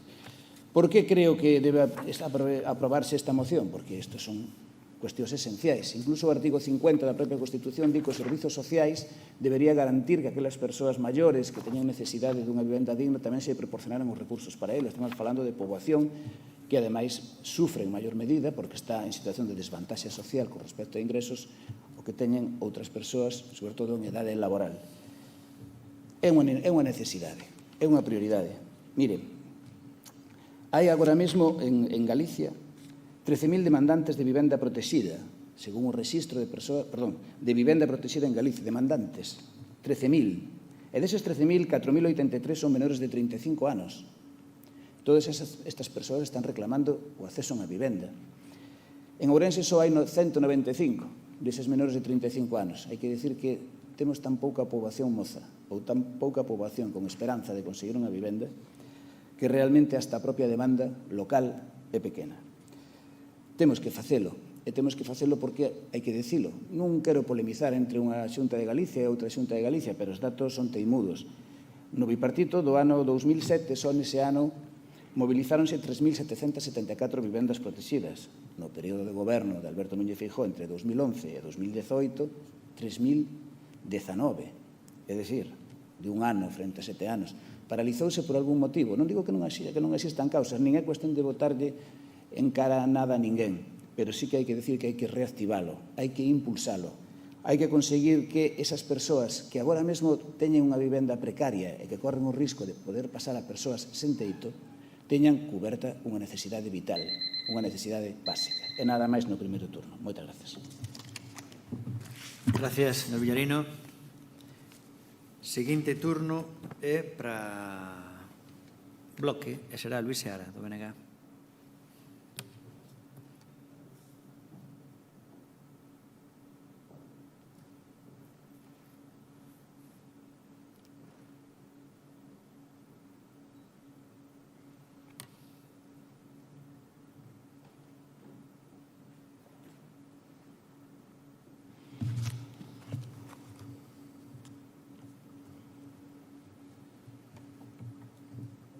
Na moción que presenta o Partido Socialista fálase colateralmente do tema da ocupación.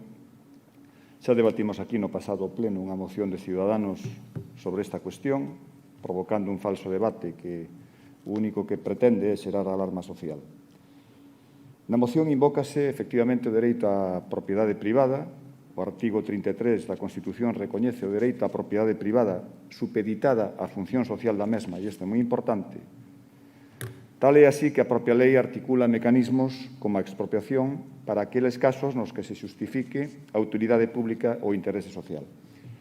Mais, aínda que non o di a moción, acaba de decir o portavoz do Partido Socialista, a Constitución tamén recoñece no artigo 47 o dereito a unha vivenda digna e adecuada. Di máis, os poderes públicos promoverán as condicións necesarias e establecerán as normas pertinentes para facer efectivo ese dereito. Evidentemente, este artigo, como outros moitos, incúmplese. E non só a Constitución. Existe unha extensa e prolixa legislación a nivel internacional en relación con esta cuestión, froito dun profundo debate nos distintos organismos. Fálase da ocupación en xeral, confundindo interesadamente os delitos de allamento de morada cos delitos de usurpación. As causas desta última, é dicir, da ocupación dunha vivenda na que non vive xente, e isto é importante resaltalo, resultan evidentes. Os prezos prohibitivos para poder acceder a unha vivenda están na base da maioría das usurpacións que se están a producir. E vou a dar dous datos que coido que explican esta cuestión. A primeira é que somos a provincia que menos sofre este problema. E o segundo dato importante é que a porcentaxe de vivendas baleiras en Galiza é 5 puntos superior á media estatal, o que deixa un enorme volume de inmobles desocupados. En total, segundo o censo do Instituto Galego de Estatística, son perto de 300.000. As últimas estimacións da Federación Galega de Empresas Inmobiliarias ofrecen incluso unha cifra lixeiramente superior, superando as 330.000, delas 55.000 na provincia e 15.000 na nosa cidade. A problemática da vivenda non ven dada pola denominada ocupación, senón polo feito de que 470.000 galegas e galegos viven en situación de exclusión social. É preciso desenvolver medidas en materia de acceso a unha vivenda digna, tanto en réxime de compra como de alugueiro, para a clase traballadora, para a clase media e para aqueles colectivos como a xente moza que por nivel de ingresos teñen moitas dificultades para acceder a unha vivenda. Nun país, por certo, no que os salarios están á cola da media do Estado. Unha dificultade agravada pola subida dos prezos nas cidades xunto cunha escasa oferta de alugueiro e tras unha década de goberno de Feixóo de completo abandono da política social de vivenda. Para que se fagan unha idea, nos últimos 5 anos o aluguer subiu na nosa cidade un 31%. Evidentemente, os salarios non subiron nesa proporción. No actual momento de crise, con milleiros de persoas en ERTE ou en ERE, onde os ingresos de moitas persoas e familias caeron en picado, é máis urxente que nunca, máis necesario, diría eu, ter unha verdadeira política social de vivenda. Pese a que estamos nun contexto no que as persoas teñen cada vez máis dificultades para acceder a unha vivenda polo incremento de prezos nas cidades e pola escasa oferta de pisos en alugueiro, o que afecta, xa o dixen, sobre todo a xente moza ou a persoas familias e familias con menor renda, a política da Xunta ten sido un absoluto desastre. Un recorte dun 85% dos fondos destinados á vivenda pública e un recorte do 50% dos fondos destinados á rehabilitación. En 2019, e este é un dato absolutamente alarmante, o Goberno de Feixóo só ofreceu 4 novas vivendas de protección pública, mentres que o rexistro de demandantes de protección oficial ten hoxe perto de 15.000 persoas inscritas. Nada máis nesta primeira cámara. Gracias. El siguiente turno será para el señor Pepe Araujo, de Ciudadanos.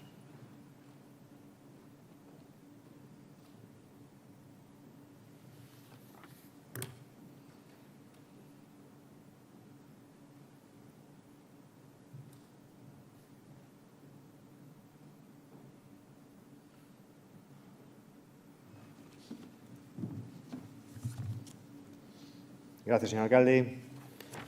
Ben, unha vez que un lee esta moción, non ten nada que ver a exposición de motivos co que logo as peticións que fan na moción, non? Na exposición de motivos, basicamente, o que veñen é a demonizar e a tachar de fachas a todos aqueles que teñan unha segunda vivenda, non? Estamos nun momento no territorio español no que o Goberno central, non porque sexa vocación do Partido Socialista, que non creo que sexa así, sino por deixarse levar por un socio de goberno dañino para a sociedade, está constantemente dando alas a aqueles que se dedican a ocupar e demonizando a aqueles que teñen unha segunda vivenda que moito esforzo tiveron en comprar. Ahora, o seu Partido Socialista remarca que non é un problema o da ocupación nesta moción, xa o fixera o BNG no último debate que tivemos sobre esta cuestión, decían que isto era alarmar a poboación e realmente que non existía ese problema, e a min facilítame un párrafo da Fiscalía Xeral do Estado, unha instrucción de 2020 do 15 de setembro sobre criterios de actuación para solicitud de medidas cautelares nos delitos de allanamiento de morada e usurpación de bienes inmuebles, que di: la realidad social evidencia que la ocupación de bienes inmuebles constituye un fenómeno que, desde su misma aparición, ha generado y genera preocupación social y una innegable sensación de inseguridad en la ciudadanía. A los perjuicios que estas acciones ocasionan a los titulares de los inmuebles ocupados se unen los problemas de convivencia a que pueden dar lugar en el entorno social en el que las mismas se producen. Esto di a Fiscalía Xeral do Estado recentemente, non? Por lo tanto, si existe un problema ca ocupación. Eu penso que é compatible, non entendo por que o mezclan, que é compatible pedirlle á Administración Autonómica que promova a vivenda pública, que é certo que hai un déficit de vivenda pública e que, desde logo, nesta cidade non foi un das cuestións das que podan presumir, máis ben todo o contrario, pero mezclar eso con que non existe un problema coa ocupación, desde logo, me parece que está moi lexos da realidade. Nos, desde logo, valoramos positivamente a proposta que fai o señor portavoz do Partido Socialista, valoramos tamén o tono, desde logo que sí, votaremos a favor da moción, pero, desde logo, matizándolle que non estamos para nada de acordo coa exposición de motivos que fan na súa moción. Moitas gracias. Gracias, señor Araujo. Por parte de Democracia en Sala, sería Armando Gea. Hola de novo. Bueno, este é un tema que efectivamente xa se tratou noutros plenos, nomeadamente no pleno da Diputación da semana pasada tamén se tratou. Nós estamos totalmente de acordo co espírito da moción consistente en que a vivenda é un dereito esencial, como pode ser, desde o noso punto de vista, o dereito á educación básica, por lo menos a educación esencial, e a sanidade, non? Así está recollido na Constitución, pensamos que un mínimo, as condicións vitais mínimas da vivenda deberían estar garantizadas para todos os cidadáns. Eu penso que iso non é de discusión para ningún de nós. Os poderes públicos deben articular o xeito de facelo. Hai unha cuestión que me gustaría recalcar, e é que moitas veces esquecemos, non? Que a dignidade da vivenda non consiste, ao mellor, solamente en garantizar as propiedades intrínsecas da vivenda, de saneamento, de luz, sino tamén relacionadas co entorno, non? Por exemplo, unha vivenda digna se ten perto un centro de saúde, se ten perto un colexio, se ten perto un parque onde poden xogar os rapaces, se se garantiza o acceso dos sistemas de emerxencia sanitarios ou de bombeiros nun tempo razonablemente mínimo, se non hai fontes de contaminación de diversos tipos. O sea, moitas veces, e vostedes saben, que as valoracións mesmo desde o punto de vista inmobiliario dos pisos a veces baseanse máis nestas cualidades, en principio, externas á vivenda, as vistas que ten, a ubicación, etc. A veces incluso maior é o valor do piso en función destas variables que dos materiales de que este feito. E nese sentido, no que a dignidade da vivenda tamén depende destes factores, aí sí que tamén temos responsabilidade dos concellos, non? Porque aquí, na moción, e habitualmente cando se fala, pensamos que a responsabilidade da vivenda pertence á Xunta, pertence ao Estado, pero claro, neste aspecto de garantizar que a vivenda sea digna por estes aspectos, nos que sí nós temos responsabilidades, como ter un parque en cada barrio, como ter un servicio de recollida de lixo ou de transporte público axeitado, iso tamén contribuye á dignidade da vivenda e a veces incluso, como dicía antes, a veces de xeito comparable ou incluso maior o que decía antes. Eu penso, e creo que así o dixen tamén no pleno da Diputación da semana pasada, que, inda que a priori parece un gasto por parte do Estado que asuma, como ten que asumir, porque ao ser un dereito fundamental non debería ser discusión, pero ao mellor non é tanto gasto como se pensa, se pensa que se todo o mundo ten unha vivenda saludable ou que non texa problemas de salubridade, pois habería moito menos gasto sanitario. Se todo o mundo ten garantizada unha vivenda, non habería ao mellor a conflictividade social que hai baseada nos delitos ou nas cousas que, digamos, na conflictividade en xeral que deriva en gasto xudicial, etcétera, policía, etcétera. Se houbera esa garantía mínima, ao mellor hasta o Estado aforraba cartos nestos outros servicios reactivos ao feito de que non o haxa, non? Tamén é certo que este planteamento da vivenda nos últimos anos non se fixo así. Eu creo que un dos problemas que tuvo o país neste sentido é que a vivenda considerouse ou se sigue considerando no seu valor de cambio máis que no seu valor de uso, por emplear terminología do señor Marx, non? Cantas veces se compra unha vivenda non para vivir nela, sino para utilizala para vendela máis adiante, etc.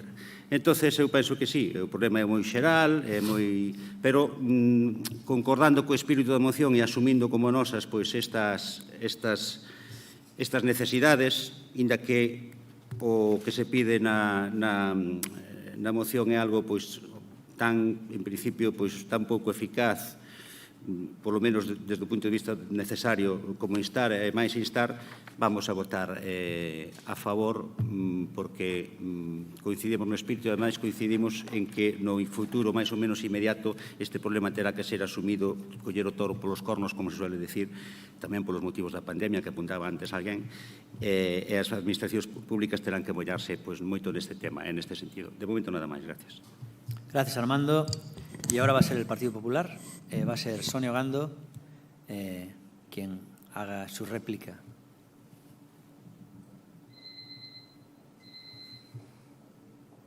Eso es para que te apures, el programa.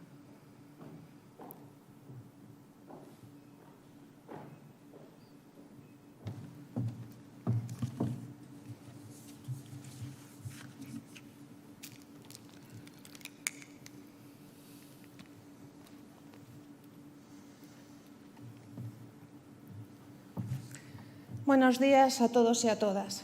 Señor alcalde, como algunos de mis compañeros, quiero dejar constancia mi total desacuerdo con el trato que le ha dado a los compañeros de Democracia Orensana en el punto 10.3.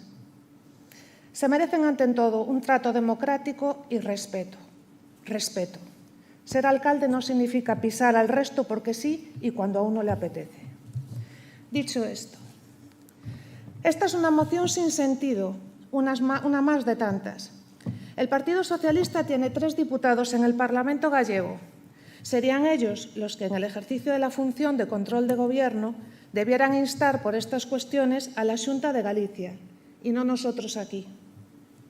El problema es que aquí hemos cogido por norma presentar mociones genéricas para perder el tiempo, en vez de presentar mociones en las que realmente tengamos competencias y defendamos directamente nosotros los intereses de los ourensanos. Pero vamos a analizar la supuesta exposición de motivos de esta moción tan inútil y contradictoria, y me voy a explicar. Estoy de acuerdo con mi compañero señor Araujo en la redacción de esta moción. En primer lugar, primera contradicción. Comienza usted en la exposición reconociendo el derecho a la propiedad privada recogido en la Constitución española. Y nosotros, con esto, como no podía ser de otra forma, estamos totalmente de acuerdo. El problema es que, justo a continuación, en el párrafo siguiente, afirman que cuando el Partido Popular nos oponemos a la vulneración de este derecho, estamos generando alarma social e intensificando una supuesta campaña del miedo.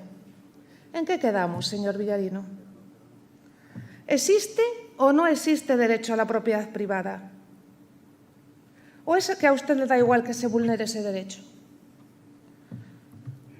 Otra cosa, acaba de citar el artículo 50 de la Constitución y o si usted se está inventando la Constitución o ese artículo habla precisamente de pensiones, pero no de vivienda social. Me lo aclara después.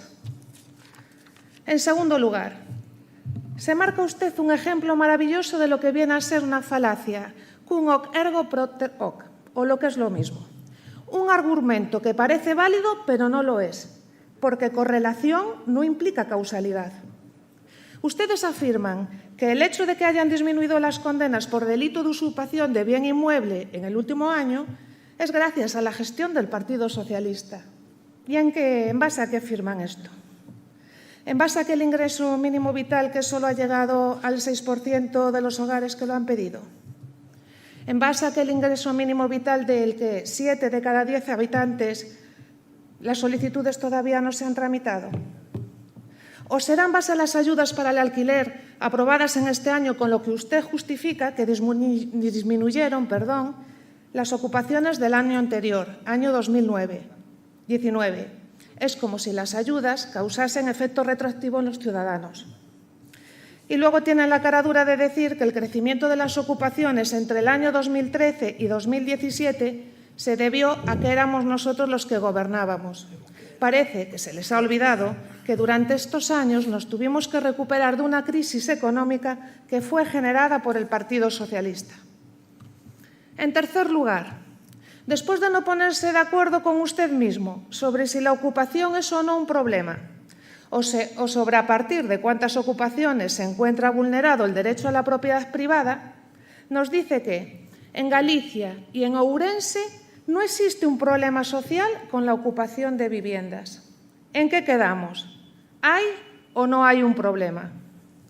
Porque si no existe un problema social con la ocupación y es el Partido Popular el que crea alarma social injustificadamente, ¿cuál es entonces la exposición de motivos en la que basan esta moción? ¿Me lo explica?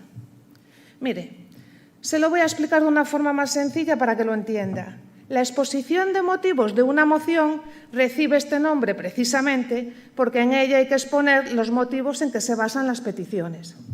Y en su exposición de motivos, ustedes alegan que no hay ningún problema, por lo que nos encontramos ante una exposición de motivos sin motivos.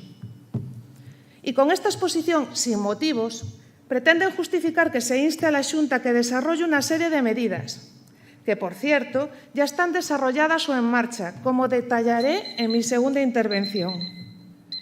Señor Villarino, ya va siendo hora de aprender a redactar las mociones. No es la primera vez que se lo pido. Su postura es del todo incongruente y contradictoria.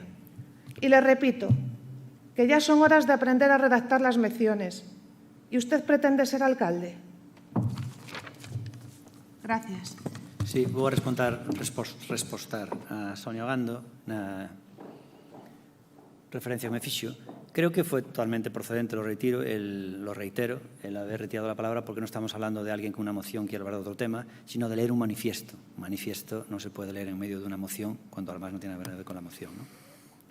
Eso por un lado. Y segundo, Sonia Ogando se ha referido a los tránsfugas como mis compañeros de Democracia Orensana.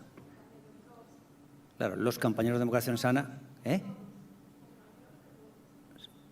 Sí, pero les ha dicho que son de Democracia... No, han dicho que los compañeros... Sí que lo he dicho, sus compañeros de Democracia Orensana, cuando realmente no son de Democracia Orensana, ahora son tránsfugas, pertenecen al grupo de no adscritos, y en tal caso serán sus compañeros, que es usted, como procuradora, la que le lleva el pleito infructuoso que han puesto en el juzgado. Nada más. Serán sus compañeros, no yo.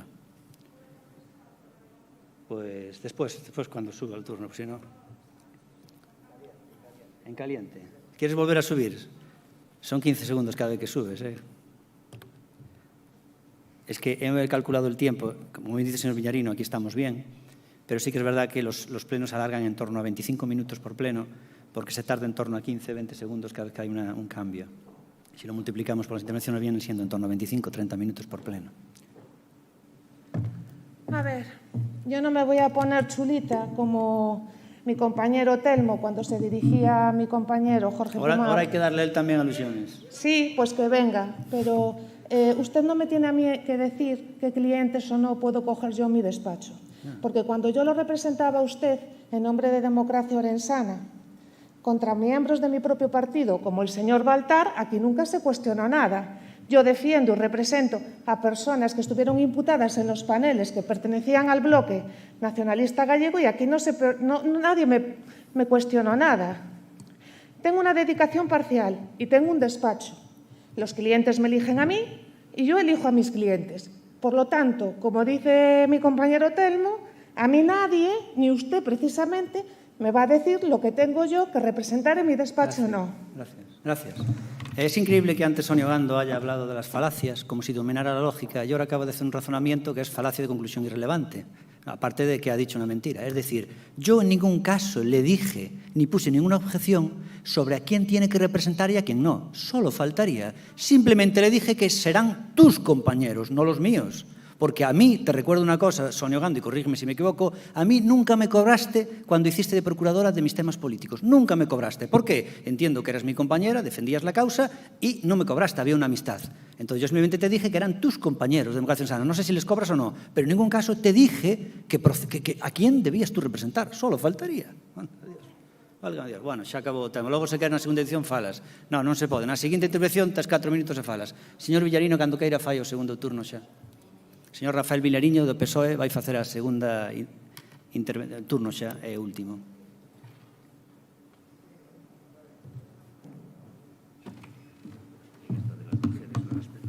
Bueno, moi ben, as palabras defínenos a todos, eu agradezco o tono en xeral, de como falamos cada un dos que estamos aquí. No día de hoxe de case todos, non? Teño que facer unha excepción que a señora Ogando, sinceramente non me esperaba un tono tan descalificador, pero bueno, cada un é dono das súas palabras e ademais fala de modo bastante gratuito. Mire, vostede dime que correlación non é causación, agradezco, eu precisamente dou clases de estadística, non sei se vostede as dá, sabe o que é regresión, análise factorial de outras cousas, non vemos a isto aquí. O seu análise é un análise un pouco, digamos, ofensivo, sobre todo porque deixa traslucir dos demais. Segundo, nese análise ofensiva tamén, vostede di que me dá consellos sobre como redactar. Non sei onde están as probas da súa valía redactando, pero primeiro debería saber de onde sale unha moción, que non é unha moción redactada por min. Entonces, pois mire, para empezar é unha moción redactada a nivel xenérico na que eu fago unha exposición. E sabe por qué? Porque estou plenamente de acordo cos puntos de acordo e comparte da argumentación, non con toda, por iso non a leo literalmente, porque prefiro buscar o acordo a buscar o desacordo como é o que ven vostede aquí. E, ademais, con un reproche final dicíndome que quen son eu para pretender ser alcalde. Pois, mire, non a forza máis votada. Mire, en todo isto, non veño a isto. Vemos a presentar unha moción, non veño a descalificar, que podería, descalificar a moita xente, pero non creo que ese sexa o tono. Por lo tanto, é o seu tono, non vai ser o meu. Tamén lle quero dicir ao señor Araújo que agradezco a vontade para apoiar a moción. E nós tamén apoiamos, aínda que non estábamos moi de acordo con todo o que se dicía, cando foi aquela moción precisamente sobre as persoas que estaban facendo ocupación de vivendas. Bueno, hai argumentos que se poden soslayar. O que di vostede é certo. O que di vostede é certo, pero mire, tamén é certo outros, pero non, aquí non era o axeto, non? Allanamiento de morada, datos de 2019, en toda España, 238 casos. Usurpación de vivendas baleiras, en toda España, 4.687. Hai 3,5 millóns de vivendas baleiras.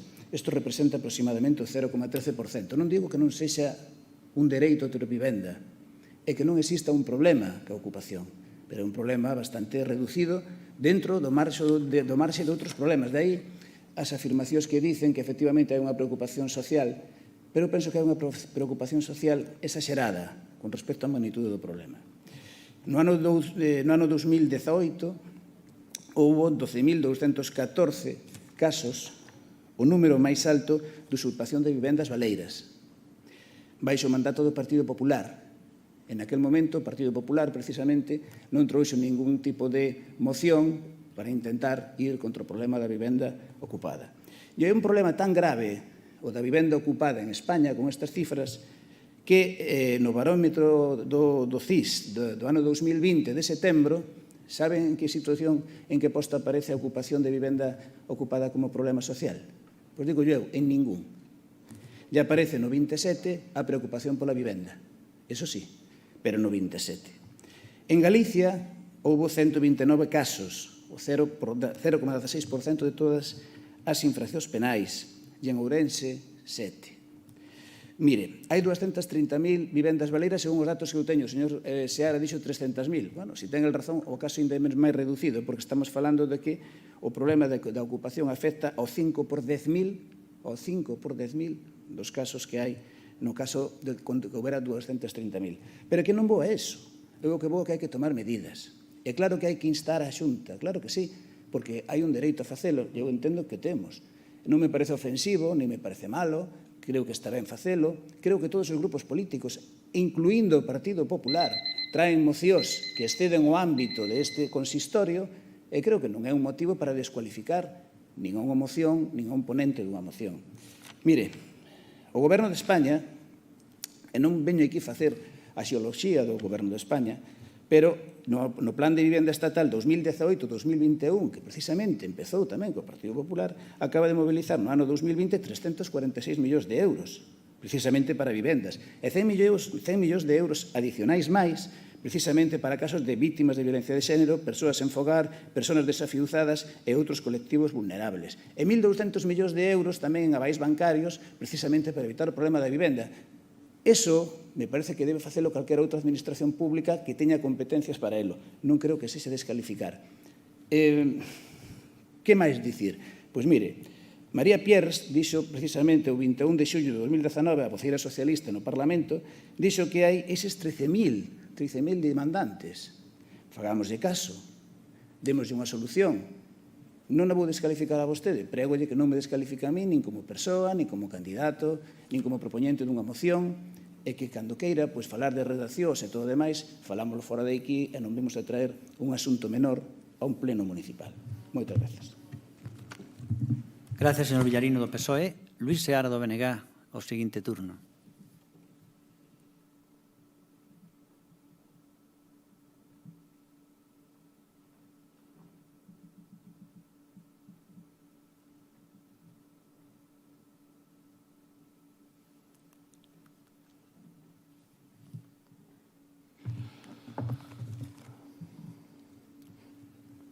Voulle facer unha proposta, señor alcalde, unha proposta que lle traslado ao Goberno, que ao lado do expendedor do xel hidroalcohólico se coloque un medidor de egos e outro de humildade, porque eu creo que sería interesante. Sería máis que interesante. É preciso demandar a transferencia das vivendas da Sareb, a entidade que se creou no 2012 para sanear o sector decir, para arreglarlle a conta de resultados aos bancos, ubicadas en Galiza para colocalas a prezos que podan pagar a xente moza e as familias con menos recursos, ao que se sumaría a posta en funcionamento dun banco de vivenda pública para administrar e xestionar vivenda baleira con perspectiva social, sobre todo en réxime de alugueiro, tendo en conta que no país hai 300.000 vivendas baleiras, é un dato que ve do Instituto Galego de Estatística, 330.000 según a Federación Galega de Empresas Inmobiliarias, e alrededor de 90.000 nas grandes cidades. A Xunta ten a obriga de redistribuir o parque inmobiliario para garantir o dereito á vivenda e a realizar unha intervención pública para crear vivenda protexida. A crise que ven por diante vai empeorar a situación de acceso á vivenda porque van a aumentar as familias que se van ver na rúa, as que non van poder pagar o piso e, ante iso, ninguén, e a Xunta menos, se pode cruzar de brazos. O problema non son as ocupacións, non. O problema é a especulación sobre a vivenda, a cantidade de xente que non ten acceso á vivenda, nin tan siquera aqueles que teñen un traballo, os milleiros de persoas que perderon a súa vivenda por non poder pagala e a incapacidade dos gobernos de Madrid e de Compostela para dar resposta. Aí está o plan da Xunta de Vivendas Baleiras, que foi un fiasco absoluto, plan ao que está, por certo, adherido este Concello. Nada máis, moitas grazas, nós vimos votar a favor da moción. Gracias, Luis Seara. El siguiente turno va a ser para Ciudadanos y será el señor Pepe Araujo.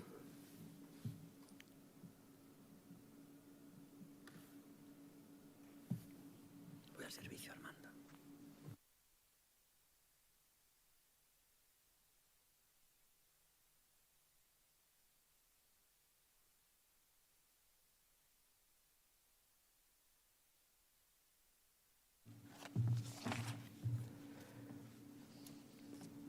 Eu supoño que o señor alcalde hoxe estará encantado porque todas as referencias que facemos nestas mocións nada teñen que ver co Concello ou aparentemente nada teñen que ver co Concello.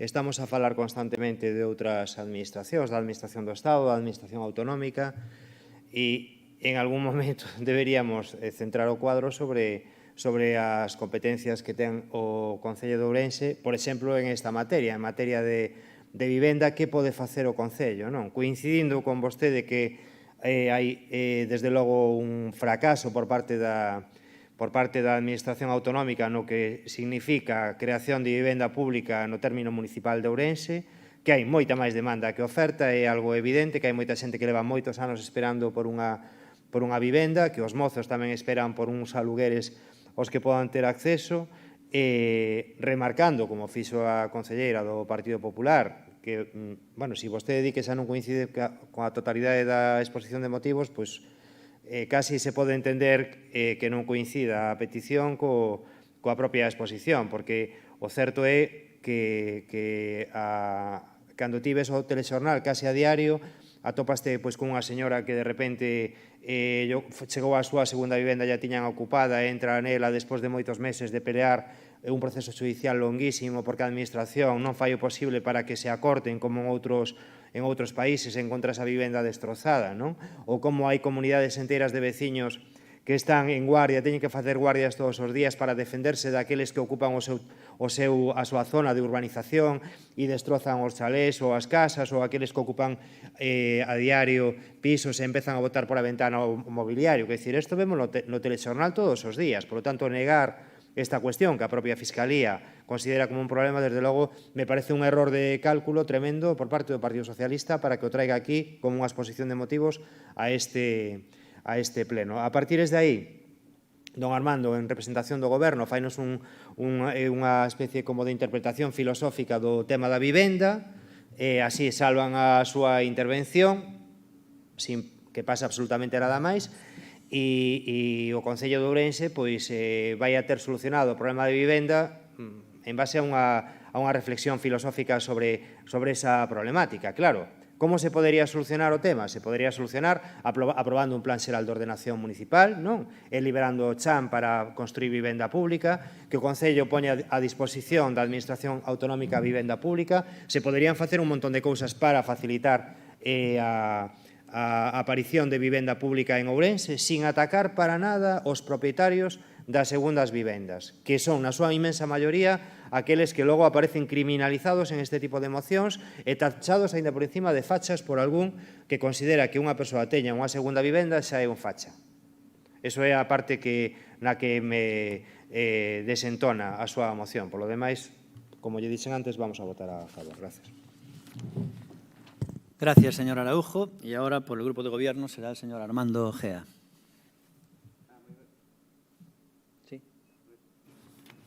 Escoitas, sí. Nada, moi breve, solamente para responderlle o que dixo ahora o señor Beparoujo. A moción trata dunha cuestión na que en principio non temos competencias, polo menos nos termos en que está expresada a propia moción, porque aquí fala solamente de instar a Xunta de Galicia, que é a que ten competencias no que se trata da moción. Desde o momento en que non temos competencias e que isto pois, é unha especie de brindes ao sol como tantos outros, só cabe facer unha interpretación, non sei se filosófica é a palabra, pero bueno, unha interpretación, pois, entendo eu do xeito que fixen eu. Non é momento de falar de aspectos tan concretos como o pexón ou como di vostede. Eu creo que me acollín precisamente o que é o espírito da emoción desde o momento que se plantea nos términos de instar a unha administración e nós non temos competencias no asunto. Nada máis, gracias. Gracias. Y ahora va a ser Sonia Obando, el último turno del Partido Popular. Sonia, por cierto, antes dije que era falacia de conclusión irrelevante, pero era más falacia del hombre de paja, el decirme algo que yo no había dicho. Sonia, cuando quieras.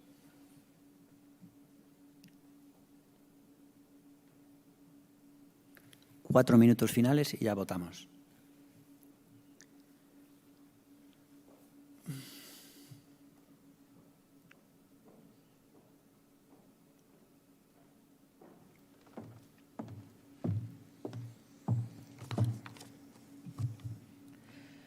Señor Villarino, a lo mejor sí que tengo que pedir disculpas por el tono, lo relajaré, pero cuando las mociones están mal redactadas, lo mínimo que puedo hacer es cabrearme.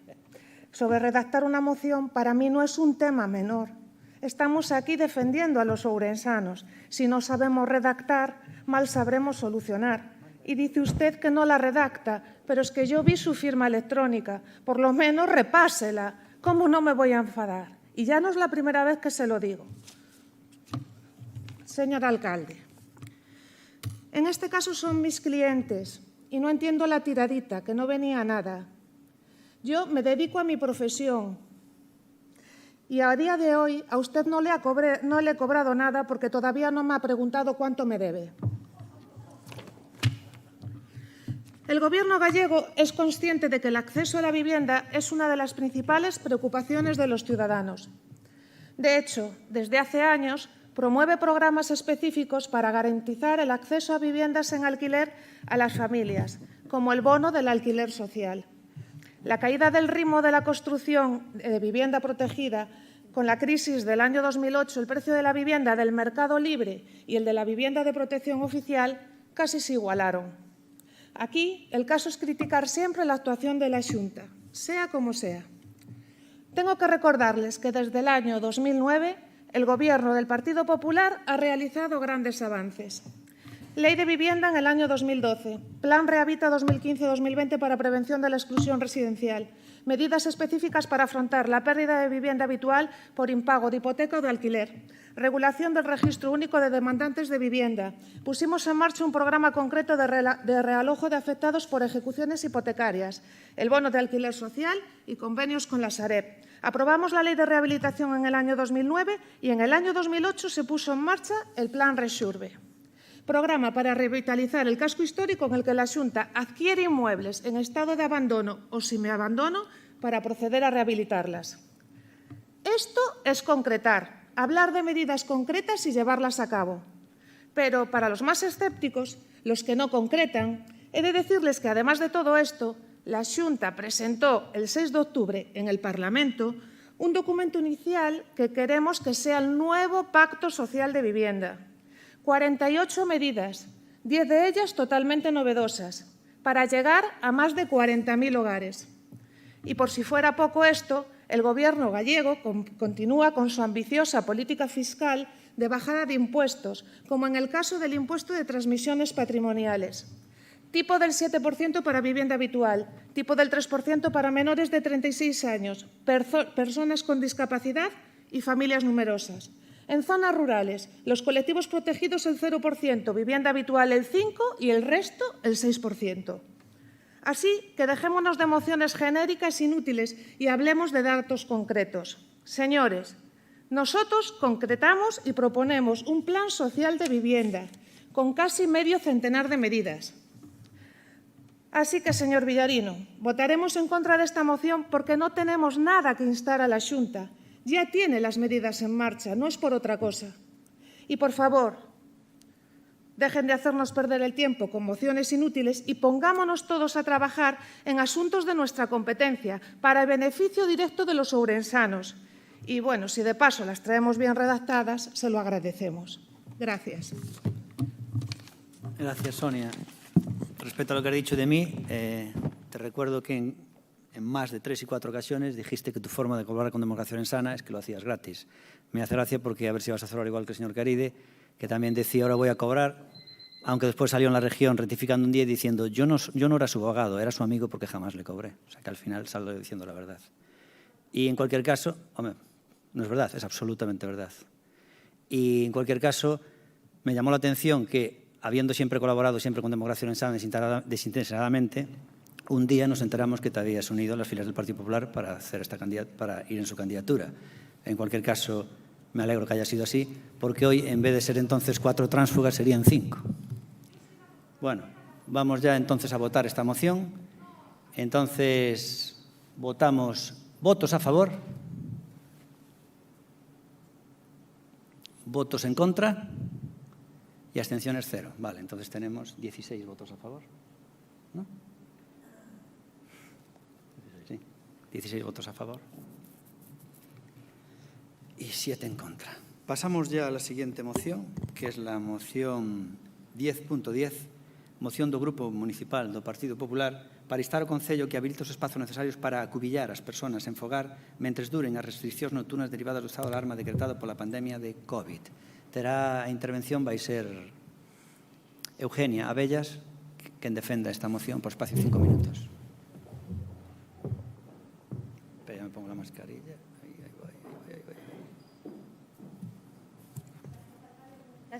De nuevo, durante la semana pasada, con ocasión del informe anual de Cáritas, pudimos leer en la prensa local que el Gobierno municipal no tenía pensado habilitar nuevos espacios para dar cobijo a aquellas personas que por diversas circunstancias se encuentran en la calle, bajo la excusa de que no estábamos en un confinamiento y que además había plazas vacantes en el albergue actual.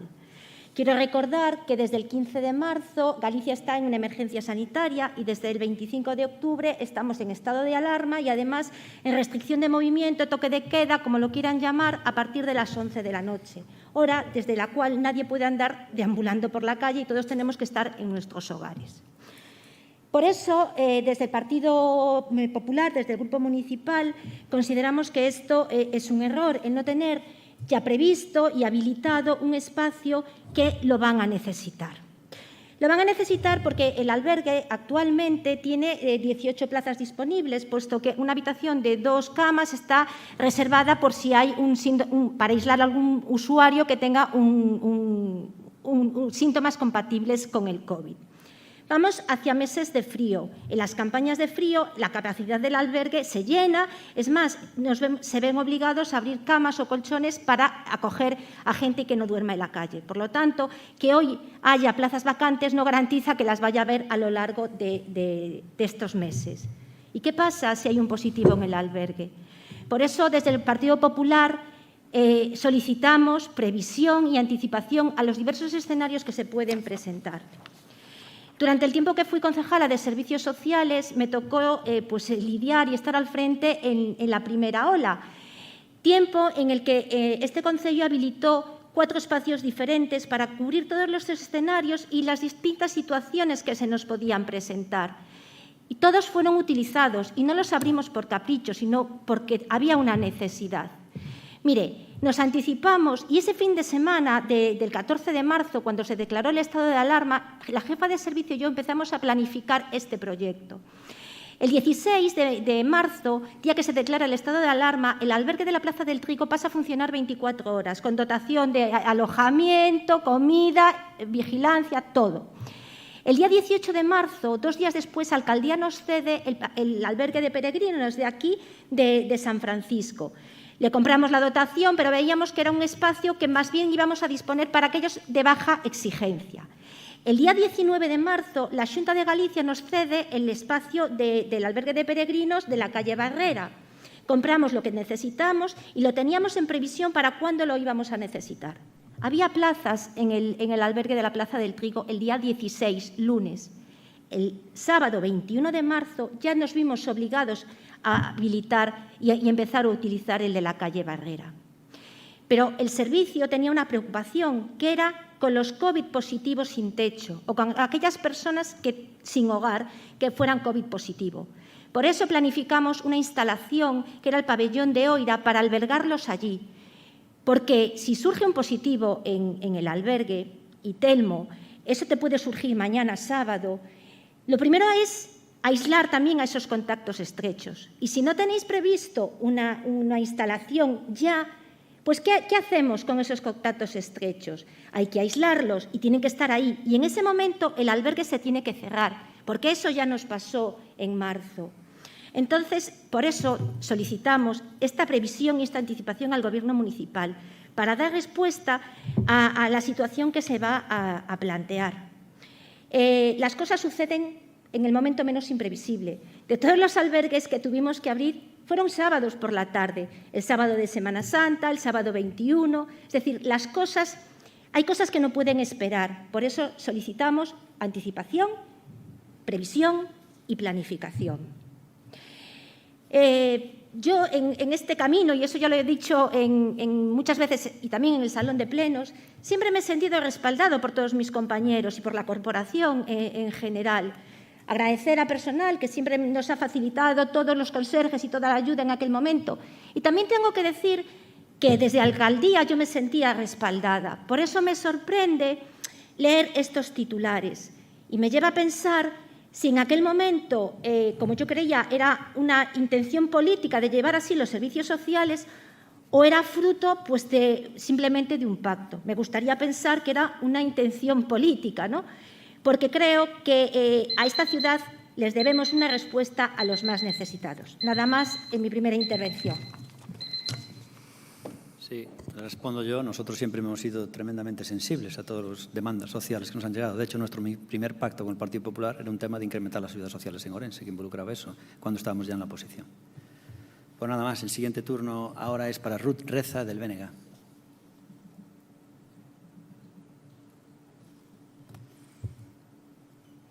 Tengo que decir esto ahora, lo digo ahora, en el siguiente. Cuando quieras. Bo día a todos e a todas, de novo.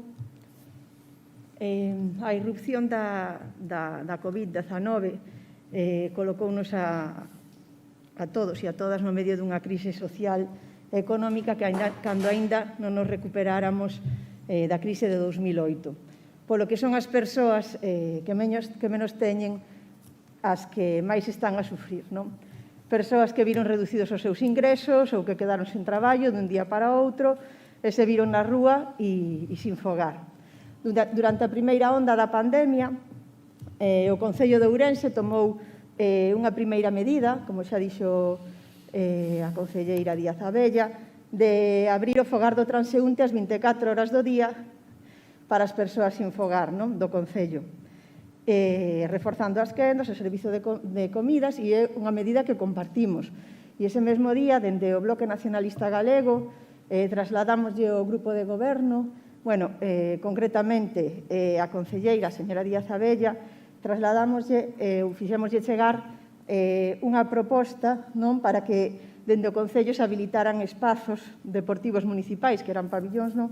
Para que no caso de que fora preciso, pois houbera un lugar onde puderan estar as persoas sin teito e non se viran na rúa. Despois habilitaron o fogar, o albergue de peregrinos da Rúa da Barreira, o de San Francisco e tamén o pabillón de Oira. Xa estamos na segunda onda da pandemia. Galiza ven de ter un récord de contagios diarios, non? Os hospitais están nunha situación crítica. Nesta semana habilitaron 9 camas, habilitaron no Chúo, en Ourense, 9 camas de quirófano como camas UCI COVID, e hai desplazamento de pacientes tanto a Lugo como a Vigo. En Ourense temos altos índices de contagios, a veciñanza leva un mes con restriccións perimetrais, en todo o estado hai restriccións nocturnas, e todas estas medidas son medidas implementadas para tratar de frear o avance dos contagios e o colapso do sistema sanitario. Entendemos que, aínda que no fogar do transeúnte, como dixo a señora Díaz Abella, neste momento non están cubertas todas as prazas, hai entre 8 e 10 prazas cubertas das 18 das que se dispoñen, sí que é necesario estar preparado. Imos apoiar esta moción. O Concello ten que estar preparado. Mais, dende o BNG tamén nos preguntamos como é posible que, habendo prazas no fogar do transeúnte, haxa persoas que se vexan abocadas a dormir na rúa no medio dunha pandemia, non? Como é posible que persoas que levaban ali ata 5 e 6 meses prefiran estar na rúa? Iso é o que nos preguntamos. Pensamos que hai que avaliar o funcionamento do fogar de transeúnte.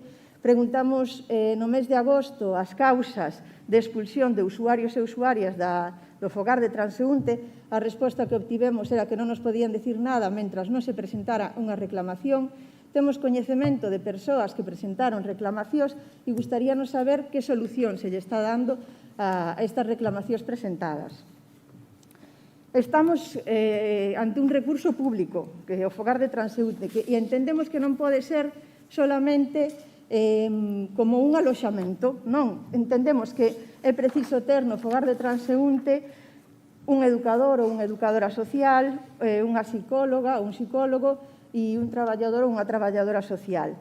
As persoas que están ali precisan ter un aliciente, un seguimento, precisan recuperar a súa vida e a súa autoestima.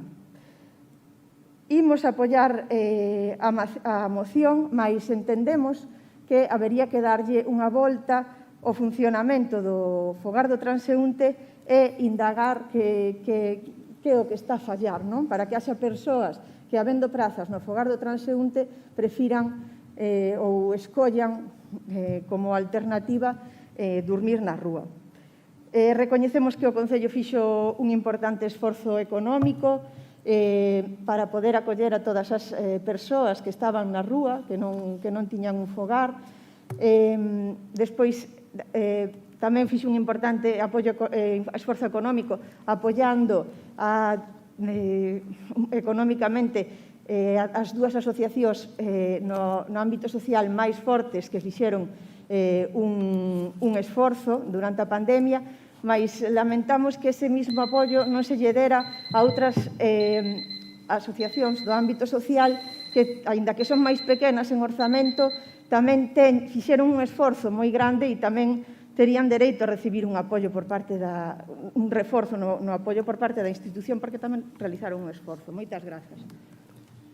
Muchas gracias. El siguiente turno es de Ciudadanos. Antes de que hable, por favor, señor Araujo, decir un aviso, que es que se desconvoca la comisión especial de cuentas que había para el lunes a las 9, porque todavía no se ha concretado quién de los no adscritos va a acudir y también el cambio también en Democracia Orensana, y entonces se volverá a hacer una convocatoria. Entonces se desconvoca, ahora no está aquí el señor Villarino, no sé quién iba a acudir del PSOE, pero háganselo llegar a Juan Ajeiter, vale. Pues se desconvoca para el lunes la comisión especial de cuentas, ¿vale? Se volverá a convocar. Pues nada más, señor Araujo, cuando quiera. Gracias, señor alcalde. Miren, eu quería contarlles unha experiencia persoal que vivín este ano relacionada con unha persoa sin teito. Concretamente, no mes de agosto, tive a oportunidade de ter unha reunión con doña Eugenia, máis coa señora Dibuja, porque se empezaba a dormir, había persoas que empezaban a dormir ao aire libre no parque da Ponte, entre outras cousas, generando basura, generando ruido e demais, non? En base a esa experiencia, fun coñecendo un pouco como era a cobertura que se lle daba a unha persoa sin teito, ou cales eran as cuestións ás que podía acceder, ou cales eran os dereitos, ou como se lle podía mellorar a calidade de vida, non? Bueno, fixeron o goberno municipal, hoxe hai outra configuración do goberno, está don Telmo Ucha, responsable da área, nas súas primeiras declaracións dixo que o fundamental para ele eran os servicios sociais, e eu fai uns días tiven a oportunidade de volver a esas mesmas dependencias, pero para falar coa xefa de servicios sociais, non? Para falar do mesmo tema. Hoxe pola noite puden ver como a mesma persoa que no mes de agosto dormía ao aire libre, esta noite, que fixo moito frío, por certo, seguía dormindo ao aire libre. Sei que don Telmo Ucha se preocupou por esta persoa fai uns días, e incluso o invitou a un café, acercouse a falar con él, e esta persoa que está a vivir no Parque da Ponte é unha persoa destas que non se sinten integradas na sociedade, ou por lo menos perderon a conexión coa sociedade, polo tanto están perdidos e non saben cara onde ir, non? E esas persoas ahora mesmo non teñen o amparo da administración local, nin o teñen ahora mesmo, nin o a ter mañá, nin pasado, salvo que se cambie o modelo, porque doña Ruth preguntábase por que razón hai persoas que ahora mesmo prefiren dormir na rúa a ir ao hogar do transeúnte, non?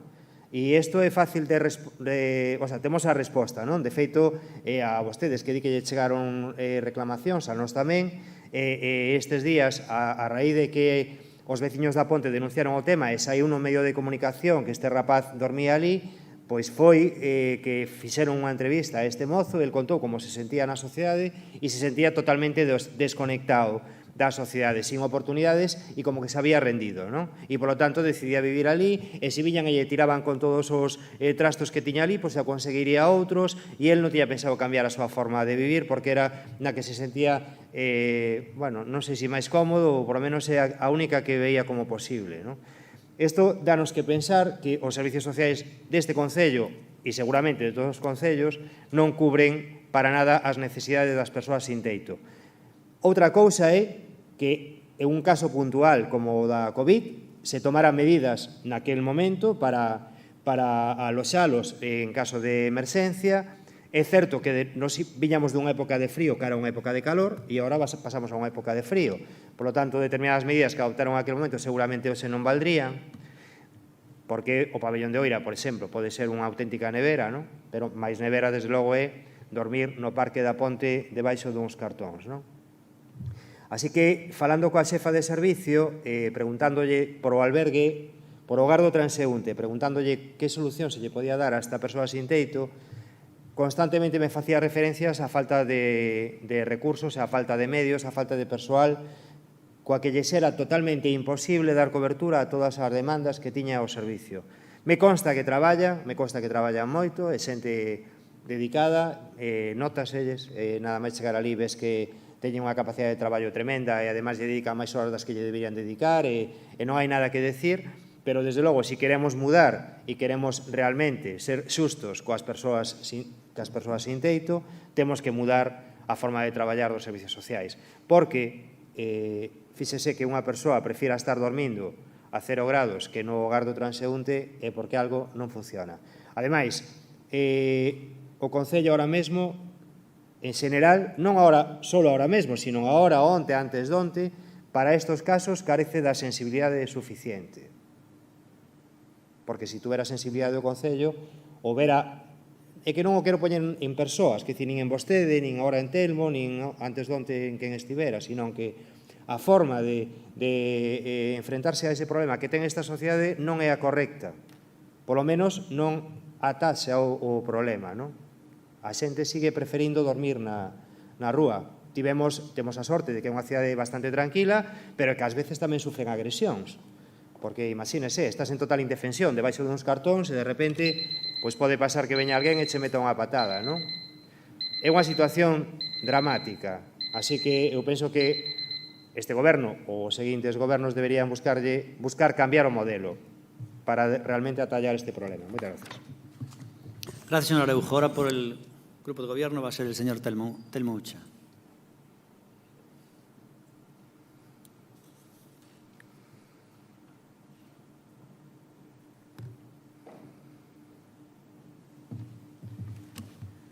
Bueno, pues voy a hablar hoy con ciertas pieles sensibles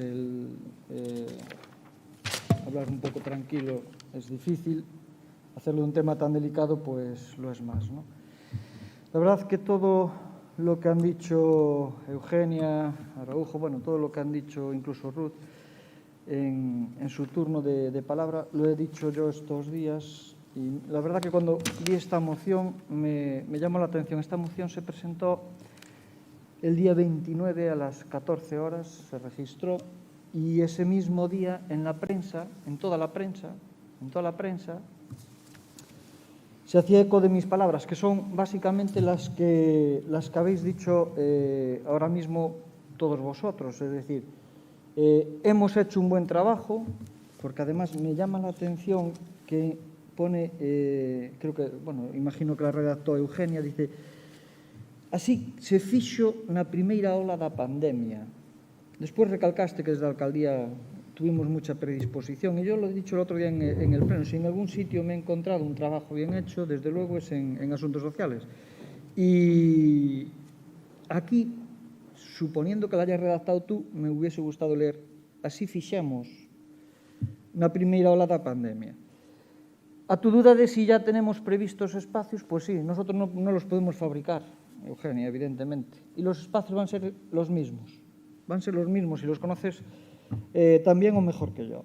Van a ser los mismos espacios y el personal pues será personal de la casa, y si hay que contratar a vigilancia, y hay que contratar a gente que nos eche una mano, aparte de Protección Civil, pues ya cuentan con ello. La verdad es que simplemente están esperando a que esa situación se dé, porque hoy por hoy estamos a menos de un 50% del albergue, es decir, de uso. Es cierto que hay una problemática aquí, que es lo que dice Araujo: mucha gente no quiere hacer uso del mismo, ¿no? Entonces ahí tenemos un problema. Hay gente que prefiere estar en la calle. Eso es un problema que tenemos que solucionar, pero ese problema no lo tenemos hoy. Ese problema ya lo teníamos ayer, antes de ayer. Evidentemente el tema del COVID, y es lo que he dicho yo en prensa, y ahora que viene el invierno, es un problema añadido, porque esa gente normalmente pues piden los semáforos, se acerca al resto de ciudadanos. Entonces, ¿qué medidas hemos adoptado? Pues las que salen en prensa. Vamos a realizar un censo, estamos en él ya. Estamos, juntando material, el imprescindible, mascarillas, bueno, EPIs, para llevárselo, y vamos a hacer un censo similar al de Cruz Roja para cotejarlo y tenerlo al día, todos los días. O sea, es decir, saber quién está en la calle, en qué situación, si es una situación que se prevé que va a ser de larga duración, es decir, pues un montón de situaciones que lo estamos contemplando ya, tanto desde los servicios sociales, que pues ahora me ha tocado a mí, como desde Protección Civil, que es la fortuna de todo esto, que también lo llevo yo. Entonces es más fácil de decir: oye, haz esto en coordinación con esta parte, porque necesitamos llegar a esta otra solución. Entonces, poco más que decir, que me llamó la atención que el mismo día que sale ya todo público, que ya todo el mundo sabía que me habían visto pues con este chico, Jorge, en el Parque del Puente y tal, y que, bueno, que ya se hacían público un poco las medidas que queríamos, pero es que además lo habéis calcado, es decir, habéis cogido frases literalmente de la prensa. Ya sé que es casualidad, o al fin y al cabo se ve que también hemos trabajado juntos en esto en la primera ola y hombre, pues evidentemente pues las frases tienen que ser las mismas. Así que nada, decir que desde el Concello, desde el Grupo de Gobierno, estamos en ello, que nada, estamos abiertos a cualquier sugerencia y que en breve pues se publicará, bueno, no con nombre y apellidos y datos protegidos, pero sí el resultado de ese censo, y que, bueno, pues vamos a intentar que no vaya a más. Por lo menos, si nos damos ya con canto en los dientes, si va como de la primera vez. Vale, muchas gracias. Muy bien. Siguiente turno entonces sería para el Partido Socialista y será en este caso Concepción. Gracias.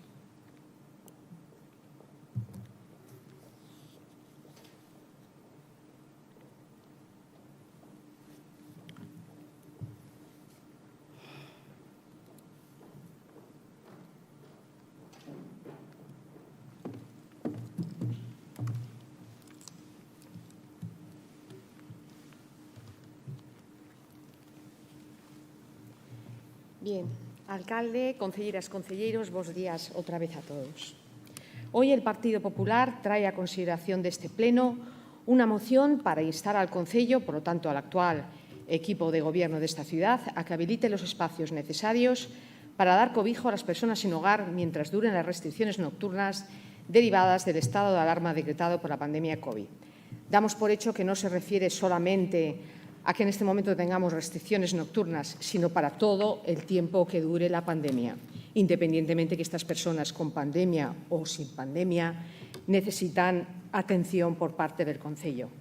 Es bien cierto que ante la llegada de la segunda ola de la crisis sanitaria, con un segundo decreto de estado de alarma y con la incorporación a este de un toque de queda de 23 horas a 6 horas de la madrugada siguiente, el Gobierno de esta ciudad no debería mirar para otro lado ni permanecer impasible ante la situación de emergencia que están ya sufriendo las personas más vulnerables y con mayor problemática de exclusión social de nuestra ciudad, como son las personas sin techo o las personas sin hogar.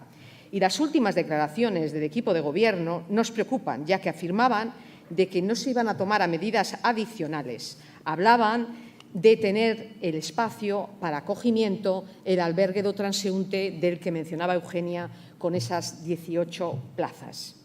Esto realmente nos preocupó cuando lo escuchamos, porque fue lo que escuchamos. Para el Grupo Municipal Socialista, la respuesta del Gobierno debe ser rápida y precisa y debe pasar a la acción. Y con la acción me refiero a coordinar con los agentes sociales y sanitarios, como Sergas, Cruz Roja, Cáritas y voluntariado, todas las acciones encaminadas a dar, en primer lugar, una solución inicial, habitacional y alimenticia, habilitando para ello tanto espacios municipales como no municipales, porque también podría ser, con lugares diferenciados para personas que den positivo en COVID o no. Efectivamente, doña Eugenia, en la primera ola, se pusieron a disposición de estas personas el albergue municipal do transeúnte da Plaza do Trigo, el albergue do peregrino da Rúa da Barreira, o pabellón de Oira para os casos positivos y también el antiguo albergue de peregrinos de San Francisco. Por lo tanto, no podemos entender si en la primera ola se pusieron a disposición de estas personas 4 instalaciones, como ahora, que se espera que sea peor la segunda ola, podemos tener menos. Pero también somos conocedores que surgieron problemas, como por ejemplo en el albergue do peregrino da Rúa da Barreira. Tuvimos constancia de que hubo problemas. Y es por eso que consideramos que en cuanto al número de personas sea más reducido, mejor será la convivencia y mejor el propio distanciamiento sanitario que debe de haber.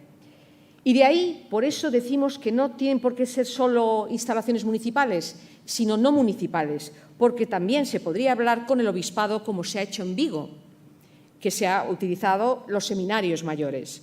Y quiero recordar que en el protocolo de actuación para personas refugiadas del anterior mandato se había expuesto que el Seminario Mayor dispone de 16 camas. Entonces, también se podría hablar con el obispado, como se ha hecho en Vigo. Estoy hablando de instalaciones no municipales, incluso conveniar con hostales. También decir que echamos en falta por parte del grupo proponente de la moción, que además estaba en el Gobierno hasta hace poco, un trabajo que se debería haber hecho en cuanto a las propias declaraciones del concelleiro don Telmo Ucha, cuando dice que se va a hacer ahora un censo de personas sin hogar. Durante la primera ola ya se debería haber iniciado un trabajo de filiación que nos hubiese permitido, en la segunda ola, conocer y valorar las circunstancias de cada una de las personas, perfil a perfil. Esa filiación sería el primer paso para tener un censo bien elaborado, con una ficha de la situación del usuario, de sus datos, de su ubicación, si es una persona nómada o si pertenece a una determinada zona, si es una persona sin hogar, con ingresos o sin ingresos, si tiene problemas de enfermedades, problemas de adicción, problemas de salud mental o no. En definitiva, toda una serie de datos que nos ayudarían a poder dar soluciones reales para estas personas. De momento, nada más en mi primera intervención. Gracias, Concha. Siguiente turno, entonces, sería ya el segundo turno. La persona que lleva la defensa de esta moción, la exposición, es Eugenia Abellas, del Partido Popular.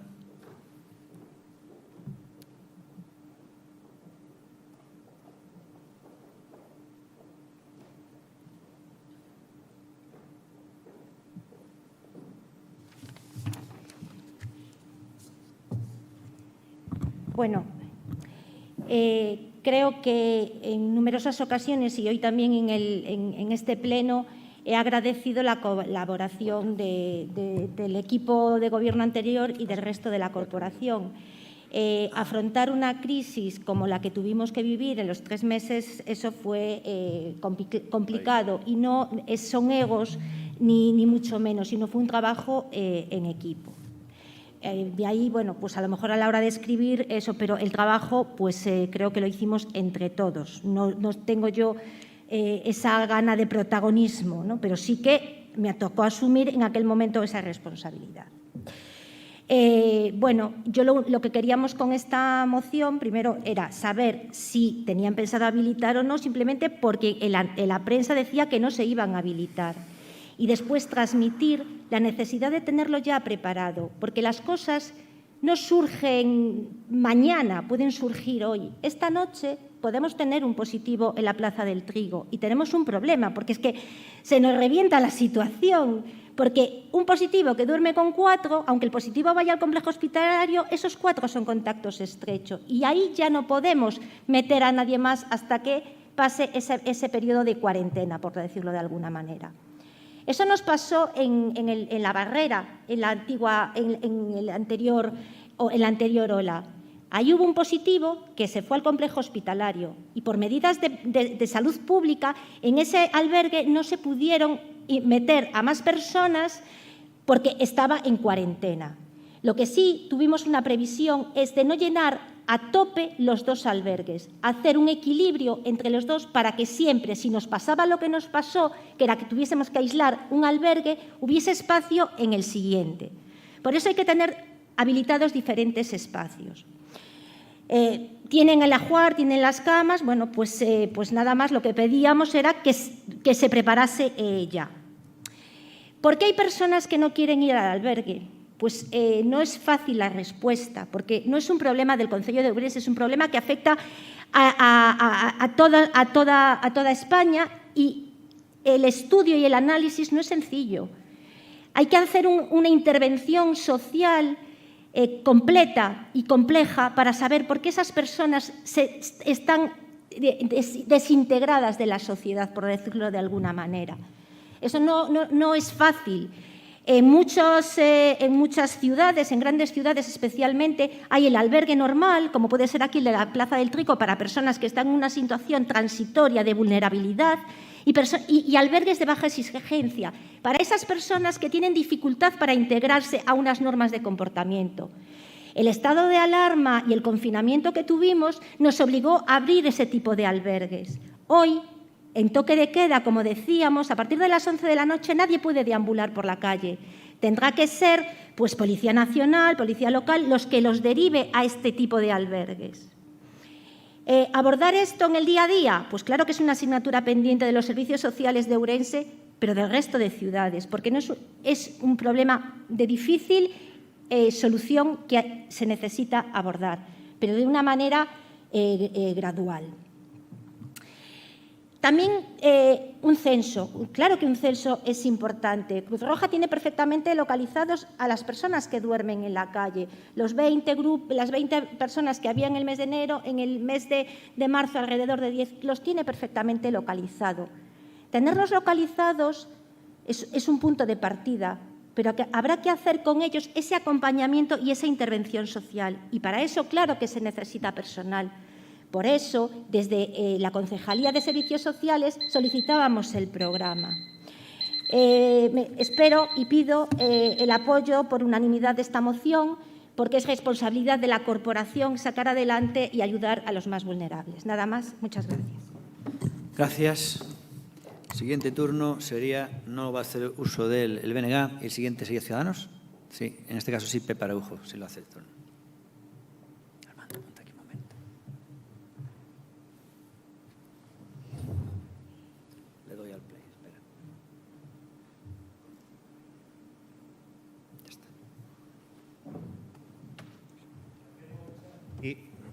Notei mucha directamente que vostedes presentaron esta moción en base a que el saiu facendo unhas declaracións na prensa.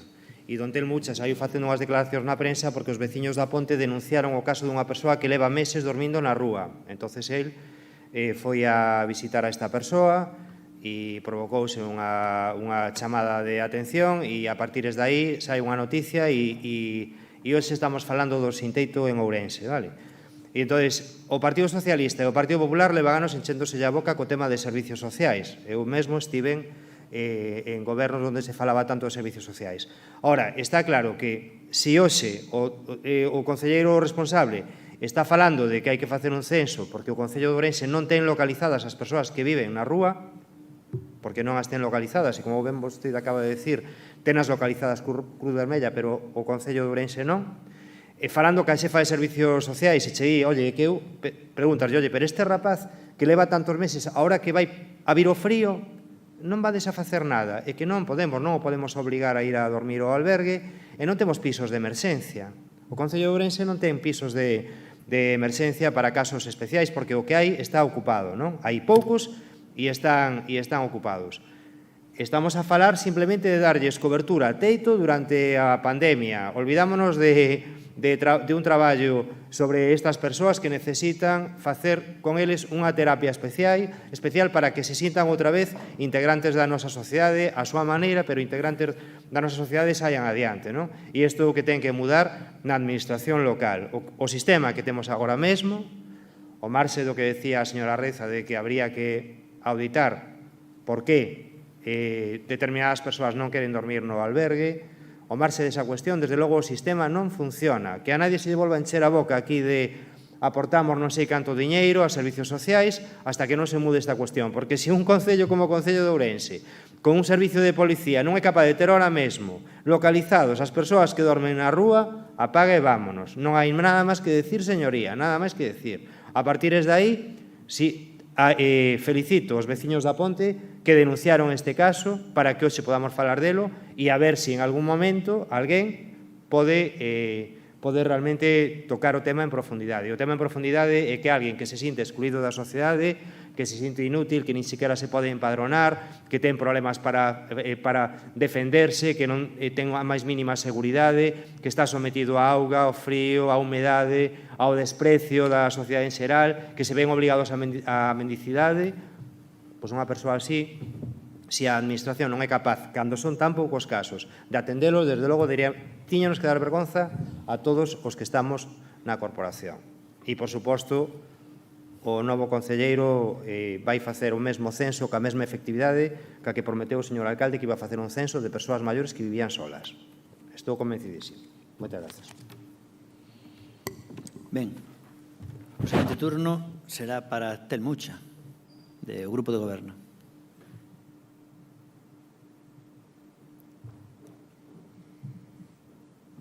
É imposible non quentarse, Dios. Vamos a ver. A primeira vez, Concha, é normal, eu vivino en directo, entonces é imposible, dada a urxencia que nos colleu a todos atropelladamente, aseguroche que se fixo todo o que se pudo e ben máis. Constame que moitas noites whatsappeando e falando con Eugenia, decir que non se pudo facer máis, eso cos medios que tiñamos, tanto materiais como hai que decir que non tiñamos ni mascarillas en toda España, non? Entonces, co que tiñamos, máis non se podía haber feito. A mellor sí, pero, bueno, estábamos os que estábamos e saliunos como non saliu. Mellor, desde logo, se podía haber feito, non foi porque non o intentamos. Pepe, malláchelo hasta o final, malláchelo, pero ao final tú eres o que queres xuntar aquí que haxa unha moción de censura. Mira, eu era a persona, ou son a persona que menos ganas teño de falar dese tema, pero se tú contas ser a persona que unas a PP e PSOE, vas apañado. É dicir, non eres capaz de facer aquí unha declaración e non vir en plan tóxico, das un poquinho de cera, pero despois atizas por outro lado. Mira, o concejal que está falando non vai ser o que faga o censo. Simplemente é o que se lle ocurriu. E ocurriuselle non por eso, sino porque lle trasladaron membros de Protección Civil, de Policía Local e de Servicios Sociais. nada máis. Entón, non o vou facer eu, van a facer eles. E voluntarios. E saldrá ben. Como non vai salir ben? Vai salir mellor co que hai hasta ahora, que é ningún. Dices que non están localizados esta xente, claro, non está localizada. Moita durme debaixo, escondida das pontes. A policía local, de noite, a pouca que hai, non vai mirando debaixo das pontes, evidentemente. Por eso, cando mo propuxeron, porque ademais, podo poñerche o nombre e apellidos, a primeira persona que mo dixo foi un policía local. Entonces, a veces, cando damos cera, hai que, non digo seguir dándoa, pero polo menos, despois non toxificar con daños, con datos que non suxetan a nada. O importante de todo é que parece ser que todos vades votar a favor. E entonces, este concejal, sin que yo digan os veciños da ponte, que podría ser, e non pasaría nada, porque eu son dali.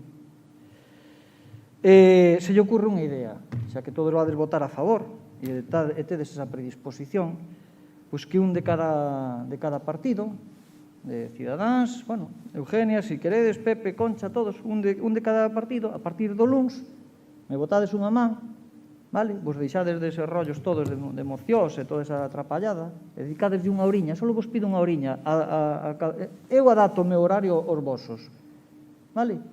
Porque oín unhas propostas de Concha que me encantaron, e que as anotei aquí, sobre como facer ese censo. Entón, se queredes, me aportades as vosas ideas, me axudades, e a partir de ahora, da Xunta de Área non vou volver a falar porque hai xente que é moi sensible a cando lle informas e lle das unha boa nova como esa. Entonces, pois, para que non se volvan a enfadar, pois non vou dicilo, pero se queredes en Xunta de Área tamén non hai problema. Bo día. Moi ben.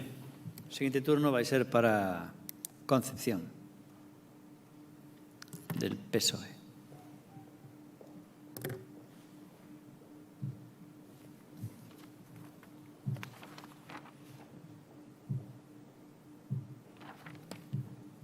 Y después pasamos a la votación.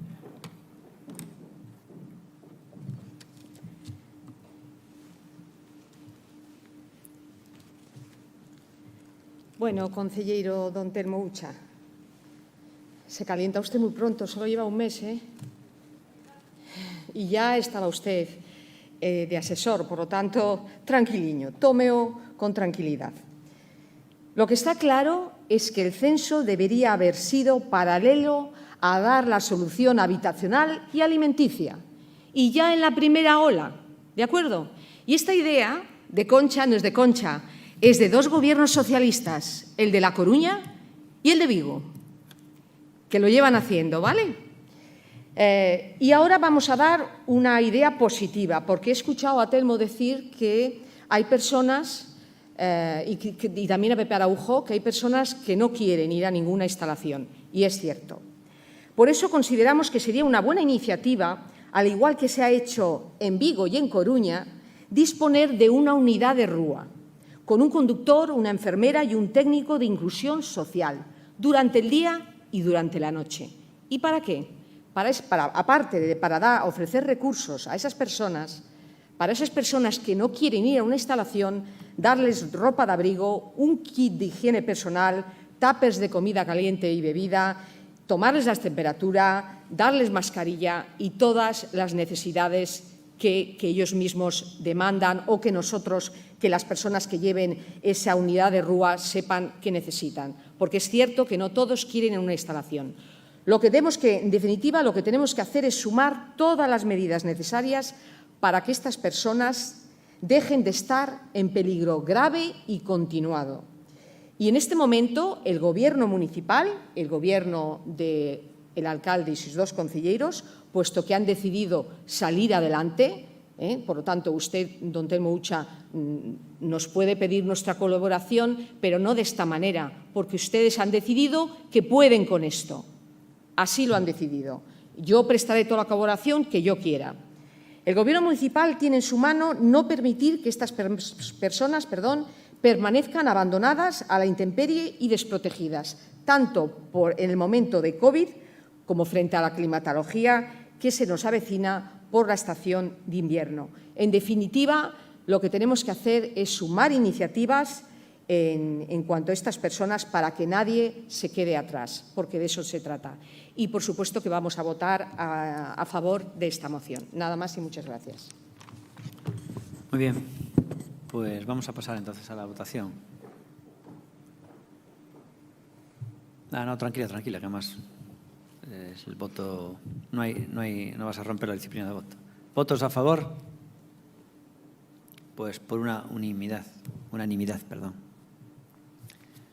Pasamos ya al siguiente punto, que sería el 10.11.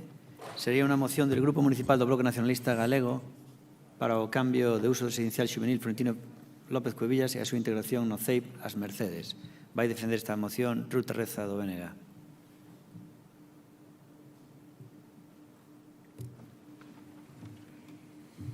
Bo día a todos e a todas, grazas de novo. Dicir que o edificio da residencia xuvenil Florentino López Cuevillas, ao igual que o edificio do Centro de Educación Infantil e Primaria das Mercedes, os dous edificios forman parte do patrimonio de bens inmóveis do Concello de Ourense. E estes dous edificios foron cedidos á Xunta de Galiza mediante un convenio. Levamos, preguntado por este convenio, sigue sin aparecer e dende a Xunta tampouco remiten. Non contestaron os que tampouco tiñan. Non sabemos. En caso de que, pois haberá que facer un novo, se non aparece este. Hai varios anos xa, concretamente dende o ano 2007, a AMPA Pía da Casca recuperou e xestiona o servizo de comedor do Centro de Educación Infantil e Primaria das Mercedes, grazas a un convenio que asinaba anualmente coa Xunta para poder compartir tanto o comedor como tamén a capela e o claustro. Durante este curso 2020-2021, e no medio dunha pandemia, a Xunta de Galiza decide, pois tarde, a 15 días antes do comezo do curso escolar, mal, porque non houbo comunicación escrita coas familias, houbo unha chamada telefónica a insistencia das familias que non sabían o que iba a acontecer co servizo de comedor, e tamén, de xeito unilateral, decidiu non compartir nin o comedor, nin o claustro, nin a capela. Esta decisión o que está a facer é privar o alumnado do Centro de Educación Infantil e Primaria das Mercedes de poder dispor dun comedor físico, non? Porque isto fai que o alumnado tiña que comer nas aulas, no hall, no medio dos pasillos, e, aínda por encima, isto supón un sobrecusto de 19 euros do prezo do comedor que están asumindo injustamente as familias. Pero, este tema xa o tratamos no pleno de setembro.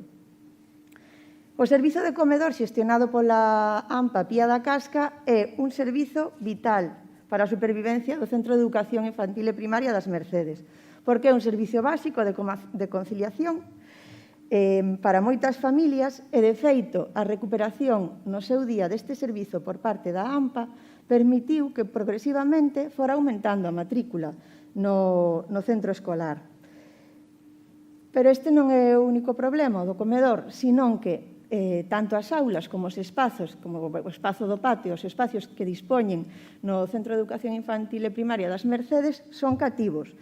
Este non é unha problemática da pandemia. A pandemia o que está é a magnificar esta problemática de falta de espacio, que non é nova, porque esta problemática é coñecida tanto polo centro directivo, como polo anterior alcalde, como polo actual alcalde, porque así lle transmitiu a AMPA Pía da Casca. Así se reuniu con eles e lles falou da necesidade de espacio para o patio e para outras actividades, porque non tiñan espacio, non é nada novo. E, ademais, dende a AMPA teñen presentado proxectos para a humanización do patio, sempre buscando alternativas e ofrecéndolle alternativas ás institucións, tanto a Xunta como o Concello. E polo de agora non obtiveron ningunha resposta en positivo, nin do Concello nin da Xunta, ante a falta de espacio da que teño. Dende o Bloque Nacionalista Galego entendemos pois que tanto o Concello de Ourense como a Xunta de Galiza pois non poden seguir de brazos cruzados sen artellar unha solución que se ve necesaria. Tanto o centro, tanto o Concello como a Xunta de Galicia deberían implicarse coa comunidade educativa do Centro de Educación Infantil e Primaria das Mercedes. Dende o Grupo Municipal do Bloque Nacionalista Galego no Concello entendemos que xa vai sendo hora de porlle remedio a esta situación, polo que propoñemos que dun xeito activo o Concello de Ourense, como propietario dos dous edificios, tanto do edificio da residencia juvenil Florentino López Cuevillas como propietario do edificio do Centro de Educación Infantil e Primaria das Mercedes, promova activamente diante da Xunta de Galicia o cambio de usos da actual residencia Florentino López Cuevillas, de xeito que o edificio se poida integrar no Centro de Educación Infantil e Primaria das Mercedes. Isto que permitiría? Pois permitiría manter a oferta educativa deste centro de ensino nunhas condicións dignas para toda a comunidade educativa. Moitas grazas. Gracias, Ruth Reza. O seguinte turno será para Ciudadanos e levará esta réplica o señor Lebrano Bermejo.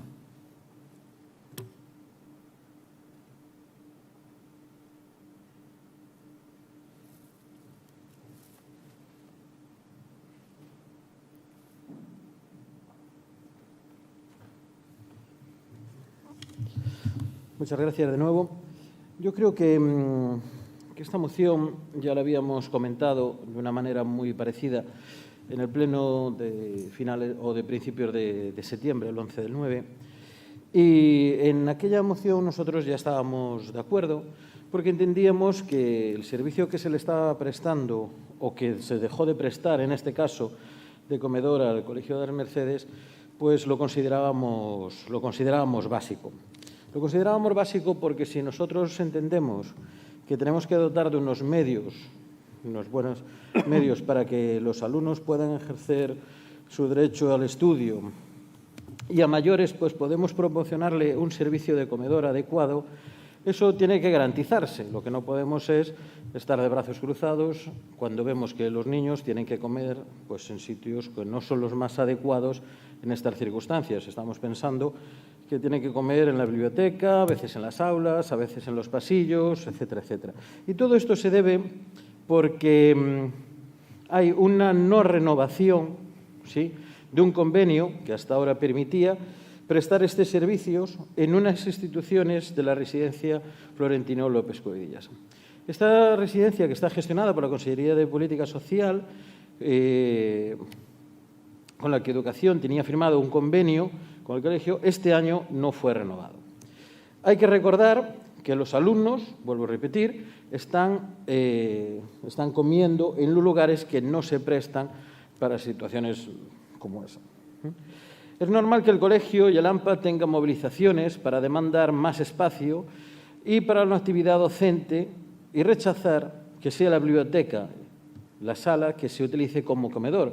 Y lo peor de todo es que, aún encima, se les está cobrando más dinero a los padres por un servicio de un comedor que no tienen comedor. Está casi calculado en unos 20 euros al mes. Hay que también recordar que la propia Xunta de Galicia, quien no ha renovado este convenio, es la que nos exige a los demás el mantener una distancia social, una distancia con las otras personas, y nos está llevando, en este caso a este colegio, a que los niños coman en sitios que están mucho más afinados que lo que sería en el comedor donde antes comían en la residencia de Florentino. Si esto se pudiera definir como una desidia y un abandono total por parte del gobierno gallego, lo peor es que también es extensible al gobierno municipal. Y lo digo así porque si el gobierno gallego y la Consellería de Políticas Sociales se siguen negando a negociar la renovación del convenio de la cesión del espacio necesario para convertirlo en comedor, deberíamos, el gobierno local, buscar una solución a través de la Concejalía de Asuntos Sociales y Educación. Yo creo que no podemos seguir dejando a las familias, en este caso, desamparadas. Nada más. Muchas gracias. Muy bien, muchas gracias. Armando Gea, por el Grupo de Gobierno. Hola de novo. Bueno, a moción, dito así en términos coloquiais, o que pide é que se desvista un santo para vestir outro, como suele decirse, ¿no?, popularmente. Entonces, nós, en principio, ímonos a absteñer porque habría que estudiar a cuestión. A residencia juvenil tamén ten a súa demanda e tamén fai o seu servicio.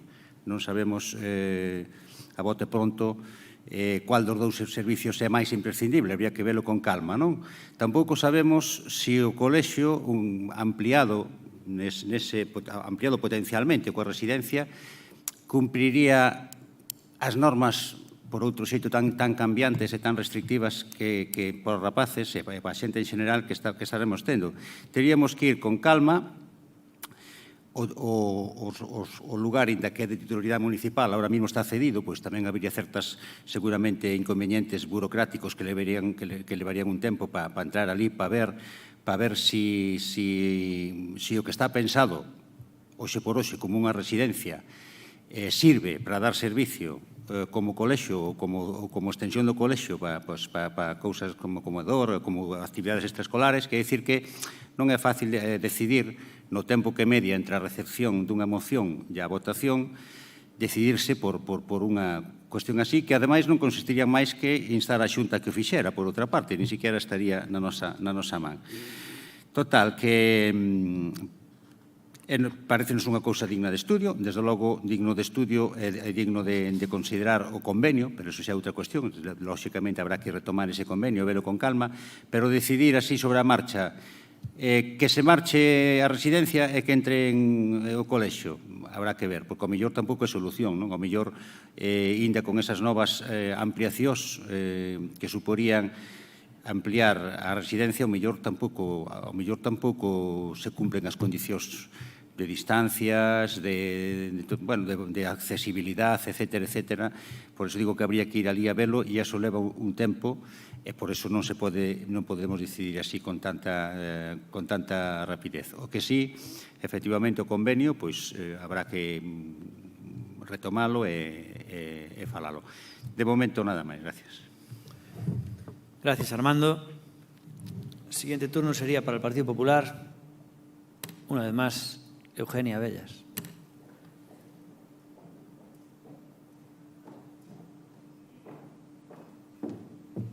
Buenos días de nuevo. Como dijo alguno de mis predecesores, en 3 meses es la segunda vez que viene el CEIPAS Mercedes a este salón de plenos o a este pleno del Concello de Ourense. En la primera se pedía que se volviese a compartir el espacio del comedor, que eso fue en septiembre, y hoy en noviembre se pide que se cambie el uso y que se elimine esta residencia universitaria. Mire, yo he estado en el centro, hablé con los equipos, con el equipo directivo, hablé con padres, me reuní también con el AMPA, hablé con la empresa que gestiona el catering, un poco para ponerme en una composición del lugar y poder hacer un análisis de todo lo que está pasando. ¿Qué me he encontrado en el centro? Bueno, hablan de que no es un espacio digno. Mire, las aulas. La mayoría de las aulas, salvo una que es más pequeña y en la que solo caben 15 alumnos, está dentro de las medidas estándares de cualquier colegio público del centro de la ciudad.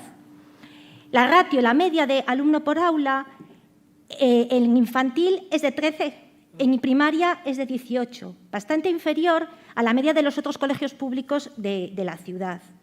Por lo tanto, las aulas son perfectamente dignas para estos estudiantes que están en ese centro. Además, este año la Consellería desdobló sexto de primaria porque superaba los 25 alumnos e hizo 2 grupos, uno de 13 y otro de 14.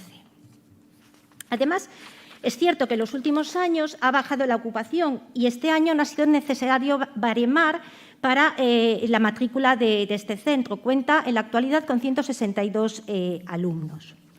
Estos son datos objetivos. Cuando se lee en la prensa que reivindican un desdoble de las aulas, pues no sería justo con otros centros o sería discriminatorio con otros centros que el desdoble fuese aquí y no en otros centros que están más saturados, dígase Curros Enríquez, Mestre Vide, Igmas Villar, colegios públicos del centro de la ciudad. Quiero destacar el enorme trabajo que hizo el equipo del centro, los directores y profesores a la hora de organizar este centro con las instalaciones para este periodo del COVID. Sí es cierto que el centro tiene un patio pequeño, que si el centro se llevase a su capacidad, pues tendría problemas de espacio en el patio del colegio. Y es cierto que el centro carece de comedor, de un espacio reservado para comedor, pero desde hace muchísimos años. Por eso en el 2007 se hizo ese convenio con Política Social para poder compartir un espacio. Convenio que se ha ido renovando anualmente y además empezaron con 18 alumnos y se llegaron a tener en el curso 19 78. Ese convenio no es que no se quiera renovar, es que estamos en una situación COVID. La residencia tiene también sus necesidades de seguridad con esos 55 alumnos o estudiantes o jóvenes que viven allí. Y a la hora de la comida se establecieron 3 turnos, con lo cual de 1 a 4 el comedor de la residencia está completo. Por eso el centro puso a disposición del AMPA, que es quien gestiona el comedor, diferentes espacios. Que la biblioteca no es el mejor lugar para comer, pues evidentemente, pero es que ese problema no solo pasa en el CEIPAS Mercedes, ocurre en otros centros de la ciudad de Ourense y en centros de Galicia. El protocolo de los comedores de la Xunta de Galicia da diversas opciones para que los centros establezcan la mejor solución para cada uno de ellos, desde el desdoble de grupos, es decir, más turnos a la hora de comer, instalación de mamparas, adaptar los horarios o utilizar diversos espacios de los centros para el servicio de comedor. Aquí el AMPA pensó que la mejor opción era utilizar diversas estancias en un único turno de comedor. Así, 24 comen en la biblioteca, algunos en aulas. La media de ocupación de aula en la hora del comedor son 6 alumnos por las aulas que comen ahí. También en lo que ustedes llaman hall. Mire, yo he estado allí. No es el hall de la entrada del colegio, es un espacio que va desde la cristalera del claustro con la residencia universitaria a la puerta que va al patio. Pero es un espacio donde las mesas están siempre colocadas, los niños cuando salen del colegio pues pasan al comedor y no se cruzan con los demás niños. No es el mejor escenario, pero estamos en una situación diferente a cualquier año. El AMPA eligió esta opción, yo no la voy a criticar, muchísimo menos. Es que además les alabo la implicación y la dedicación que tienen con sus hijos y con los hijos de los demás, el equipo directivo del AMPA. Pero también pudieron hacer 2 turnos en la biblioteca o poner mamparas, es decir, a buscar otras opciones. Nada más en mi primera intervención, continuaré en la segunda. Oi, la alarma. Ben alarma porque así tamén despertamos. Non é broma. Señor del PSOE va a ser Borja. En este turno del PSOE será Borja. Hola, bons días a todos e todas e moitas grazas, señor alcalde. Intentarei ser breve porque, bueno, o problema de ser o último expor a moción é que normalmente pisanche todo o argumento porque os grupos políticos anteriores dinas. Entón, antes de dicir nada, dicirlle a Bella, creo que me corrixe ella, creo que Díaz a Bella, máis que nada porque o dixo vostede 30 veces mal. Entón, se ela igual non quer dicir, digo yo.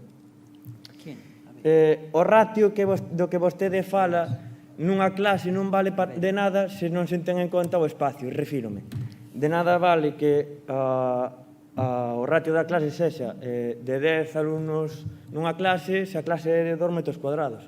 Non ten sentido. É por decir que din que como é un ratio moi baixo, pois non hai problema de espacio. Non, mentira. E despois que di que, claro, que por a situación extraordinaria do COVID non se pudo facer o convenio.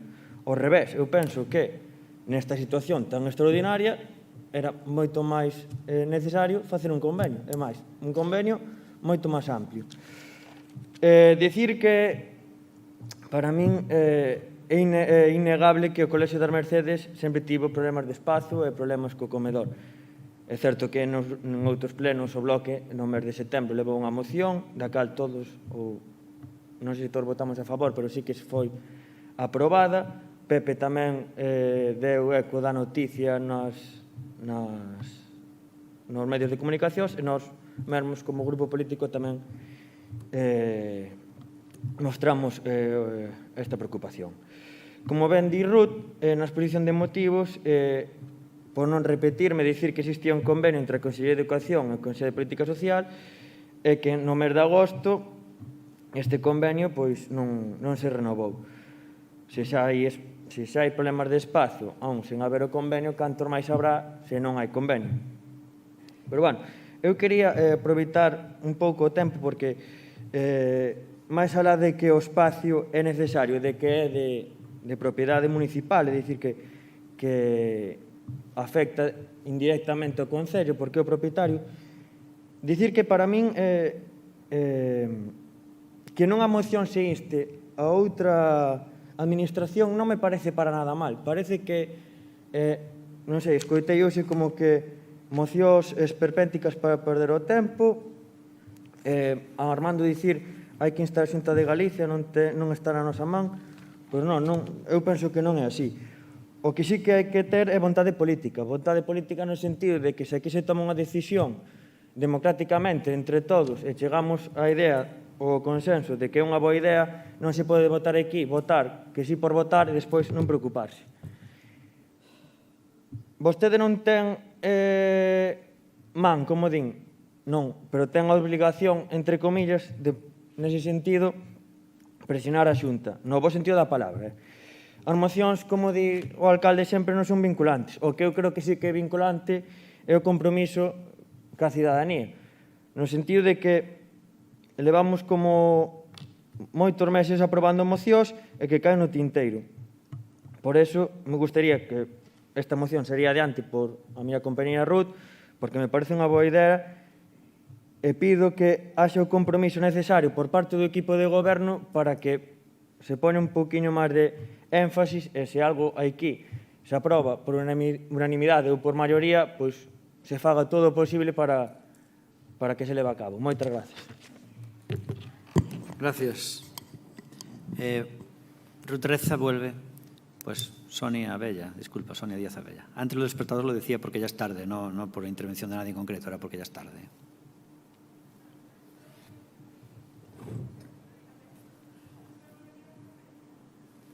Sonia no, perdón. Eugenio Díaz Abella.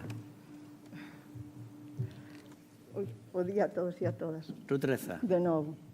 Sí. Es el primer pleno en el que nos salgo de dirigir. Claro que, mira, nós tamén estivemos no colexio.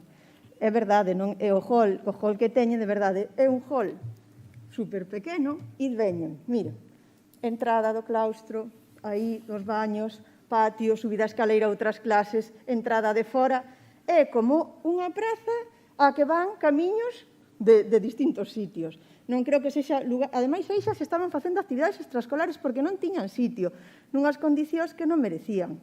Entonces, sí, que tamén o coñecemos e coñecemos a problemática e por eso a traemos, para que se busque unha solución. É verdade que hai máis centros de ensino que carecen de espazos, sí? Por exemplo, no Colexio dos Rosais. No Colexio dos Rosais poderían ter a pista que teñen ao lado, podería anexarse o patio, para ter máis espacio no patio. O Colexio de Curros Enríquez, pois tamén é verdade. Pois penso que o ximnasio que teñen imposibilita que se poida traballar dun xeito axeitado con todos os alumnos e con todas as alumnas. É verdade que hai máis sitios este problema, pero que aquí temos unha solución, pódese artellar unha solución. Temos un edificio ao lado que é propiedade do Concello.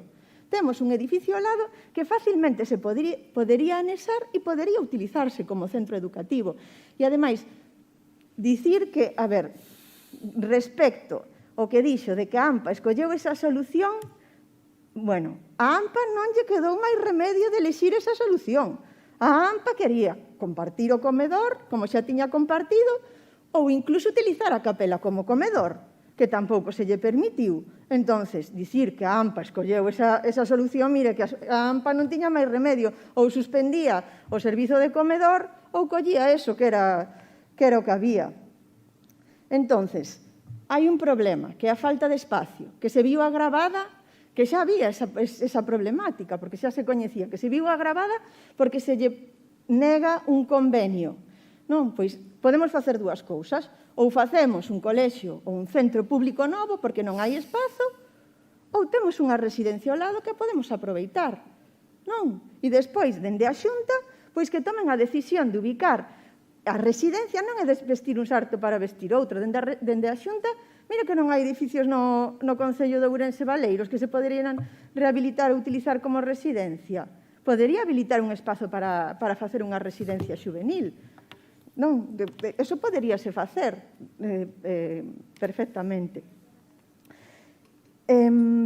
Nós o que queremos é presentar isto como unha resposta integral á falta de espacio que teñen no Centro de Educación Infantil e Primaria das Mercedes.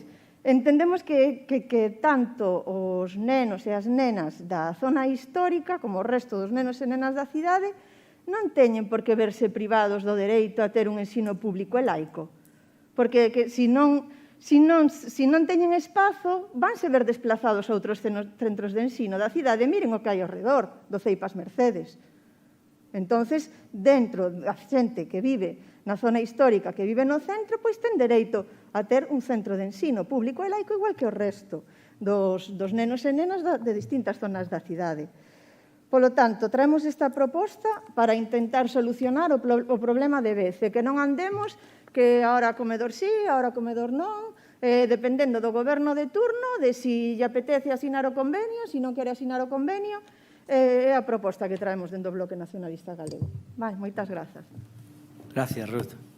El siguiente turno, por favor, será para Laureano Bermejo, no va a hacer uso de ese turno, y el siguiente turno, entonces, es para Democracia Lensana, Armando Gea.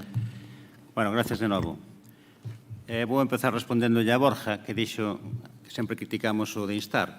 A ver, hai que acotar ben o que os termos nos que facemos a crítica. Vostede di que sempre é útil instar, ou polo menos que non fai mal, non? Como decían as nosas aboas de determinados remedios placebos, non?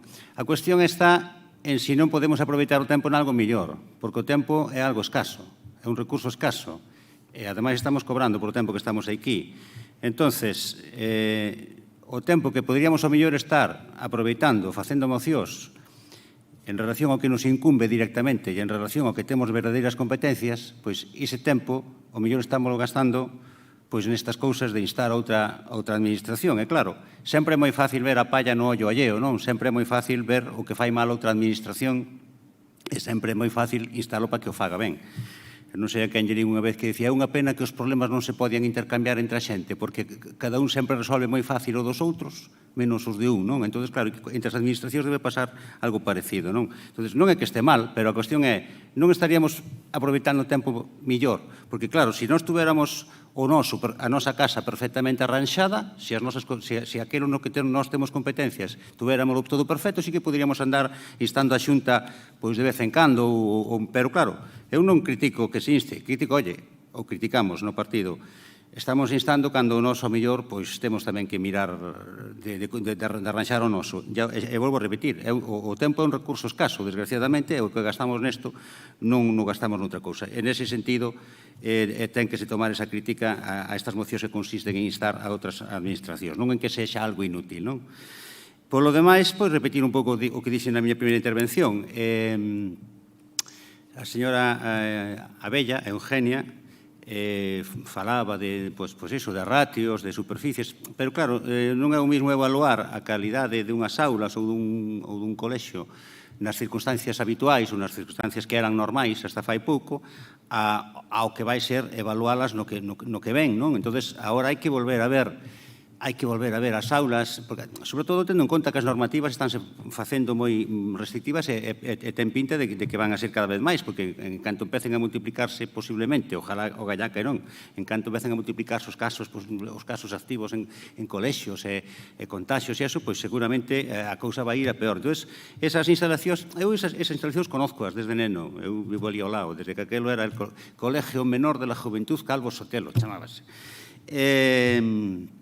Entonces, pero iso non significa que non haxa que velas con atención, que haxa que ir con expertos no tema do COVID e tal. Entonces, non sei se a solución, non sabemos se a solución do colexio vai pasar por anexionar a residencia e tampouco sabemos en que medida deixaremos desabastecido o servizo de residencias que ten a Xunta. Sí, efectivamente, temos locales municipales. Eu estou me sorprendendo estes días dos locales municipais que temos en titularidade e dos que nin sabía, non? Entonces, bueno, pero claro, é o que decía, habrá que verlo con calma, non? Entonces, decidir unha cuestión que tería unhas consecuencias no tempo que media entre a recepción da moción e a votación, pois, bueno, non vamos a votar en contra, pero tampouco nos podemos arriesgar a decir que a solución pro colexio sea esta. Entón, sencillamente nos absteñemos á espera de ir acumulando máis a información, de ver o in situ. Vexo que Eugenia Díaz Abella tamén o conoce, pero claro, non é solamente conocer o sitio, é facer medidas, ver como se poden poñer mamparas ou como se poden tomar as medidas que vamos ter que tomar, etc. Entonces, vámoslo pensar e de momento, pois, absteñémonos. Gracias. A miña alarma de mañá. El siguiente turno, esta vez sí, es para Eugenia Díaz Abella.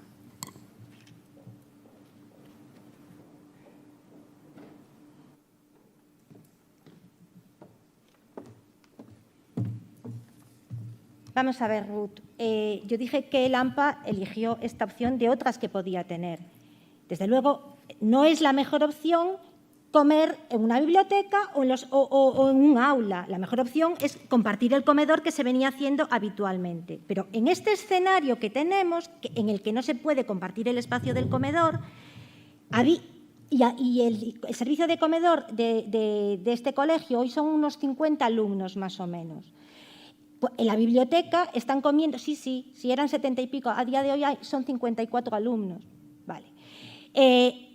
En la biblioteca se establece en el turno de 24. Yo sugiero una de las cosas que permite el protocolo, aumentar los turnos de comida, desinfectando en el medio o colocar mamparas. O sea, es una situación que se nos ha venido encima, que cada colegio y cada centro, en este caso el AMPA, buscó la mejor solución que se le adapta a esto. ¿Hubiese querido otra? Pues claro, esta y otros y muchos centros de Galicia y de aquí, ¿no? Y de la ciudad. En cuanto a la residencia juvenil, Florentino Covillas lleva con ese uso desde 1990. Tiene una ocupación de 55 estudiantes, es de titularidad autonómica, está llena.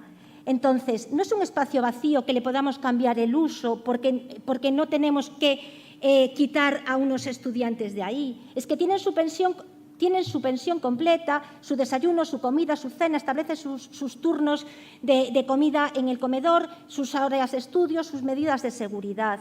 Entonces, no me parece que por un momento puntual, que es este año COVID, donde no hay el convenio, pero que cuando acabe el COVID se volverá a renovar este convenio, pidamos que se cambie el uso y desterremos a esta residencia. O sea, defender los derechos de uno significa no defender los derechos de otro. Los dos tienen derechos que reivindicar. El problema del espacio, el problema del patio, desde el equipo directivo con la Consellería a lo largo de estos años se han ido barajando diversas opciones. Podemos instar a la Consellería que siga trabajando y que siga analizando la mejor medida para darle un patio que necesite ese colegio. Pero no podemos hablar de dignidad, porque creo que los padres que libremente eligen que sus hijos vayan a ese centro, pues con una educación de calidad, como es la que se está dando en ese centro, no pueden estar leyendo día sí día también mensajes tan negativos, porque se carga emocionalmente a esos padres que libremente llevan ahí a sus hijos. La enseñanza pública es una enseñanza de calidad. En el CEP As Mercedes, en el Mestre Vide, en el Manuel Sueiro, en el Couto, en todos los centros de Galicia. Creo que tenemos que ser cuidadosos con el tipo de mensajes que estamos lanzando, porque son menores, es personal docente y son padres que llevan allí a sus hijos buscando la mejor educación para los mismos.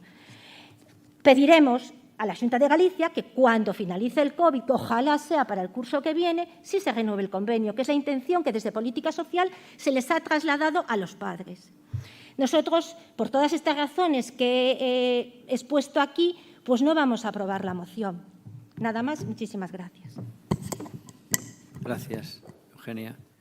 Y ahora ya Borja corriendo del PSOE.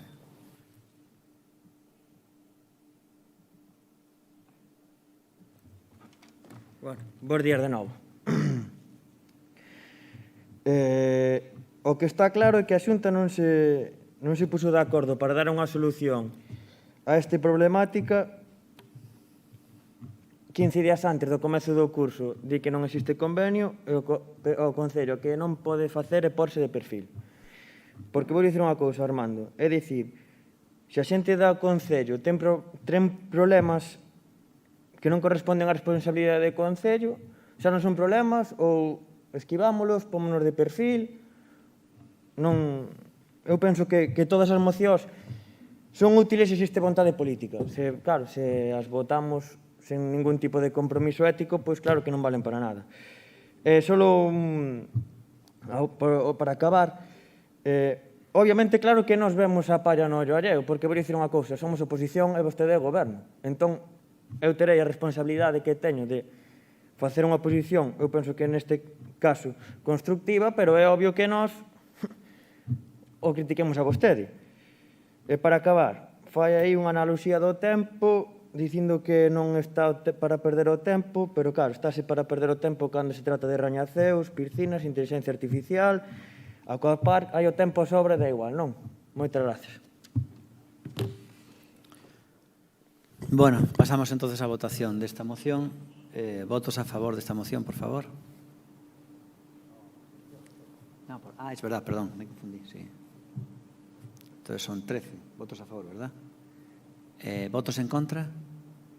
7 votos en contra del Partido Popular.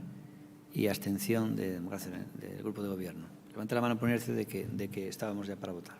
Pues nada más, ya queda listo. 13, perdón. 13 por un lado. 7 por otro y 3 por otro. Y vamos con la última moción, que es el punto 10.12, moción do Grupo Municipal do Bloque Nacionalista Galego relativa á reactivación da asistencia sanitaria. Vai expoñer esta moción Luís Seara do BNG.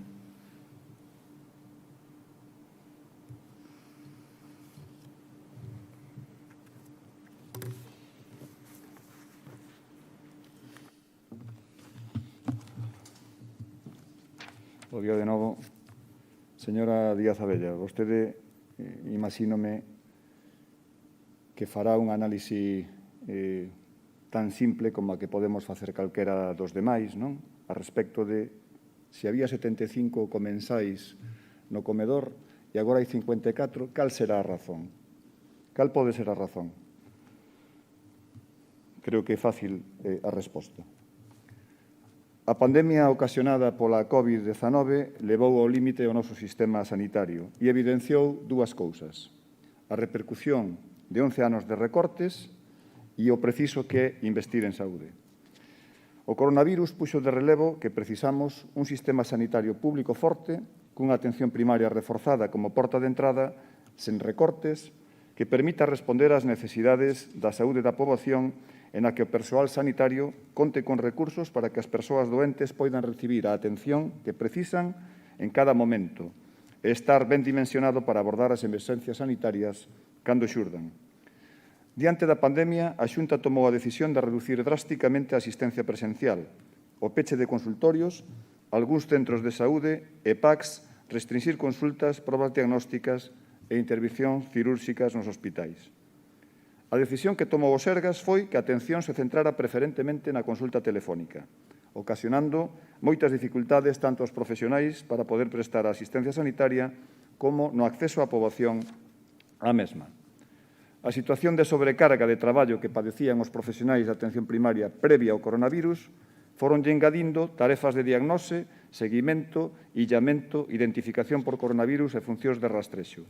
Agora, ademais, unha sobrecarga de atención telefónica e de carga burocrática. Resultado, teléfonos colapsados, persoal administrativo e celadores ao límite, soportando unha tremenda presión que o fai imposible xestionar esta cuestión. As consecuencias están a ser desastrosas. Escasísimos profesionais que están ao límite, cun esgotamento físico e mental insoportable, lista de agardas de semanas, incluso para unha consulta telefónica, doentes crónicos descompensados e persoas facendo cola intemperie para acceder aos centros. As demoras para acceder ás prestacións hospitalarias como consultas, probas de diagnose, intervencións cirúrxicas, etc., que xa eran tremendamente altas, non fain máis que aumentar. Esta situación está xerando que cada vez máis persoas acudan á sanidade privada diante da falla de resposta na sanidade pública e diante da desprotección da poboación con menos recursos. É preciso tamén reforzar os equipos e os equipamentos do resto dos centros de saúde do Concello. A atención primaria debe xogar un papel fundamental e para elo debe estar o suficientemente dotada tanto no que ao cadro de persoal se refire como no tocante aos medios materiais. A resposta á situación de pandemia non pode estar baseada en incrementar as restriccións de acceso á asistencia ao sistema público, porque supón un claro risco para a saúde da poboación. Esta situación pode abocarnos a un problema de saúde colectiva, de cronificación de patoloxías, de atención tardía. É preciso desconfinar a sanidade pública e reactivar a atención presencial con máis persoal, máis información e máis accesibilidade. Compre dar resposta ás demandas de atención polo coronavirus, mais tamén ao resto das patoloxías. No que atinxe ao noso Concello en particular, é preciso completar o mapa sanitario coa construción do tan necesario e demandado Centro de Saúde do 21, o cal permitiría desconxestionar o Centro de Saúde da Ponte, así como a construción dun novo no barrio de Mariña Mansa que dé a resposta ás necesidades das e dos usuarios. Deixo para a segunda quenda a parte resolutiva. Nada máis e moitas grazas. Moi ben, pois agora será Pepe Araujo de Cidadáns.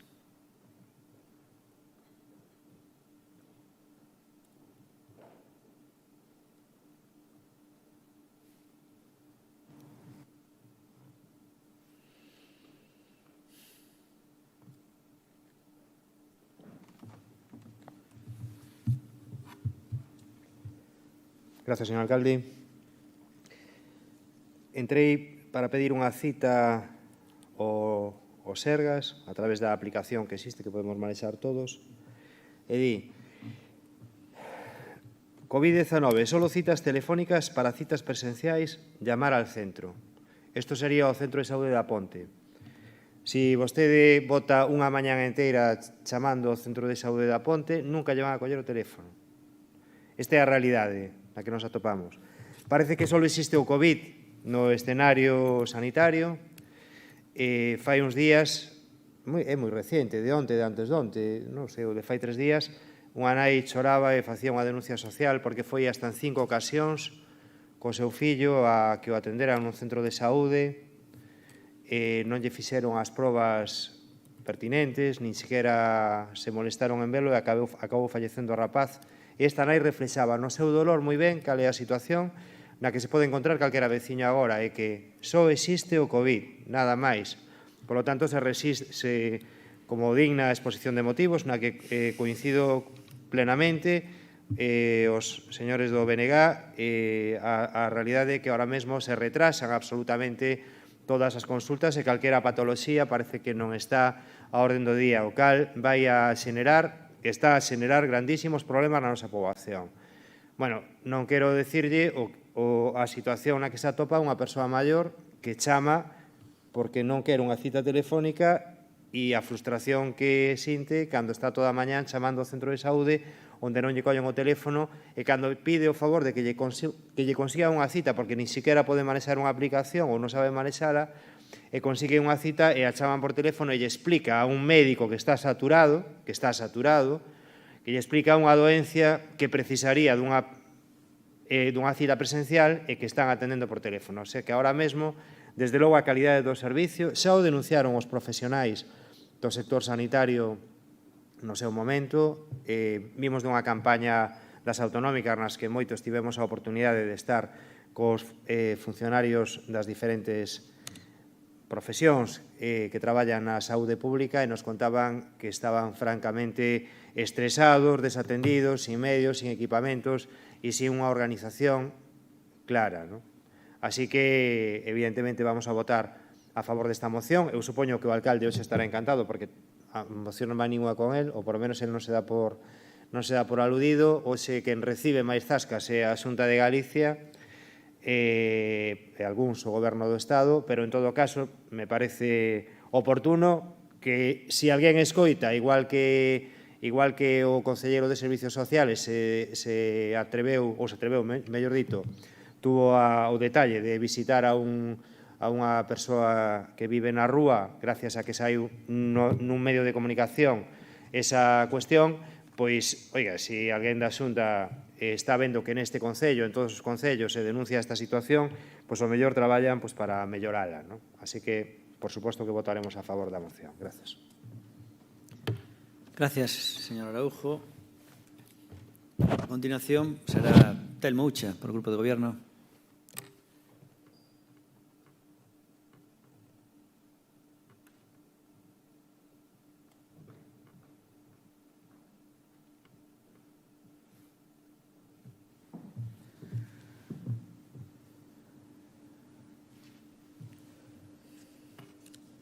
Ben, nos simplemente decir que este tipo de mocións son mocións que penso que se pode facer máis dende a Xunta que desde aquí, desde o Concello, pero, bueno, instando dende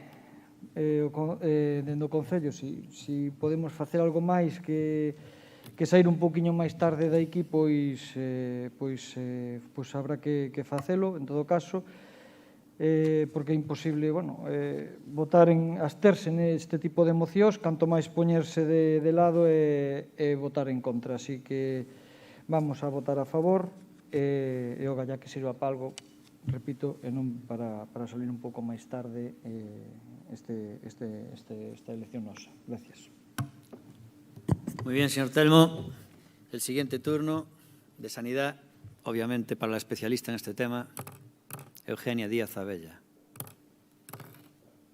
del Partido Popular.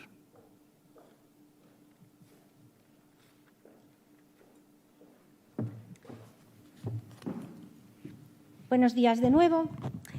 A ver, hoy el BNG nos trae aquí una moción que ya ha repetido en diversos concellos de Galicia, hablando del tema sanitario, con una visión catastrofística.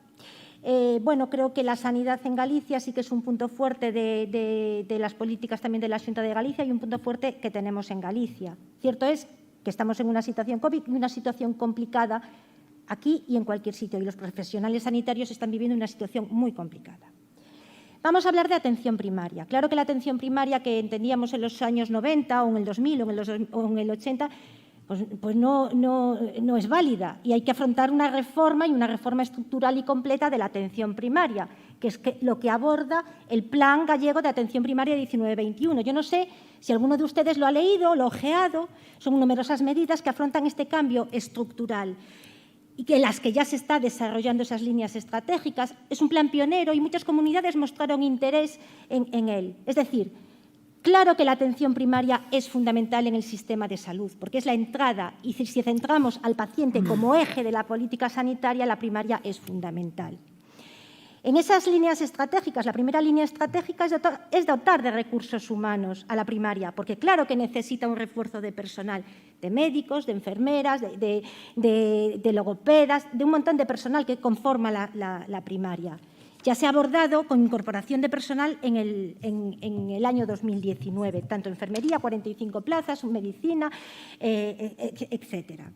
También en estos profesionales de primaria hacían una serie de reivindicaciones cuando se reunían en las mesas de negociación para este plan de primaria, que era reducir las TIS, el número de cartillas que tiene cada médico en su cupo, porque eso hace que no tenga tanta carga de trabajo a la hora de la consulta, y están por debajo de las 1.500 cartillas que eran reivindicaciones de ellas. Ustedes hablan de lista de espera en primaria. Mire, yo no soy especialista en estos temas, pero soy farmacéutica, y la farmacia es un termómetro del día a día de la sanidad y de la gente en los centros de salud. Mire, como hay personas mayores que tienen dificultad para coger la llamada o pedir cita electrónica, se las pedimos muchas veces en las farmacias porque les ayudamos. Al día siguiente o al siguiente son el 90% de casos. Si ustedes aquí piden cita, cualquiera de sus médicos en sus centros de salud tendrán cita para el lunes o como mucho para el martes. Claro que es una cita telefónica, porque el COVID ha marcado que la primera cita tiene que ser telefónica, porque la presencialidad no ha dejado de tenerse. Lo que pasa es que con unos criterios de seguridad. En los centros de salud, en la primera ola, en la época de receso y en esta segunda ola, se establecen circuitos, se marcan aforos para medir la seguridad y proteger a los profesionales y a los propios pacientes. Esa llamada telefónica es como un filtro, porque el médico que se pone en contacto con el paciente, y si usted pide cita telefónica, el médico le va a llamar y le va a preguntar ¿qué tiene? Y le cuenta sus síntomas. Y le sirve para valorar si esa persona es susceptible de COVID o si esa persona tiene que acudir al centro de salud porque necesita una consulta presencial. La presencialidad no solo es en el centro de salud, porque sí, que en este momento de COVID, en la primera y en la segunda ola en la que estamos, se han aumentado las consultas presenciales en domicilio. Por eso, en los centros de primaria se les ha dotado de un transporte a los médicos, que yo tengo que reconocer, claro que están haciendo un sobreesfuerzo, porque muchas consultas ya no son en su consulta las presenciales, sino en los domicilios. En la segunda intervención continúo. Gracias. Y ahora va a ser el señor Rafael Villarino, portavoz del PSOE, quien intervenga.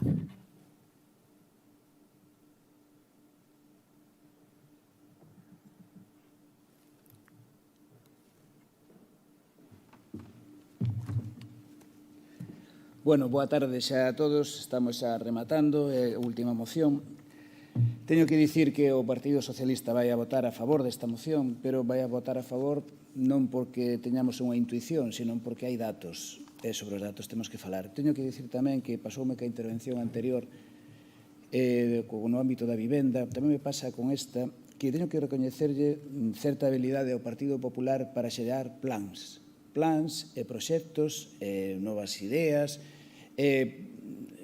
algún tipo de proposta a longo prazo, moito no papel, pero despois hai que poñer recursos. E iso é o que vemos que non hai, porque hai moito plan, sí, pero despois hai que dotalo de recursos. E ese plan está dicindo justamente o mesmo que di esta moción, que se necesitan logopedas, que se necesitan psicólogos, que se necesitan moitas persoas para atender unha sanidade que non está funcionando. Voulles dar un dato de hoxe mesmo. Non hai vacunas. Non hai vacunas. Podría dicir unha conversa dunha persoa que acaba de chamar faenada a un centro de saúde, non o tomen como demagoxia, é para facer máis levadeiro isto, non? E lle dixo, haber pensado que votaches que non se vota cada 4 anos. E é verdade, porque hai moi boas planificacións, pero despois non hai os recursos. E se non hai os recursos, pasa o que está a pasar. Entonces, non hai vacunas. Punto número 1. Punto número 2, que sale publicado tamén, isto con data 29 de outubro. A Xunta ordena por mail aos médicos de cabeceiras para que deixen de facer PCR aos contactos estreitos de persoas contaxiadas pola COVID. É dicir, é certo que se están desviando moitos recursos, faltaría máis para atender as persoas por COVID, pero é que nin sequera eses recursos se están dotando. E é necesario facelo. Cando di, gústame o nome da moción porque di reactivar, é dicir, fai falta un empuxe, fai falta pulo para que sexa efectivamente a sanidade en Galicia. E fai falta por moitos motivos. Fai falta porque senón non vai a funcionar isto. E isto como se fai? Poñendo recursos en riba da mesa. Os orzamentos do Estado español valgan de exemplo. Xa sei que van dicir, non, xa veñen co de Madrid. Pois sí, mire. Resulta que aumentan este ano os orzamentos e vanse a aprobar nun 75,3% en sanidade. 75,3%. E iso supón pasar de 3.149 millóns a 7.330 millóns de euros. Si se poñen os recursos, as cousas salen. E o mesmo pasa, por exemplo, que son os máis expansivos da historia. Dirán, e por que fan agora eso nunha situación de crise? Pois justamente por eso. Están falando de planificación e están falando de recursos. E por que nos fai falta en Galicia? Fainos falta en Galicia porque, miren, somos a terceira peor comunidade de España en ratio de médicos por habitante. 448 por cada 100.000 habitantes. Dato oficial de UGT Galicia, UGT Sanidade de Galicia. Canto é a media en España? A media é 480, estamos en 448. Pois, obviamente, estamos por debaixo. Pero é que pasa, ademais, que tamén somos a terceira peor comunidade en canto a percepción de todos os pacientes con respecto á calidade da sanidade, tamén con datos oficiais. Non, o que va non hai, o dato é oficial, non é un dato inventado. Mire, non teño, mire, ratios, falamos agora dos rastreadores. Alberto Núñez Feijóo dixo que había máis de 6.000. Eu preguntarlle onde están, non existen, porque realmente non hai ningún contrato de ningún rastreador, sino que realmente o que fixo Alberto Núñez Feijóo foi sinalar como rastreadores a médicos, a enfermeiros, a un montón de xente que non son rastreadores. E o problema que teñen é que é unha sobrecarga engadida. Eu podo decirlle que cando se vai ao PAC de Coles, que está ao lado, o señor Merlonche, non lle abren a porta. Non lle abren a porta. E miran desde fora a ver que é. Por que motivo? Porque resulta que houve un contagio e non teñen persoal de limpeza para limpalo. Eso son recursos. Esos son recursos. Entonces, o que necesitamos neste caso, fixo un exemplo, é que hai dos tipos de datos. Os datos oficiais, estadísticos e registrados, os datos que trae Pepe Araújo, que son datos populares, que se entenden, que son máis fáciles de entender. E eu penso que esta moción non vai en demérito de ningún dos que estamos aquí se nos lle pedimos esa reactivación á Xunta. Non pasa nada. Penso que é positivo, penso que todos os que estamos aquí non somos culpables diso, e a propia Xunta ten que reactivar menos plan e máis recursos. Se o facemos así, pois mire, ademais conseguiremos unha cousa, porque é verdad que esta moción é outra desas de instar, verdad? Pero ten un punto co que nós, o Partido Socialista, levamos moitando desde fai moitísimos anos, de que haxa un centro de saúde no 21, e para que se faga un novo na zona de Mariña Mansa. Eso atínxenos a nós, pero non son recursos municipais, son recursos que ten que poñer en riba a Xunta de Galicia, e nós desde aquí sí que temos que instar nese caso específico. Eu non escoitei nada, neste caso a voceira do Partido Popular, con respecto a iso. Apoyaría esa medida se non estuveran de acordo con esta moción, como parece que non están, votarían por puntos, se o admite o propoñente, para votar polo menos nese aspecto concreto. De momento, máis nada. Moitas grazas. Gracias, señor Villarino.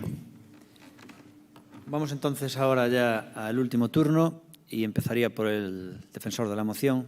Baja 4 minutos la exposición y será Luis Seara de nuevo del BNG en este último turno y en esta última moción del Pleno.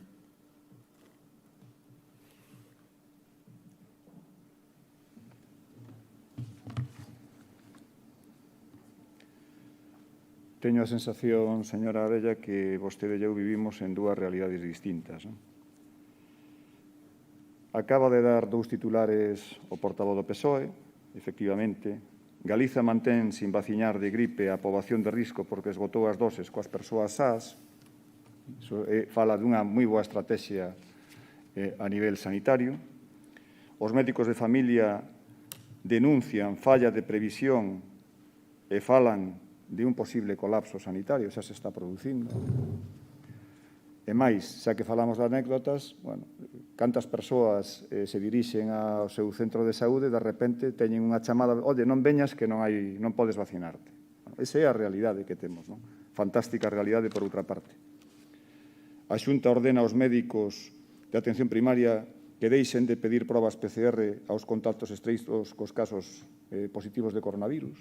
Eso é o que é a sanidade galega, a fantástica sanidade galega. E a que agarda os Sergas para publicar as listas da Garda non estruturais? Por certo, onde se amorean milleiros de doentes pendentes de consulta, probas diagnósticas e cirurxía. Listas que serven de xustificación para enviar as máis das veces contra a súa vontade a milleiros de pacientes a hospitais privados concertados baixo a cínica Lei de Garantías, que foi creada, por certo, ad hoc por o Partido Popular. Suprimiron áreas sanitarias e están desmantelando os hospitais comarcais, pechando servizos. Os traballadores e traballadoras do sistema sanitario público galego soportaron e soportan serios recortes nos últimos anos e viron como as súas condicións laborais foron deteriorándose ata acabar nunha contratación que se pode catalogar como lixo. Eso é o que hai aquí agora mesmo. Precariedade laboral pura e dura. A precariedade laboral evidénciase na inestabilidade e na ausencia dunha política de persoal incentivadora. E a pesares de todo iso, a entrega e profesionalidade do persoal sanitario está a suplir as carencias e está a suplir os problemas asistenciais xerados polo recorte. Esa é unha realidade absolutamente incontestable.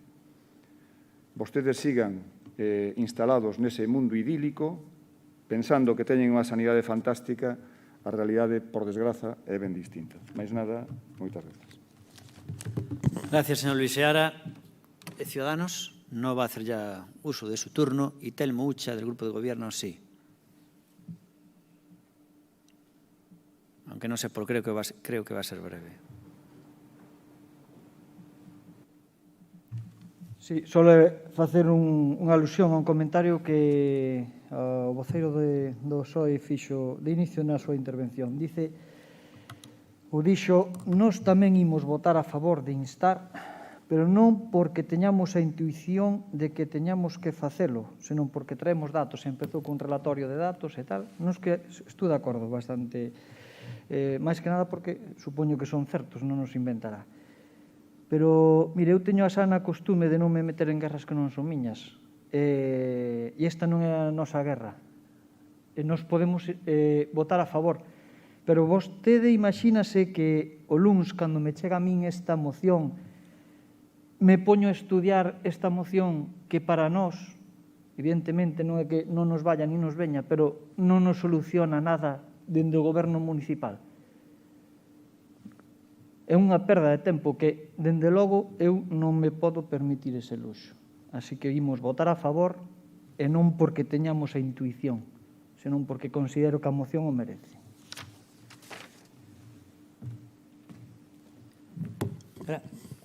Gracias, Telmo Ucha. Partido Popular, Eugenia Díaz Abella. Enésima intervención.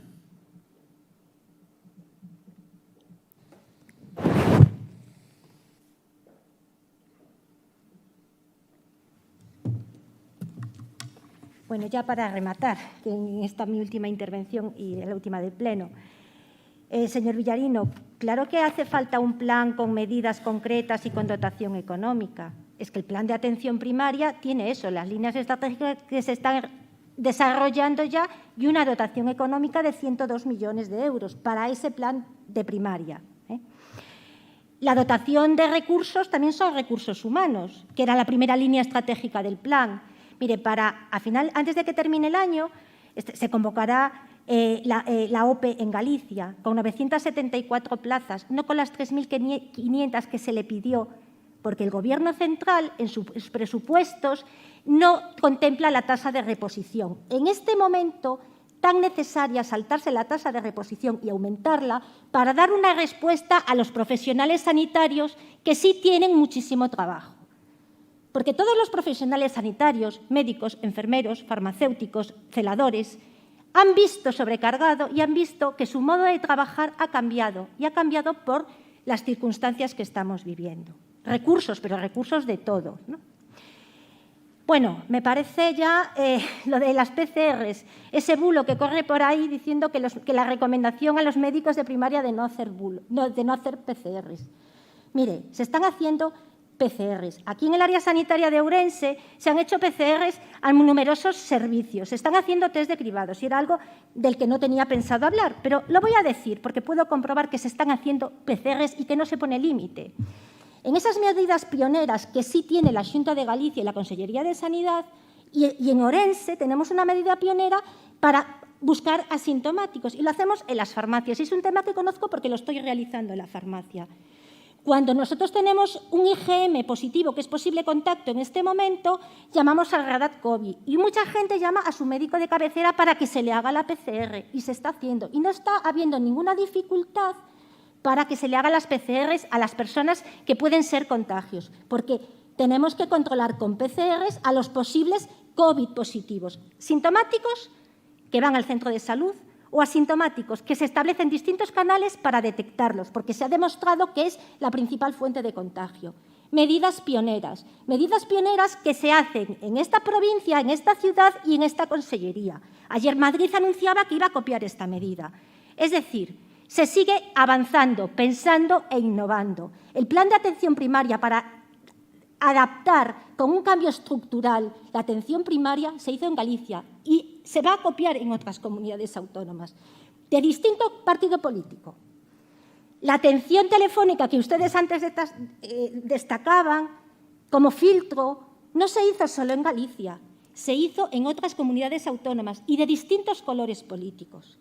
No en temas como la sanidad y en este momento COVID, donde todos tenemos que arrimar el hombro, no me valen las demagogias. Todos tenemos que arrimar el hombro y decir las verdades. Nada más para finalizar ya esta sesión plenaria, por mi parte. Muchas gracias, Sonia. Perdona, Eugenia. Y ahora concluye ya lo que es la moción el señor Rafael Villarino, portavoz del PSOE.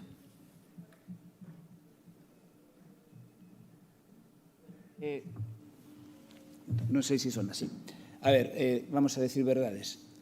Mire, orzamento en primaria da Xunta de Galicia con Emilio Pérez Touriño, 1.436 millóns de euros.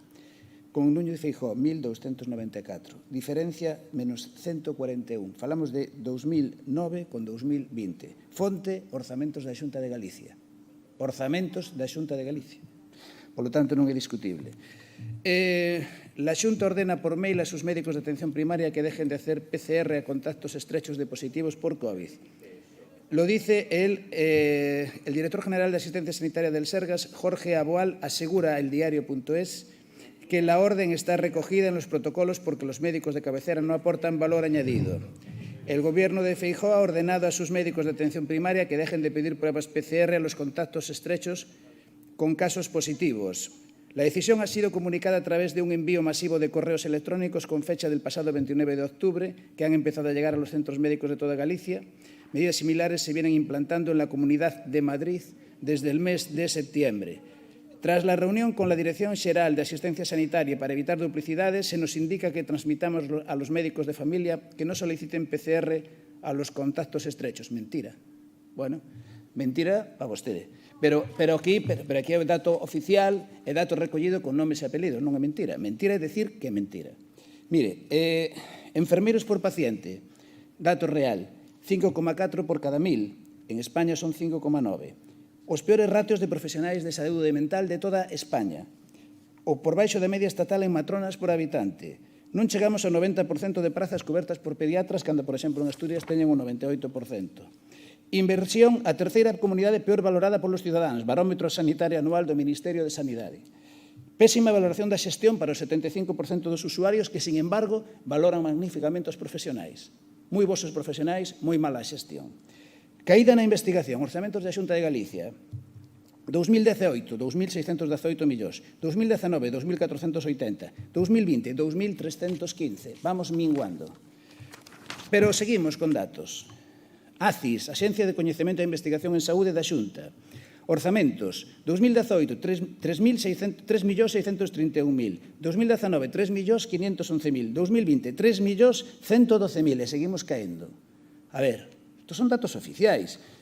CESM, o maior sindicato médico de Galicia, iniciou folga indefinida para reivindicar melloras nas condicións laborais e de asistencia. Tamén é falso. A ver, pero se non é cuestión de culpar a ninguén, é que as cousas van mal. E o que estamos dicindo é que fan falta recursos. E o que está pedindo esta moción é que haxe recursos. E todos estes non son datos que eu vi nunha farmacia. Non mo dixo ninguén, respetando que usted ve na súa. Pero o seu dato non é demostrativo, nin é, ademais, nin reflicta a generalidade, nin é, en moito caso, representativo de nada. Isto sí, isto é representativo. E na súa zona, mellor a cousa está moi ben, pero a nivel galego está moi mal. Nós por iso imos apoiar, porque é necesario. E non me dixo, bueno, primeiro, non sei se aceptaría a votación por puntos, se apoiarían vostede que se fixera dunha vez o Centro de Saúde do 21 e se fixera o centro que merece Mariña Mansa, porque o que ten, é verdade, quedouse moi pequeno. Non nos dixo nada. Non sei se aceptaría o propoñente da moción, pero, bueno, estaría ben, estaría ben. Mais que nada, Luís, por se aproban algún punto. Bueno, máis nada, gracias. Moi ben, gracias, Rafael Villarino. Bueno, pois é a última moción. E nada máis. Sí. Aceptan votar por puntos. Non se poden presentar. Moi ben. Vale. Entonces son 6 puntos. A xente ten, claro, que agora ao ter que votar por puntos moitos teñen que evaluar punto a punto. Armando, facemos. favor todo isto. A favor todo. Bueno, moi ben. Telmo, todos nos a favor. Vale, nos votamos logo a favor. E xa está. Empezamos, non? Entón, punto número 1, votos a favor. Votos en contra. Abstención 0.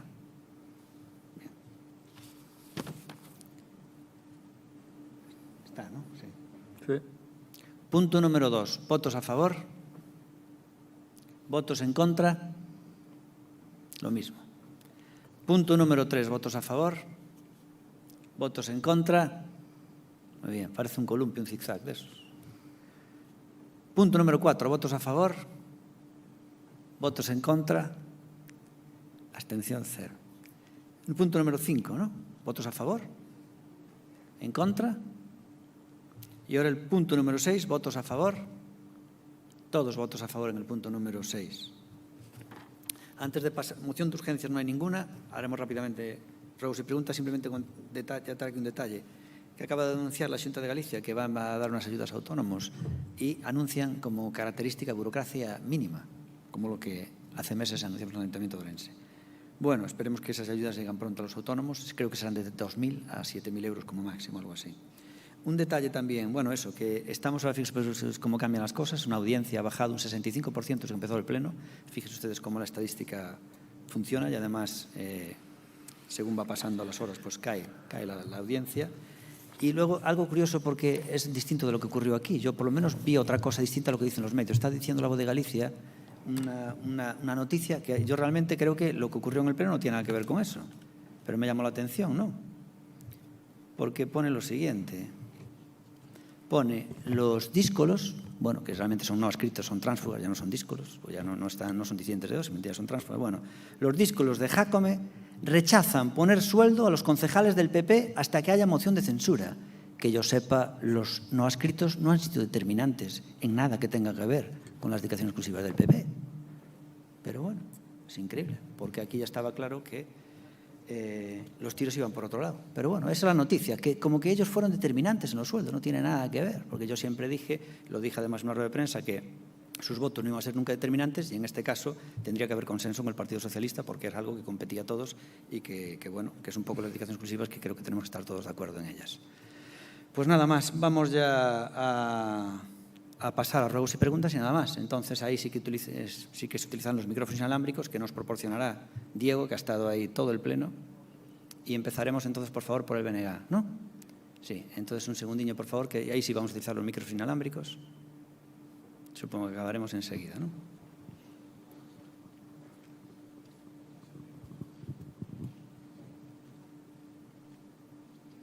Son 6 por grupo, que bueno, supongo que no se cubrirán. Sí, hola. A primeira pregunta, desde o BNG levamos semanas reclamando a convocatoria dunha xunta de portavoces para tratar a situación sanitaria no conxunto do Concello. A pregunta é sinxela. Ten previsto convocar algunha xunta de portavoces para analizar a situación sanitaria do Concello de Ourense? Pues lo miraremos en la próxima semana y miraremos. Entendemos que aquí, obviamente, las competencias sabemos quién son, del Estado y de la Xunta de Galicia, nosotros acatamos y nuestro campo de acción es muy pequeño, pero bueno, lo miraremos el lunes, ¿vale? Desde o BNG tamén levamos semanas denunciando a situación e falla de medidas específicas en canto a foro e as condicións de acceso no transporte público. Temos constancia, porque é un servizo que empregamos, que en moitas ocasións e determinadas horas punta os autobuses van cheos en que sexa posible guardar as distancias de seguridade. Ten previsto adoptar medidas no transporte público que garantan evitar os excesos de aforo, manter as distancias e, sobre todo, que contribúan a prever a expansión da enfermidade? Sí, de todas formas me parece, no sé si, creo que lo de la Xunta de Galicia, creo que ya la nueva disposición es que tengan que ir al 50%, ¿no es así? Entonces creo que ya, eso, esa pregunta la prepararon antes. Antes do acordo. 3. A situación na que se atopa o río Barbaña, a su paso pola cidade, é lamentable. Tanto o leito como, sobre todo, as marxes do mesmo están cheas de maleza e suciedade, contribuindo á proliferación de insectos e roedores, ademais de ofrecer unha imaxe penosa. queremos preguntarlle se vai realizar algún tipo de actuación de limpeza das marxes do río Barbaña ao seu paso pola cidade ou, no caso de non ser competencia municipal, instar a Confederación Hidrográfica. Sí, obviamente, que a Hidrográfica temos conversas nese sentido, pero tamén é certo que estamos a punto de adxudicar un novo contrato de o que é a limpieza de zonas verdes e todo eso, e depois tamén está todo o que influya na limpieza tamén os pliegos que hai que nos que renovar e que tamén son clave neso que dice vostede. O pasado 18 de agosto, desde a Concellería de Educación, solicitouse a tramitación dunha nova listaxe de conserxes para os centros escolares da xa que a actual caduca neste mes. Ditas bases, segundo parece, están paradas en recursos humanos porque queren modificar os requisitos e incluir a realización dun exame. A carencia de conserxes nos centros é unha evidencia e mesmo a propia Concellería cifra en torno a uns 18 ou 20. Queremos preguntarlle por que, en base á lista actual, non se están cubrindo os postos vacantes. Vale, pues lo contestaremos por escrito. Y le queda una, ¿no? Sí. Como consecuencia da declaración do estado de alarma e da situación derivada da pandemia, boa parte da programación cultural do Concello deste ano 2020 non se puido levar á práctica, quedando, polo tanto, as contías adicadas a tal fin sen executar. A pregunta é, as partidas destinadas a eventos culturais non executadas neste 2020 vanse destinar de novo á área de cultura ou teñen previsto dar de outra finalidade? Bueno, pues no tiene por qué ser así, porque usted sabe que en el Ayuntamiento de Ourense hay cantidad de dinero que no se ejecuta en unas áreas y al final baila de unas áreas para otras según las necesidades. Entonces, a veces el hecho de que haya una oferta cultural y no se gaste en el 2020 no significa que vamos a hacer una saturación en el 2021, ¿no? Digo yo, es como decir, oye, lo que no se gastó en hostelería, ahora vamos a comer todos fuera en el 2021. La gente no comerá todos fuera en el 2021. Bueno. Ben, e o último un rogo. Somos conscientes de que o Servizo Eléctrico do Concello conta cun número moi escaso de efectivos para atender todas as necesidades existentes e o que queremos pedirlle que intensifique na medida do posible a reposición das luminarias fundidas ao longo do Concello, xa que moitas delas levan meses sin funcionar, supondo un risco en termos de seguridade. Gracias. Creo que iremos más por el tema de licitar el servicio que de hacer lo propio. Bien, ahora Ciudadanos, por favor. Sí. Señor Pepe Areujo, de Ciudadanos.